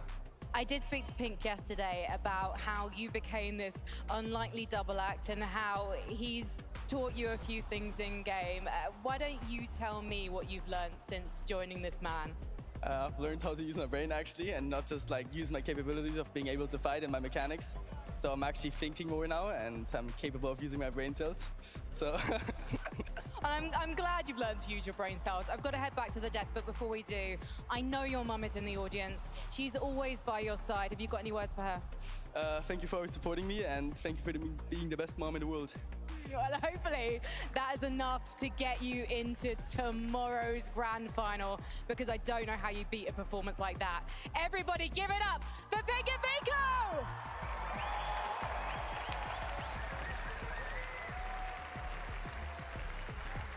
Let's go. As they stated, they've been trying to put up this performance for 2 days, and now what a better time to do it than on the penultimate game. Double-digit eliminations, Pink and Vico. Let's go, boys. And this is all off the back of Vico's recent win, right? Getting the Red Bull contested overall win. Now, I mean, I don't even know what to say. 11, what do I say here? It's just spectacular from these two. The game sort of started, and they were lingering around that 40-point mark, and I was looking at them and I was going, I don't know how these guys are going to call right now. It's not looking good at all. I was getting really worried. Then all throughout the game, Kenny, I just keep seeing their names in the feed, right? You know, Pink throughout the mid-game, seeing his name in the feed. I'm thinking, I know what's happening here. I know exactly. I've seen it so many times from Pink in particular, even with previous duos, but obviously Pink and Vico, where he needs a clutch game, and he's like, let's just key, let's W key, let's just go in, and they can do it. They have that fragging ability. Honestly, Pink is so excited right there, but I think Levin was even more excited. It was great watching that game with him. And I know that you and him talked about the mid game, but honestly, it started from the early game there with Pink and Vico going up against Batman, Bugha, and Rapid. They were able to take one down, but then played it safe. They didn't go on the aggression, which worked out really well for them, because then there was a third party that came in and did clean up Batman, Bugha. But then, of course, we saw the eliminations that they got in the mid game, and then in the end game there, they played the mid ground really well, waited for it to be around 7 teams left, and then that's when they went for the high ground. I think Pink finally knows what pressure makes. It's diamonds, right? And these guys are diamonds, and they've been shining in that game. I mean, the pressure on them. You mentioned, right, obviously, you know, winning Red Bull contested for Vico, what a moment that was for him. Obviously, Pink last year won Gamers 8, right? So, like, these are two players, a rare example of two players on the same team who have won lands before. They had that experience in this stage, and I just really wanted to see them actually then be able to deliver. So to see them do it now is really satisfying. And I mean, the whole arena just erupted right in that moment. I gotta relive it, but this time, let's do it with a listen in. 50, 30, 1 HP, 150 on him. The gingerbread. My wall. Conan. My wall. Cracked him. Go. Get body. Just play for body, Get it. Pop big. Give me mats and I'll lead. It might be a solo on height, by the way. We have height. Okay. I think so. Yeah, we have height. Spray. Pop big, I'll spray. I've zero build. Take my scraps. Right now. Top 3, top 2. What, 2v2, we should drop down and get side pump. Drop down. 50 wide! Let's go!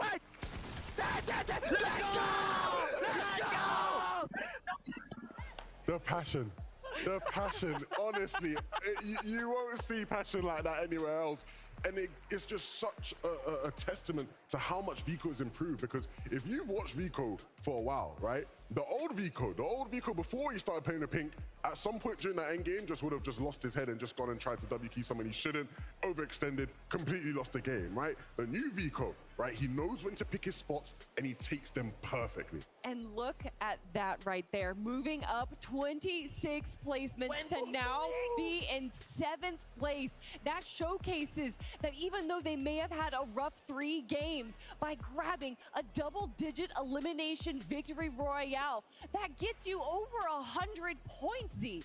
That's right, and I talked about it right before.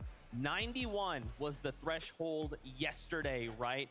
All you need to do is have one amazing game and your duo could fall or jump up from outside that top, or bottom 25 rather, for Pink and Vico. What a moment. But now we have to start thinking about this is it. We're getting ready to go into the final game on the day. The bottom 25 will be going home. As we turn attention to the bubble, take a look. Frosty, KZ, and Wei sitting on 84 points currently. And just start to look out at these names. In 30th place, Moneymaker and Fanyan. Anytime we've seen these guys on a screen, this arena has gone wild. Oh yeah, and then deservedly so. What an incredible duo right here. And all they need is just a few more points. With this being the final game of the lower bracket, I don't think that they're going to be doing anything too crazy. I think they're just going to be going with what they know best. The pressure truly is on right now. I wouldn't want to be them. Look, I love, you know, high stakes moments, but I love to watch them. These guys are in it. It's going to be tough. I'm getting word. This is it. As much as I want to break down more, we are ready for the final game of the lower bracket. So Marina makes some noise as we go up to the casters. This is the final countdown. It's almost like these are gladiators in the arena right now, putting on a show for us and everybody at home. Yep, that's right. And that last game really has crunched the standings here. It's going to be so difficult now to make it into the top 25. Here we go.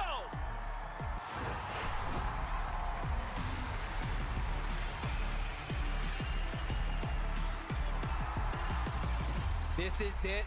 The very last chance for any one of these teams to try to make it to Sunday and keep their dreams alive. They got the Axe of Champions up for grabs, the lion's share of $4 million. And I think just as important for these competitors, calling themselves the best in the world when it comes to Fortnite.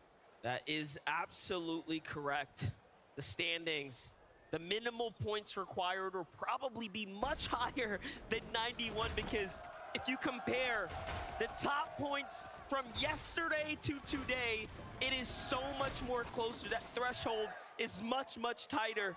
This is by far a much more difficult qualifier round to get out of. But first, Yuma, Jama, Moneymaker comes in. Looking sharp as ever here. Gets the first tag, but his teammate is also hurt. Swings around. Can he go ahead and put it all together here? This is a big battle for both of these teams, because this decides if they have even a chance to keep themselves alive, and they immediately get a disengage from Jama and Yuma. Moneymaker's just hot on the heels though. May not know exactly where he's at, but by going this route, he knows now he has to be in that direction. He spots him out at the tail end on top of the roof. Shots gonna be fired. Jamon taking a lot of that damage. Fanayan there to finish the job. They keep it alive, Monster. What a well-played elimination right there. Comes in, finishes the job nice and easy this time.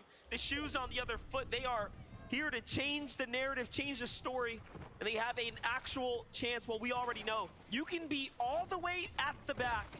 One win can potentially take you to the top. Yep, and with some of these teams already have their ticket on that battle bus ready. We've seen some reckless play to try to defend their drop spot, but a nice shot from Anon and Sons to deal a load of damage on their opponents. All about how you capitalize on this opportunity now.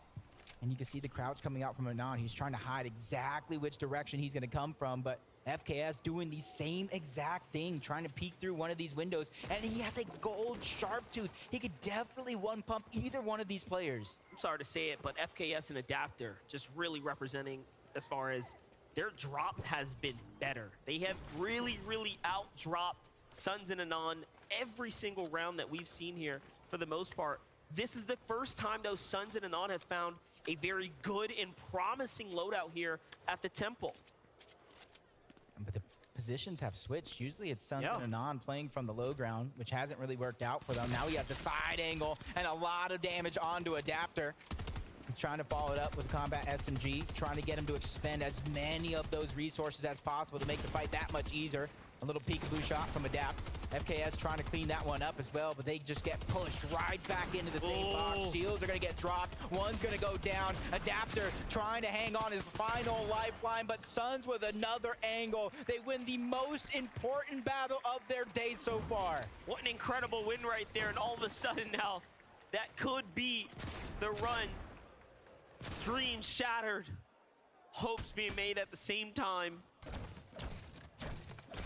Not too many contested fights actually go down over here towards Brutal Bastion, even though it is contested. A little bit of a north and a south split between the two teams, which kind of maybe explains why they might be lacking a little bit when it comes to Storm Surge versus other contested teams here in the game, but they don't know exactly where their opponents are at. Goals has the loadout that he wants. He wants to go ahead and pick up that big pot. Side sets the sniper. Cheatin' and Pixie are so far away, and they have that elevation, so it's not going to be an easy find to take advantage of. While Phaser, he found something. Tries to go for a quick couple of early shots. Snazy immediately builds up, takes that elevation away from Phaser. King is a little bit too far away, so if they're able to pounce rather quickly, that'll be two separate 2v1s. But it does look like Podesai is going to go for a disengage momentarily, which allows Phaser to kind of stabilize, reclaim his position, and reunite with King. Very, very important set of engagements in front of King and Phaser here if they want to make it to top 25. Ping, Kyrie need to do the same here, and the Eclipse state is starting to get a little expensive. A lot of teams nearby. Meanwhile, Edgy falls there. Fights happening here. All in the last game. Pink and Vico taking that heated streak here directly into the next game. Already in a battle. Already trying to turn online here. You know, they're feeling pretty good. It's up against Shalom. Shalom made an end game there as well. That was a big, big turn of events for him. See Pink and Vico right now that they've more than likely punched their ticket to the finals, playing a little bit more loose, a little bit more reckless, trying to repeat the fragging ability that they had in that last game, going a different direction than some of the other games that we've seen so far. Third party coming in, making NK Papa's that job that much harder as Vico continues to go ahead and push them in, take away a lot of their territory. Pink is on the other side, but he needs to be careful because he's running out of resources to work with. But it does look like it is going their way continuously. One false move and it could be all over for Shalom here. He has to hit this shot, but he's missing it. Vico finds his first, and down goes MK Papa first. Shalom now solo, but there is a duo starting to fire in. That might be the saving grace here, as they did not get the full finish. But Shalom back against the wall here. Vico continuing to push in. He's heated up. It's looking good, but these are not his walls. Hurt now from the third party. Back down to the low ground. Vico and Pink back up. It's cost them so much. Heals, material, and everything in between. We know they're top 25. But at the cost of Shalom's game potentially here now. The minimap is showing that the third party is getting fourth partied, making sure everybody has an invitation to the celebration, and that allows Pink and Vico a little bit more flexibility to continue the 2v1 onslaught, and they finish the fight. They send him back to the lobby and end the run for Shalom. Shalom and MK Papa were right on the 13th spot. But if you just took away 10 points, it would be on the bubble, on the line inside the top 20. So we'll see if it can hold up now. They'll have to hold their breaths until the next game. If we saw a repeat of last game, it's gonna be tough. No, it definitely is. Especially now that they have to sit and watch. Only place on the leaderboard they can go is down, but at least they've secured their spot thus far. Source taking a little bit of damage. Taking a few seconds to try to heal up here over towards Steamy Springs. You see Bully and Shadow in their lines of sight. Just Shadow, actually. So this kid give Bully a chance to try to alleviate some of the pressure or just continue to rotate as Skits and Sorif do go down to Duke and Edgy. Duke got to be feeling himself after that huge 2v1 against his NA counterparts. And just gotta ask if he has the reboot card, because it's a chance to get Edgy back into the game, as it does look like he's going towards the edge of the zone where you'd think or at least the least amount of players are at. Duke by far the play of the weekend. That clutch, incredible, coming out of game 3, securing them inside the top 10 so far. Now, the team that probably needs the crowd's energy the most, Epic Whale and Clicks are on 24th position. And we want to emphasize, to get out of the lower bracket, you have to get to 25th position or better. They are just on that line. One mistake, and it is over. You just have to figure out a way to dig deep, get that energy. River and Gazer Going up against another duo here. Rapid, Q, and DX. Shots also coming in from around the map, making it that much harder to try to take this one in a convincing manner. But the piece control goes on over, but a great shot by Rapid to go ahead and get a knock onto one. Quickly going to clean that one up for the Siphon. Getting that refresh on the mats as well. You can see he's max. QNDX ready to continue putting down the pressure, advancing forward every chance that he gets, trying to cut him off. River's going to be by himself. A little bit of a miracle is going to be needed, but he's quickly keeping them on the run, going up elevation. Definitely one box at a time, trying to tear down the walls of his opponent, give himself some real estate to work with, trying to stabilize his position. And momentarily, he's going to do just that. And another shot being fired onto Rapid, so the bait and switch is going to come in, and they played that one to perfection to take down River. Let's go. Well played for Middle East right there. Meanwhile, Tahi has to clutch up for death. This is it. They're working together right now. They find De Guerra there on the rotate. Very nicely set here for the rest of the game now. They can pick up these materials. They can pick up the extra finds here. Get right to the zone. Plenty of time to work with as well. This will put them well within the surge comfort for now. Saw Kaizen go down in the feed. Clement was also out, but they've positioned themselves on the leaderboard in 15th place. Got to be confident that it is going to hold, but only time will tell as Anon goes down to the deal. Suns as well, so another duo's run here this weekend comes to an end, while another one is shining bright. Love to root for death. Young kid from the Bronx alongside Tahi, but it's jumping over to Okis, who's trying to put up the solo clutch here. For a moment there, he had a bit more on the standings, but now pressured in by Kitos and PH-Sin. They're working the pincer maneuver here. One wall and two, and Okis now runs, trying to stay up. The early med kit here, they don't want to risk anything, making sure that they put themselves in the most optimal position to win this fight here. You have to respect every pro player that has made it this far in the stage. The best of the best globally here gathered for the weekend's tournament.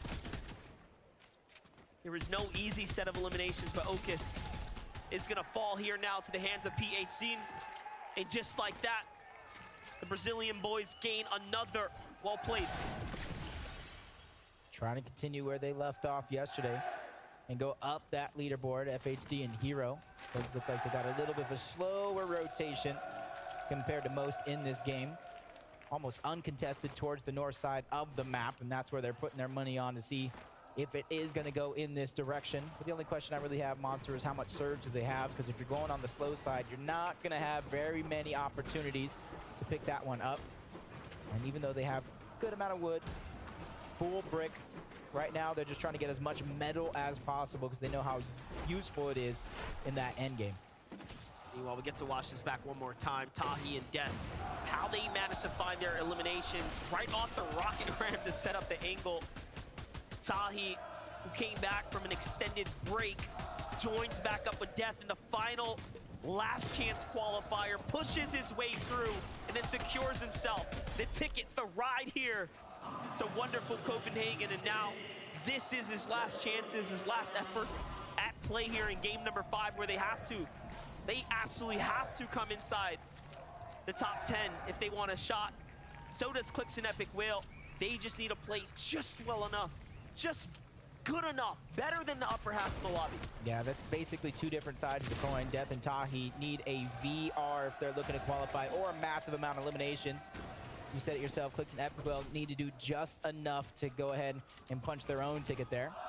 Snazy and Podesai at this stage in the game, I feel like they did more than enough to find themselves confident to go ahead and play yet another day of Fortnite tomorrow, and a chance to win $1 million as a team, and each placing below that is no slouch either. There's a massive amount of money up for grabs, $4 million to be exact. 7-man is trying to put the team on his back here by himself. You see he has the vault loot, and he's in 27th place. Epic Mailwave just found something there, but 7-man has the tournament run on his back. Snazy not to the hands of Epic Whale, but saved, picked up here. now starting to run out of heals. They don't have much time. They have to get to the zone now. It's all or nothing, and there it is. Luckily, they were super close. It ends up working out.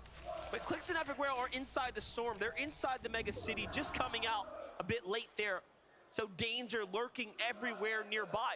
If 7-man makes it to the finals and King makes it to the finals, we'll see that contestation again. Grand finals is gonna be so crazy. The new teams are joining in.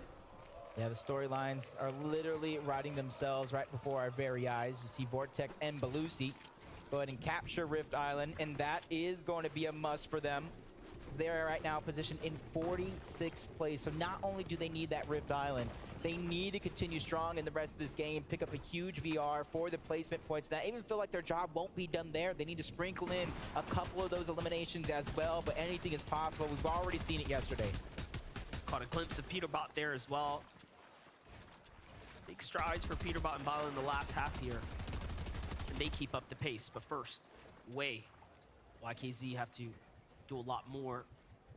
See what Frosty's can do. Frosty's got a lot to work with here, but the pressure is on as he is on that line. He is the protector of the 25th line, if you will. It's got Rauru just next door, Death and Tahi. All teams that would love to go ahead and find these eliminations. Have to have a little bit of that goal line defense. Not let anybody squeak past them. And that could be a different type of pressure itself, knowing you are in 25th place. Anything can happen. Peterbot and Byla have shown that as well. To qualify to this stage, the different weeks of qualifiers and the grand finals, they fell short with different teammates. But they went ahead and remembered the recipe for success. When they were teammates, they got a first place finish in FNCS Championship. The following season, they got a 6th place finish as well. So they realized what works. And I feel like they're trying to put that to the test here. This is a deal that was highly regarded on NA to be an elite force, undoubtedly. Now they're joining forces here again today. I got to touch base with Peterbot, and he had a lot to say. His on-camera demeanor doesn't quite show it, but the kid's got a lot of heart and spirit. So far, he is holding that line as well in 21st. King and Phaser, man, they have a huge task in front of them. They need an end game. They need a big, big moment here. So does 7-man. 7-man is by himself. That is also his biggest problem here, is that if he makes it and 7-man makes it, they will be contesting one another. That's the reason they're here today, a very difficult upper bracket. Yeah, it just really goes to show how much all of these players are tested, not only throughout the weekend, the day, and in this game. Decent amount of the lobby. I should say the bottom half of the leaderboard. Some of them are in a big situation with their backs up against the wall. Cooper goes down to 7-man. Can he clean up that elimination? That's the question we're going to be asking ourselves. And I feel like I've seen Pink and Vico positioned next to Bully and Shadow almost all game long, all day long as well. They're trying to aggress onto him instead of going away. This is crazy. Into the box, but he falls too far down. That leaves Bully by himself on the high ground. The wild part about it is Shadow has that, like, all that potential to really finish the job. We've seen him come back with late tournament strides and key his way through teams. That is where he plays best. But unfortunately, he's caught out trying to go against the fired up Vico and Pink. They're just, you know, in the zone, in the stride right now. And it's truly showing. And they'll find themselves this elimination. This will surely secure the deal now. It's over, it's done. Bully has to put the rest of the tournament on for himself here. You know, they have to at least be proud that they went from being one of the teams placed last up into the 30 spots. Yeah. Can he push a little further? Solo is going to be a crazy task. He's going to have to dig deep to perform that. You see a lot of the teams that were on top of Rift Island or around it, they get that far pull towards the south side of the map. Cooper and Miro actually do both go down. 7-man's going to clean up both of them. Bully falls as well. Batman Booga trying to hold on to his position. And then we got Snazy and Podesai over on the other side. It does look like they're on the hunt. They have at least one player around him. It does look like he might be a solo. And I wonder if that's 7-man who's already been heating up. Well, quickly answered. 7-man is playing so well. Those are 8 points. Those are 8 points. He was at 26. That's going to jump him up. He was 190 damage below. He already fell in the knock. He finds up Miro afterwards and crushes them at the same time. Look at his loadout. He doesn't even need any variation of the shotgun either. He goes in for that mythic stinger over towards Relentless Retreat. I questioned it. I questioned it yesterday, and my answer is here today. You can see why he's doing such things, but he's still below the damage threshold, continuously falling. He needs to figure out what he's going to do, and right now he's just trying to pressure a team across the map. Hope some of those shots sneak through, but he has a couple players on the backside. Hannon, Vasquez, Bryce as well.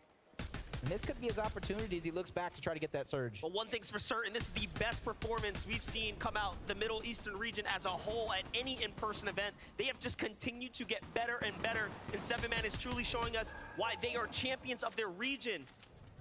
Although CalGamer is down right now, but he's got to do it again. He needs more surge. 2 eliminations was not enough. Next up might just be Bryson Chubbs, but first, he's got to pick his poison. He's got to move here now, and he's got to move soon. He's one of the last persons here on the backside of the zone. Yeah, it does look like he's going to attempt to out-heal it, wait for those opportunities for these players to try to go ahead and continue moving towards the zone. That's going to be his best chance to try to strike. He's trying to contain the Storm Surge, but he's still 100 down, 133, continuously falling. A lot of his heals are going to be expended in this situation. But what choice does he have? He's a solo in a world of duos. Yeah, and that damage that shows just slowly slipping away, getting further and further, looking for any of that leftover loot. He knew that he had something here. There was stuff to spare. Has to pop the slurp juice, take the double. I was gonna say the double movement potentially, but no. He needs the shotgun. He's got to do something monumental now. Will it be a solo? Will it be a duo he lands on? Let's find out. He finds a team rotating here. It's Belusi and more, but then into the box, and he almost does it. It was so close. He finds Q&D, but Rapid was there to seal the deal, zip him up, and unfortunately, that's it. That's Rap. So what a performance. You have to be so proud you made it that far. Yeah, just outside of that bubble in 26 is where he went down. And he's doing it with an unorthodox playstyle, not really carrying a shotgun until that final moment. Oh no, this is everything. Well, 139 below though. They realize the situation that they're in. Even though they might want to back off, they have no choice but to go forward. That's PH Zen and Keto's on the other side.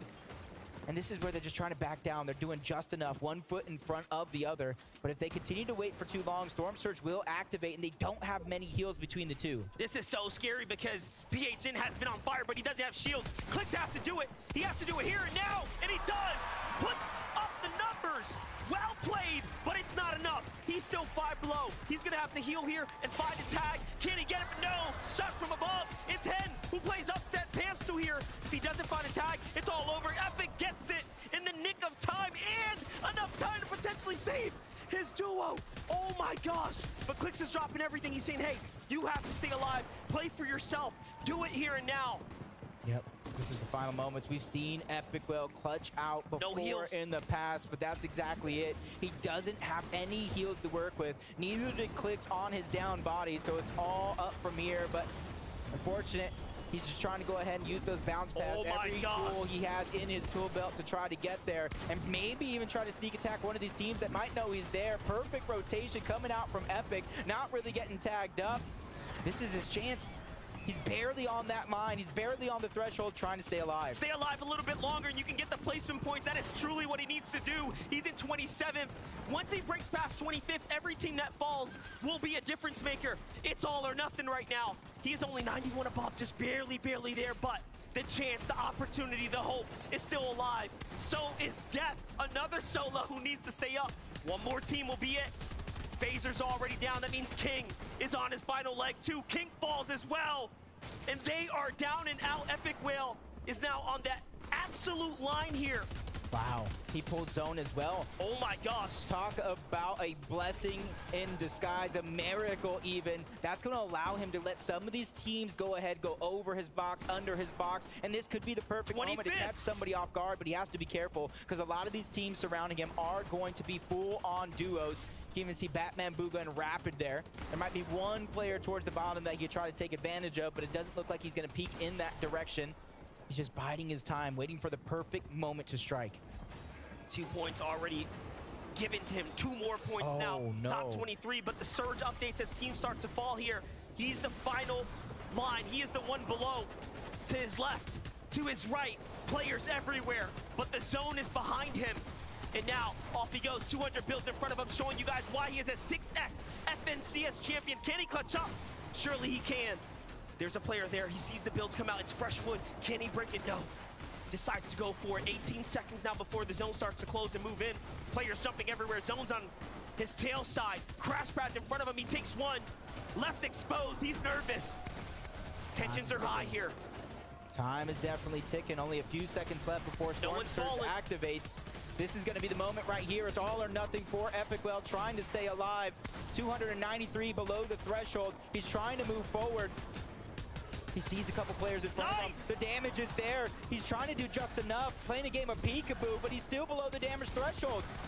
One tag, but no! Bila finds him! But did he do enough? Did he get to top 20 or not is the question. It's gonna be so very close. How many points did he earn? Back into the game though. The line is there. Peterbot is firing his way up to the top, and he's still going. Finishing the job that Epic left off. A clean finish there onto Rapid. He's hoping and praying that every one of these teams are below him are getting eliminated by people who already have their spot secured, just like Peterbot and Bila. They're inside of that top 25. They're trying to push themselves even further, and he's hoping that it's them who take down some of these players. Moneymaker, Fnayan are going to be right below Bila. That's one of the teams that needed a big game here on the day. High ground's going to be stolen away from TK and Quanti. One of them's going to go down. The crash landing comes through, but Peterbot just dunks him out of the lobby. Peterbot turning online now, but he loses Bila in the process now by himself. Peterbot has definitely done enough to get to Sunday finals. At this rate, it has to be. But Groles on the low ground here for Clownski has to put up the numbers. This is incredible. If he does enough, he can actually push players out of their top 25. This is one of the few players that needs a little bit more. But Deal's in front of Peterbot. There's still a few top teams in the running here. Yeah, there's only just a couple of teams outside of that bubble that need these big points. Top 7. Every single player left is going to be solos. Peterbot falls. He was just on the bubble as well. Noxy getting an elimination onto Lucy. Final 4 players. This is it. These are the moments. Noxy falls. 1v1 situation. Fadil versus Groles. A player who already has a spot versus a player who needs a big win. Groles goes down. Fadil takes him out. But who qualified? That's the question we're asking. What a well-played fight it was, and Fadil and Savage get a win like we know they should. Absolutely deserving, and you have to give him the crown. We'll be seeing them at the finals. You can see the celebration, the loudness. Frankie on the stage, let us know. Fadil and Savage, not only did you just take the victory royale, you have also topped the leaderboard at the end of day 2. Congratulations, Fadil. I know you feel a bit on a high right now, but can you put this moment into words for me? I don't know. It's just funny. I don't know. I just solo win. I don't know. Like, I don't know what the other people doing, but I guess it worked, yeah. You were winning. That's what you were doing. Savage, what was it like watching this man solo clutch? I mean, I'm speechless. Like, this guy has to be the best player in the world after what I've just seen. Like, I just can't believe my own eyes. There was a reason that you wanted to duo with him, but did you imagine this moment when you first reached out and said, let's duo? I had no idea what I was getting into, but this kid... Oh, sorry. It's okay, it's okay. We'll allow it this once. I want to come to you, Fadil. This is your 8th LAN, I believe, so you've got plenty of experience under your belt, but you have never lifted a trophy before. Can you imagine yourself now at the front of this stage lifting that trophy? Yeah, of course, yeah. Easy. And what does it look like to you? What was that feeling in your brain when you think about lifting that trophy? Well, I don't know, like, I would be so happy and like so proud of myself, and then, yeah. And I want to come to you one last time, Mr. Savage, because there have been people in Copenhagen cheering for you all day. What would it be like to hear their voices tomorrow? I mean, if we could do this tomorrow, that would be, I mean, that would be crazy. So, yeah, I'm gonna go back to the practice room now, focus on the day tomorrow, and we'll see how it goes. All right, we'll let you get back to it. Copenhagen, please, one more time, Mr. Savage and Fadil!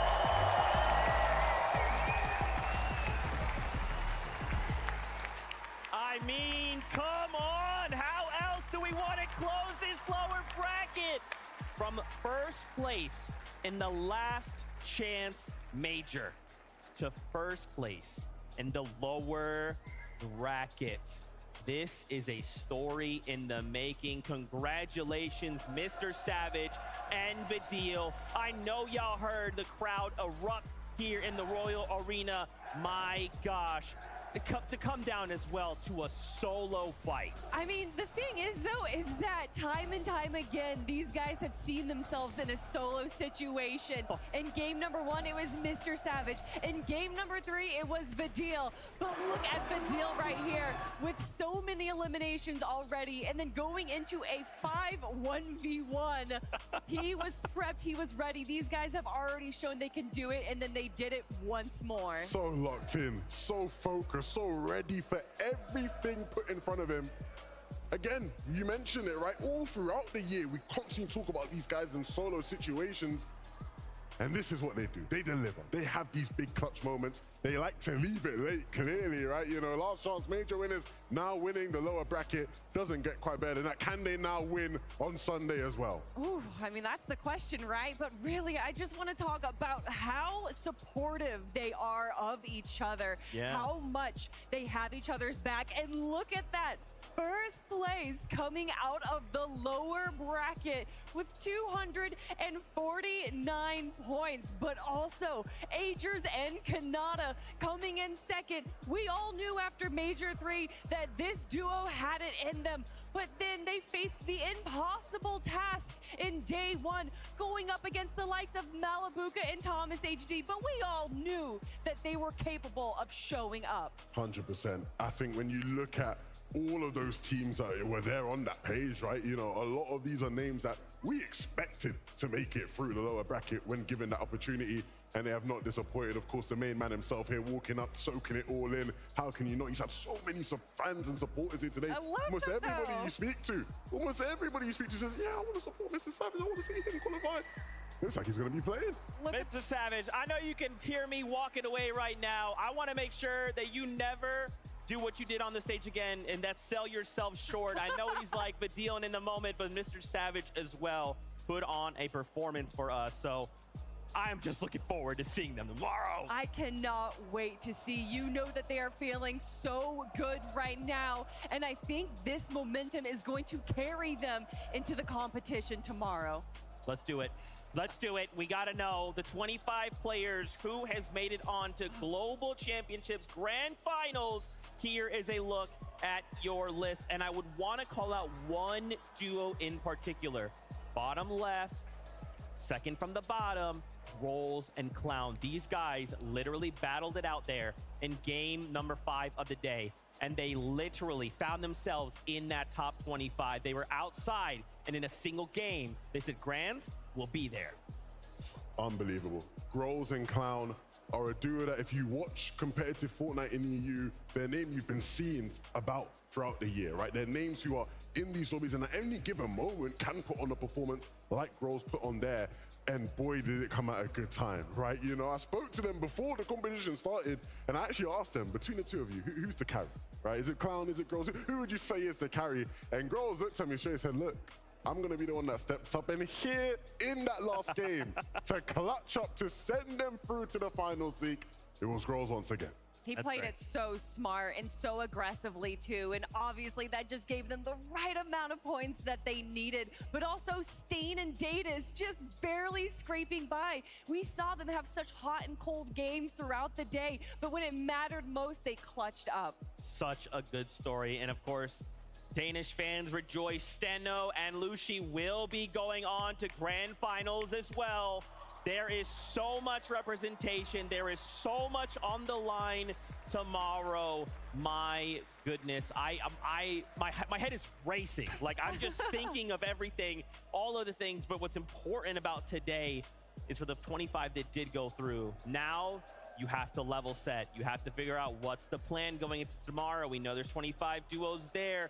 What do we need to change up to prepare ourselves? Well, I mean, the teams that have competed here today have either competed in day one or at least got the chance to see how the teams have competed. But that also works inversely, where the teams in day one now got to watch all the teams compete here today. So any kind of secret strats they potentially have is probably not going to be used anymore. They have to go to the drawing board, look at the VODs tonight, and you know a lot of these players are going to be studying up because there is $1 million on the line tomorrow for that first place spot. Yeah, 100%, man. Everyone's going to be scrambling tonight, figuring out. Let's establish now what the map's going to look like even, right? Because certain teams, right, are they going to switch up if they're going back to a spot that they were contested at? If you're Vico and Pink, do you now go back, keep going to your spot and try and deal with Akon and Cold? If you're Cammy and Seti, you're seeing Davis and Stain qualifying and you're going, oh my goodness, not these guys again, right? So, you know, again, you're going to have to spend the night really thinking about how tomorrow's lobby is going to play out for you. So many things to break down. First, let's get a temperature check. We got to go back over to the Creator Lounge. We have the birthday girl herself standing by, Mama Benji Fishy. Thank you so much, Zeke. You said it right there. The birthday girl herself, Mama Benji Fishy, the wonderful Mama Benji Fishy. Can we get a bit of a cheer for Mama Benji Fishy? It's her birthday, everyone. It's all for you. Now, of course, this is a global competition. So many people know you from the Europe region. Tell us about yourself if people aren't aware of you. Okay, so my name is Mama Benji Fishy. I mainly play competitive Fortnite. Obviously not at the level that is here, but that is my aim. That is what I'm aiming for. And my son Benji used to play with Mr. Savage. Of course, you mentioned Mr. Savage right there. Yeah.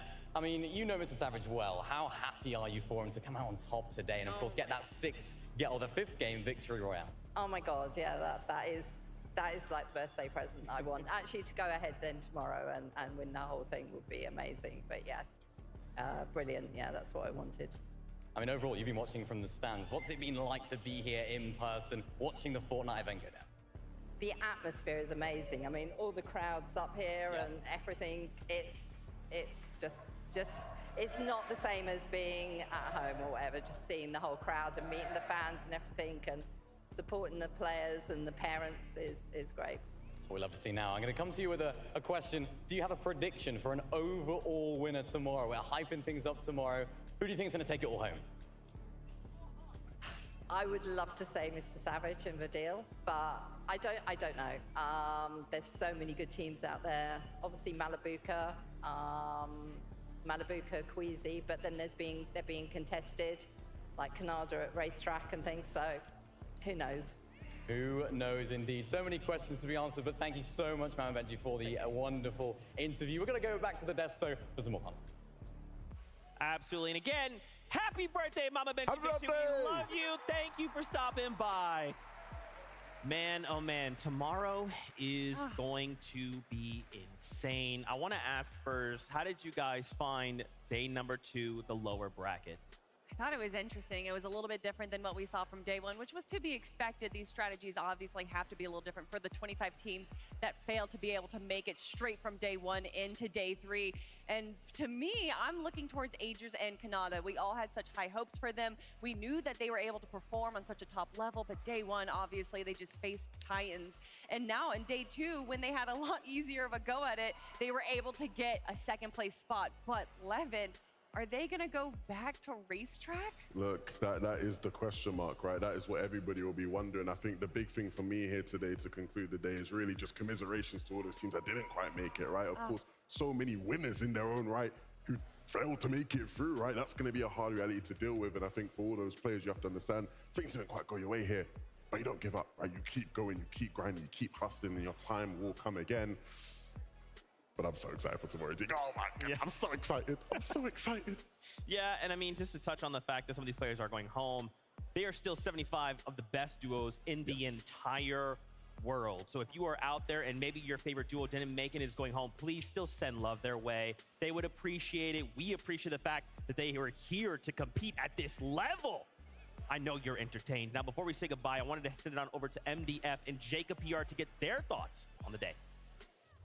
This has been probably one of the best days of Fortnite in the history of its existence. I feel like it's my birthday, and these are the presents I've been given game after game after game. Yeah, it really was a day of celebration. Of course, if you made it this far into the, the stages, this upper bracket to the lower bracket, congratulations, of course, on your year. Well played and well spent, of course, competing. But tomorrow we gear up for our top 50, and the dynamic has changed like we just already touched on.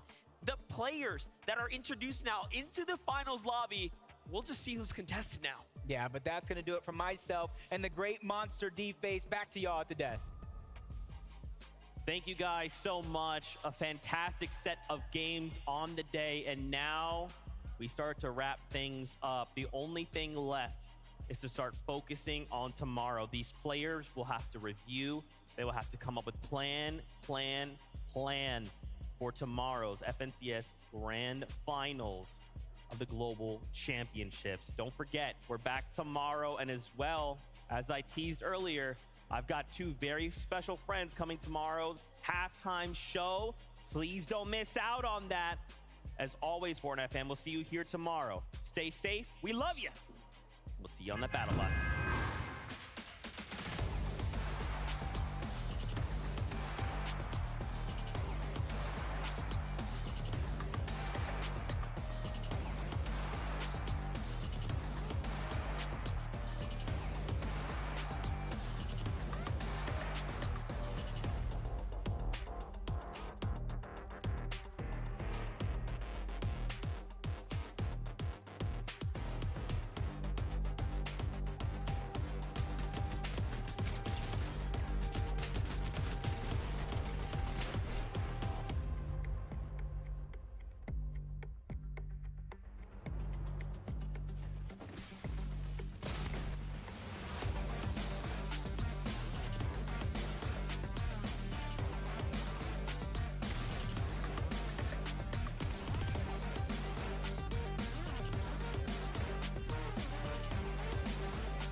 Du coup, les gars, merci d'avoir suivi ce live.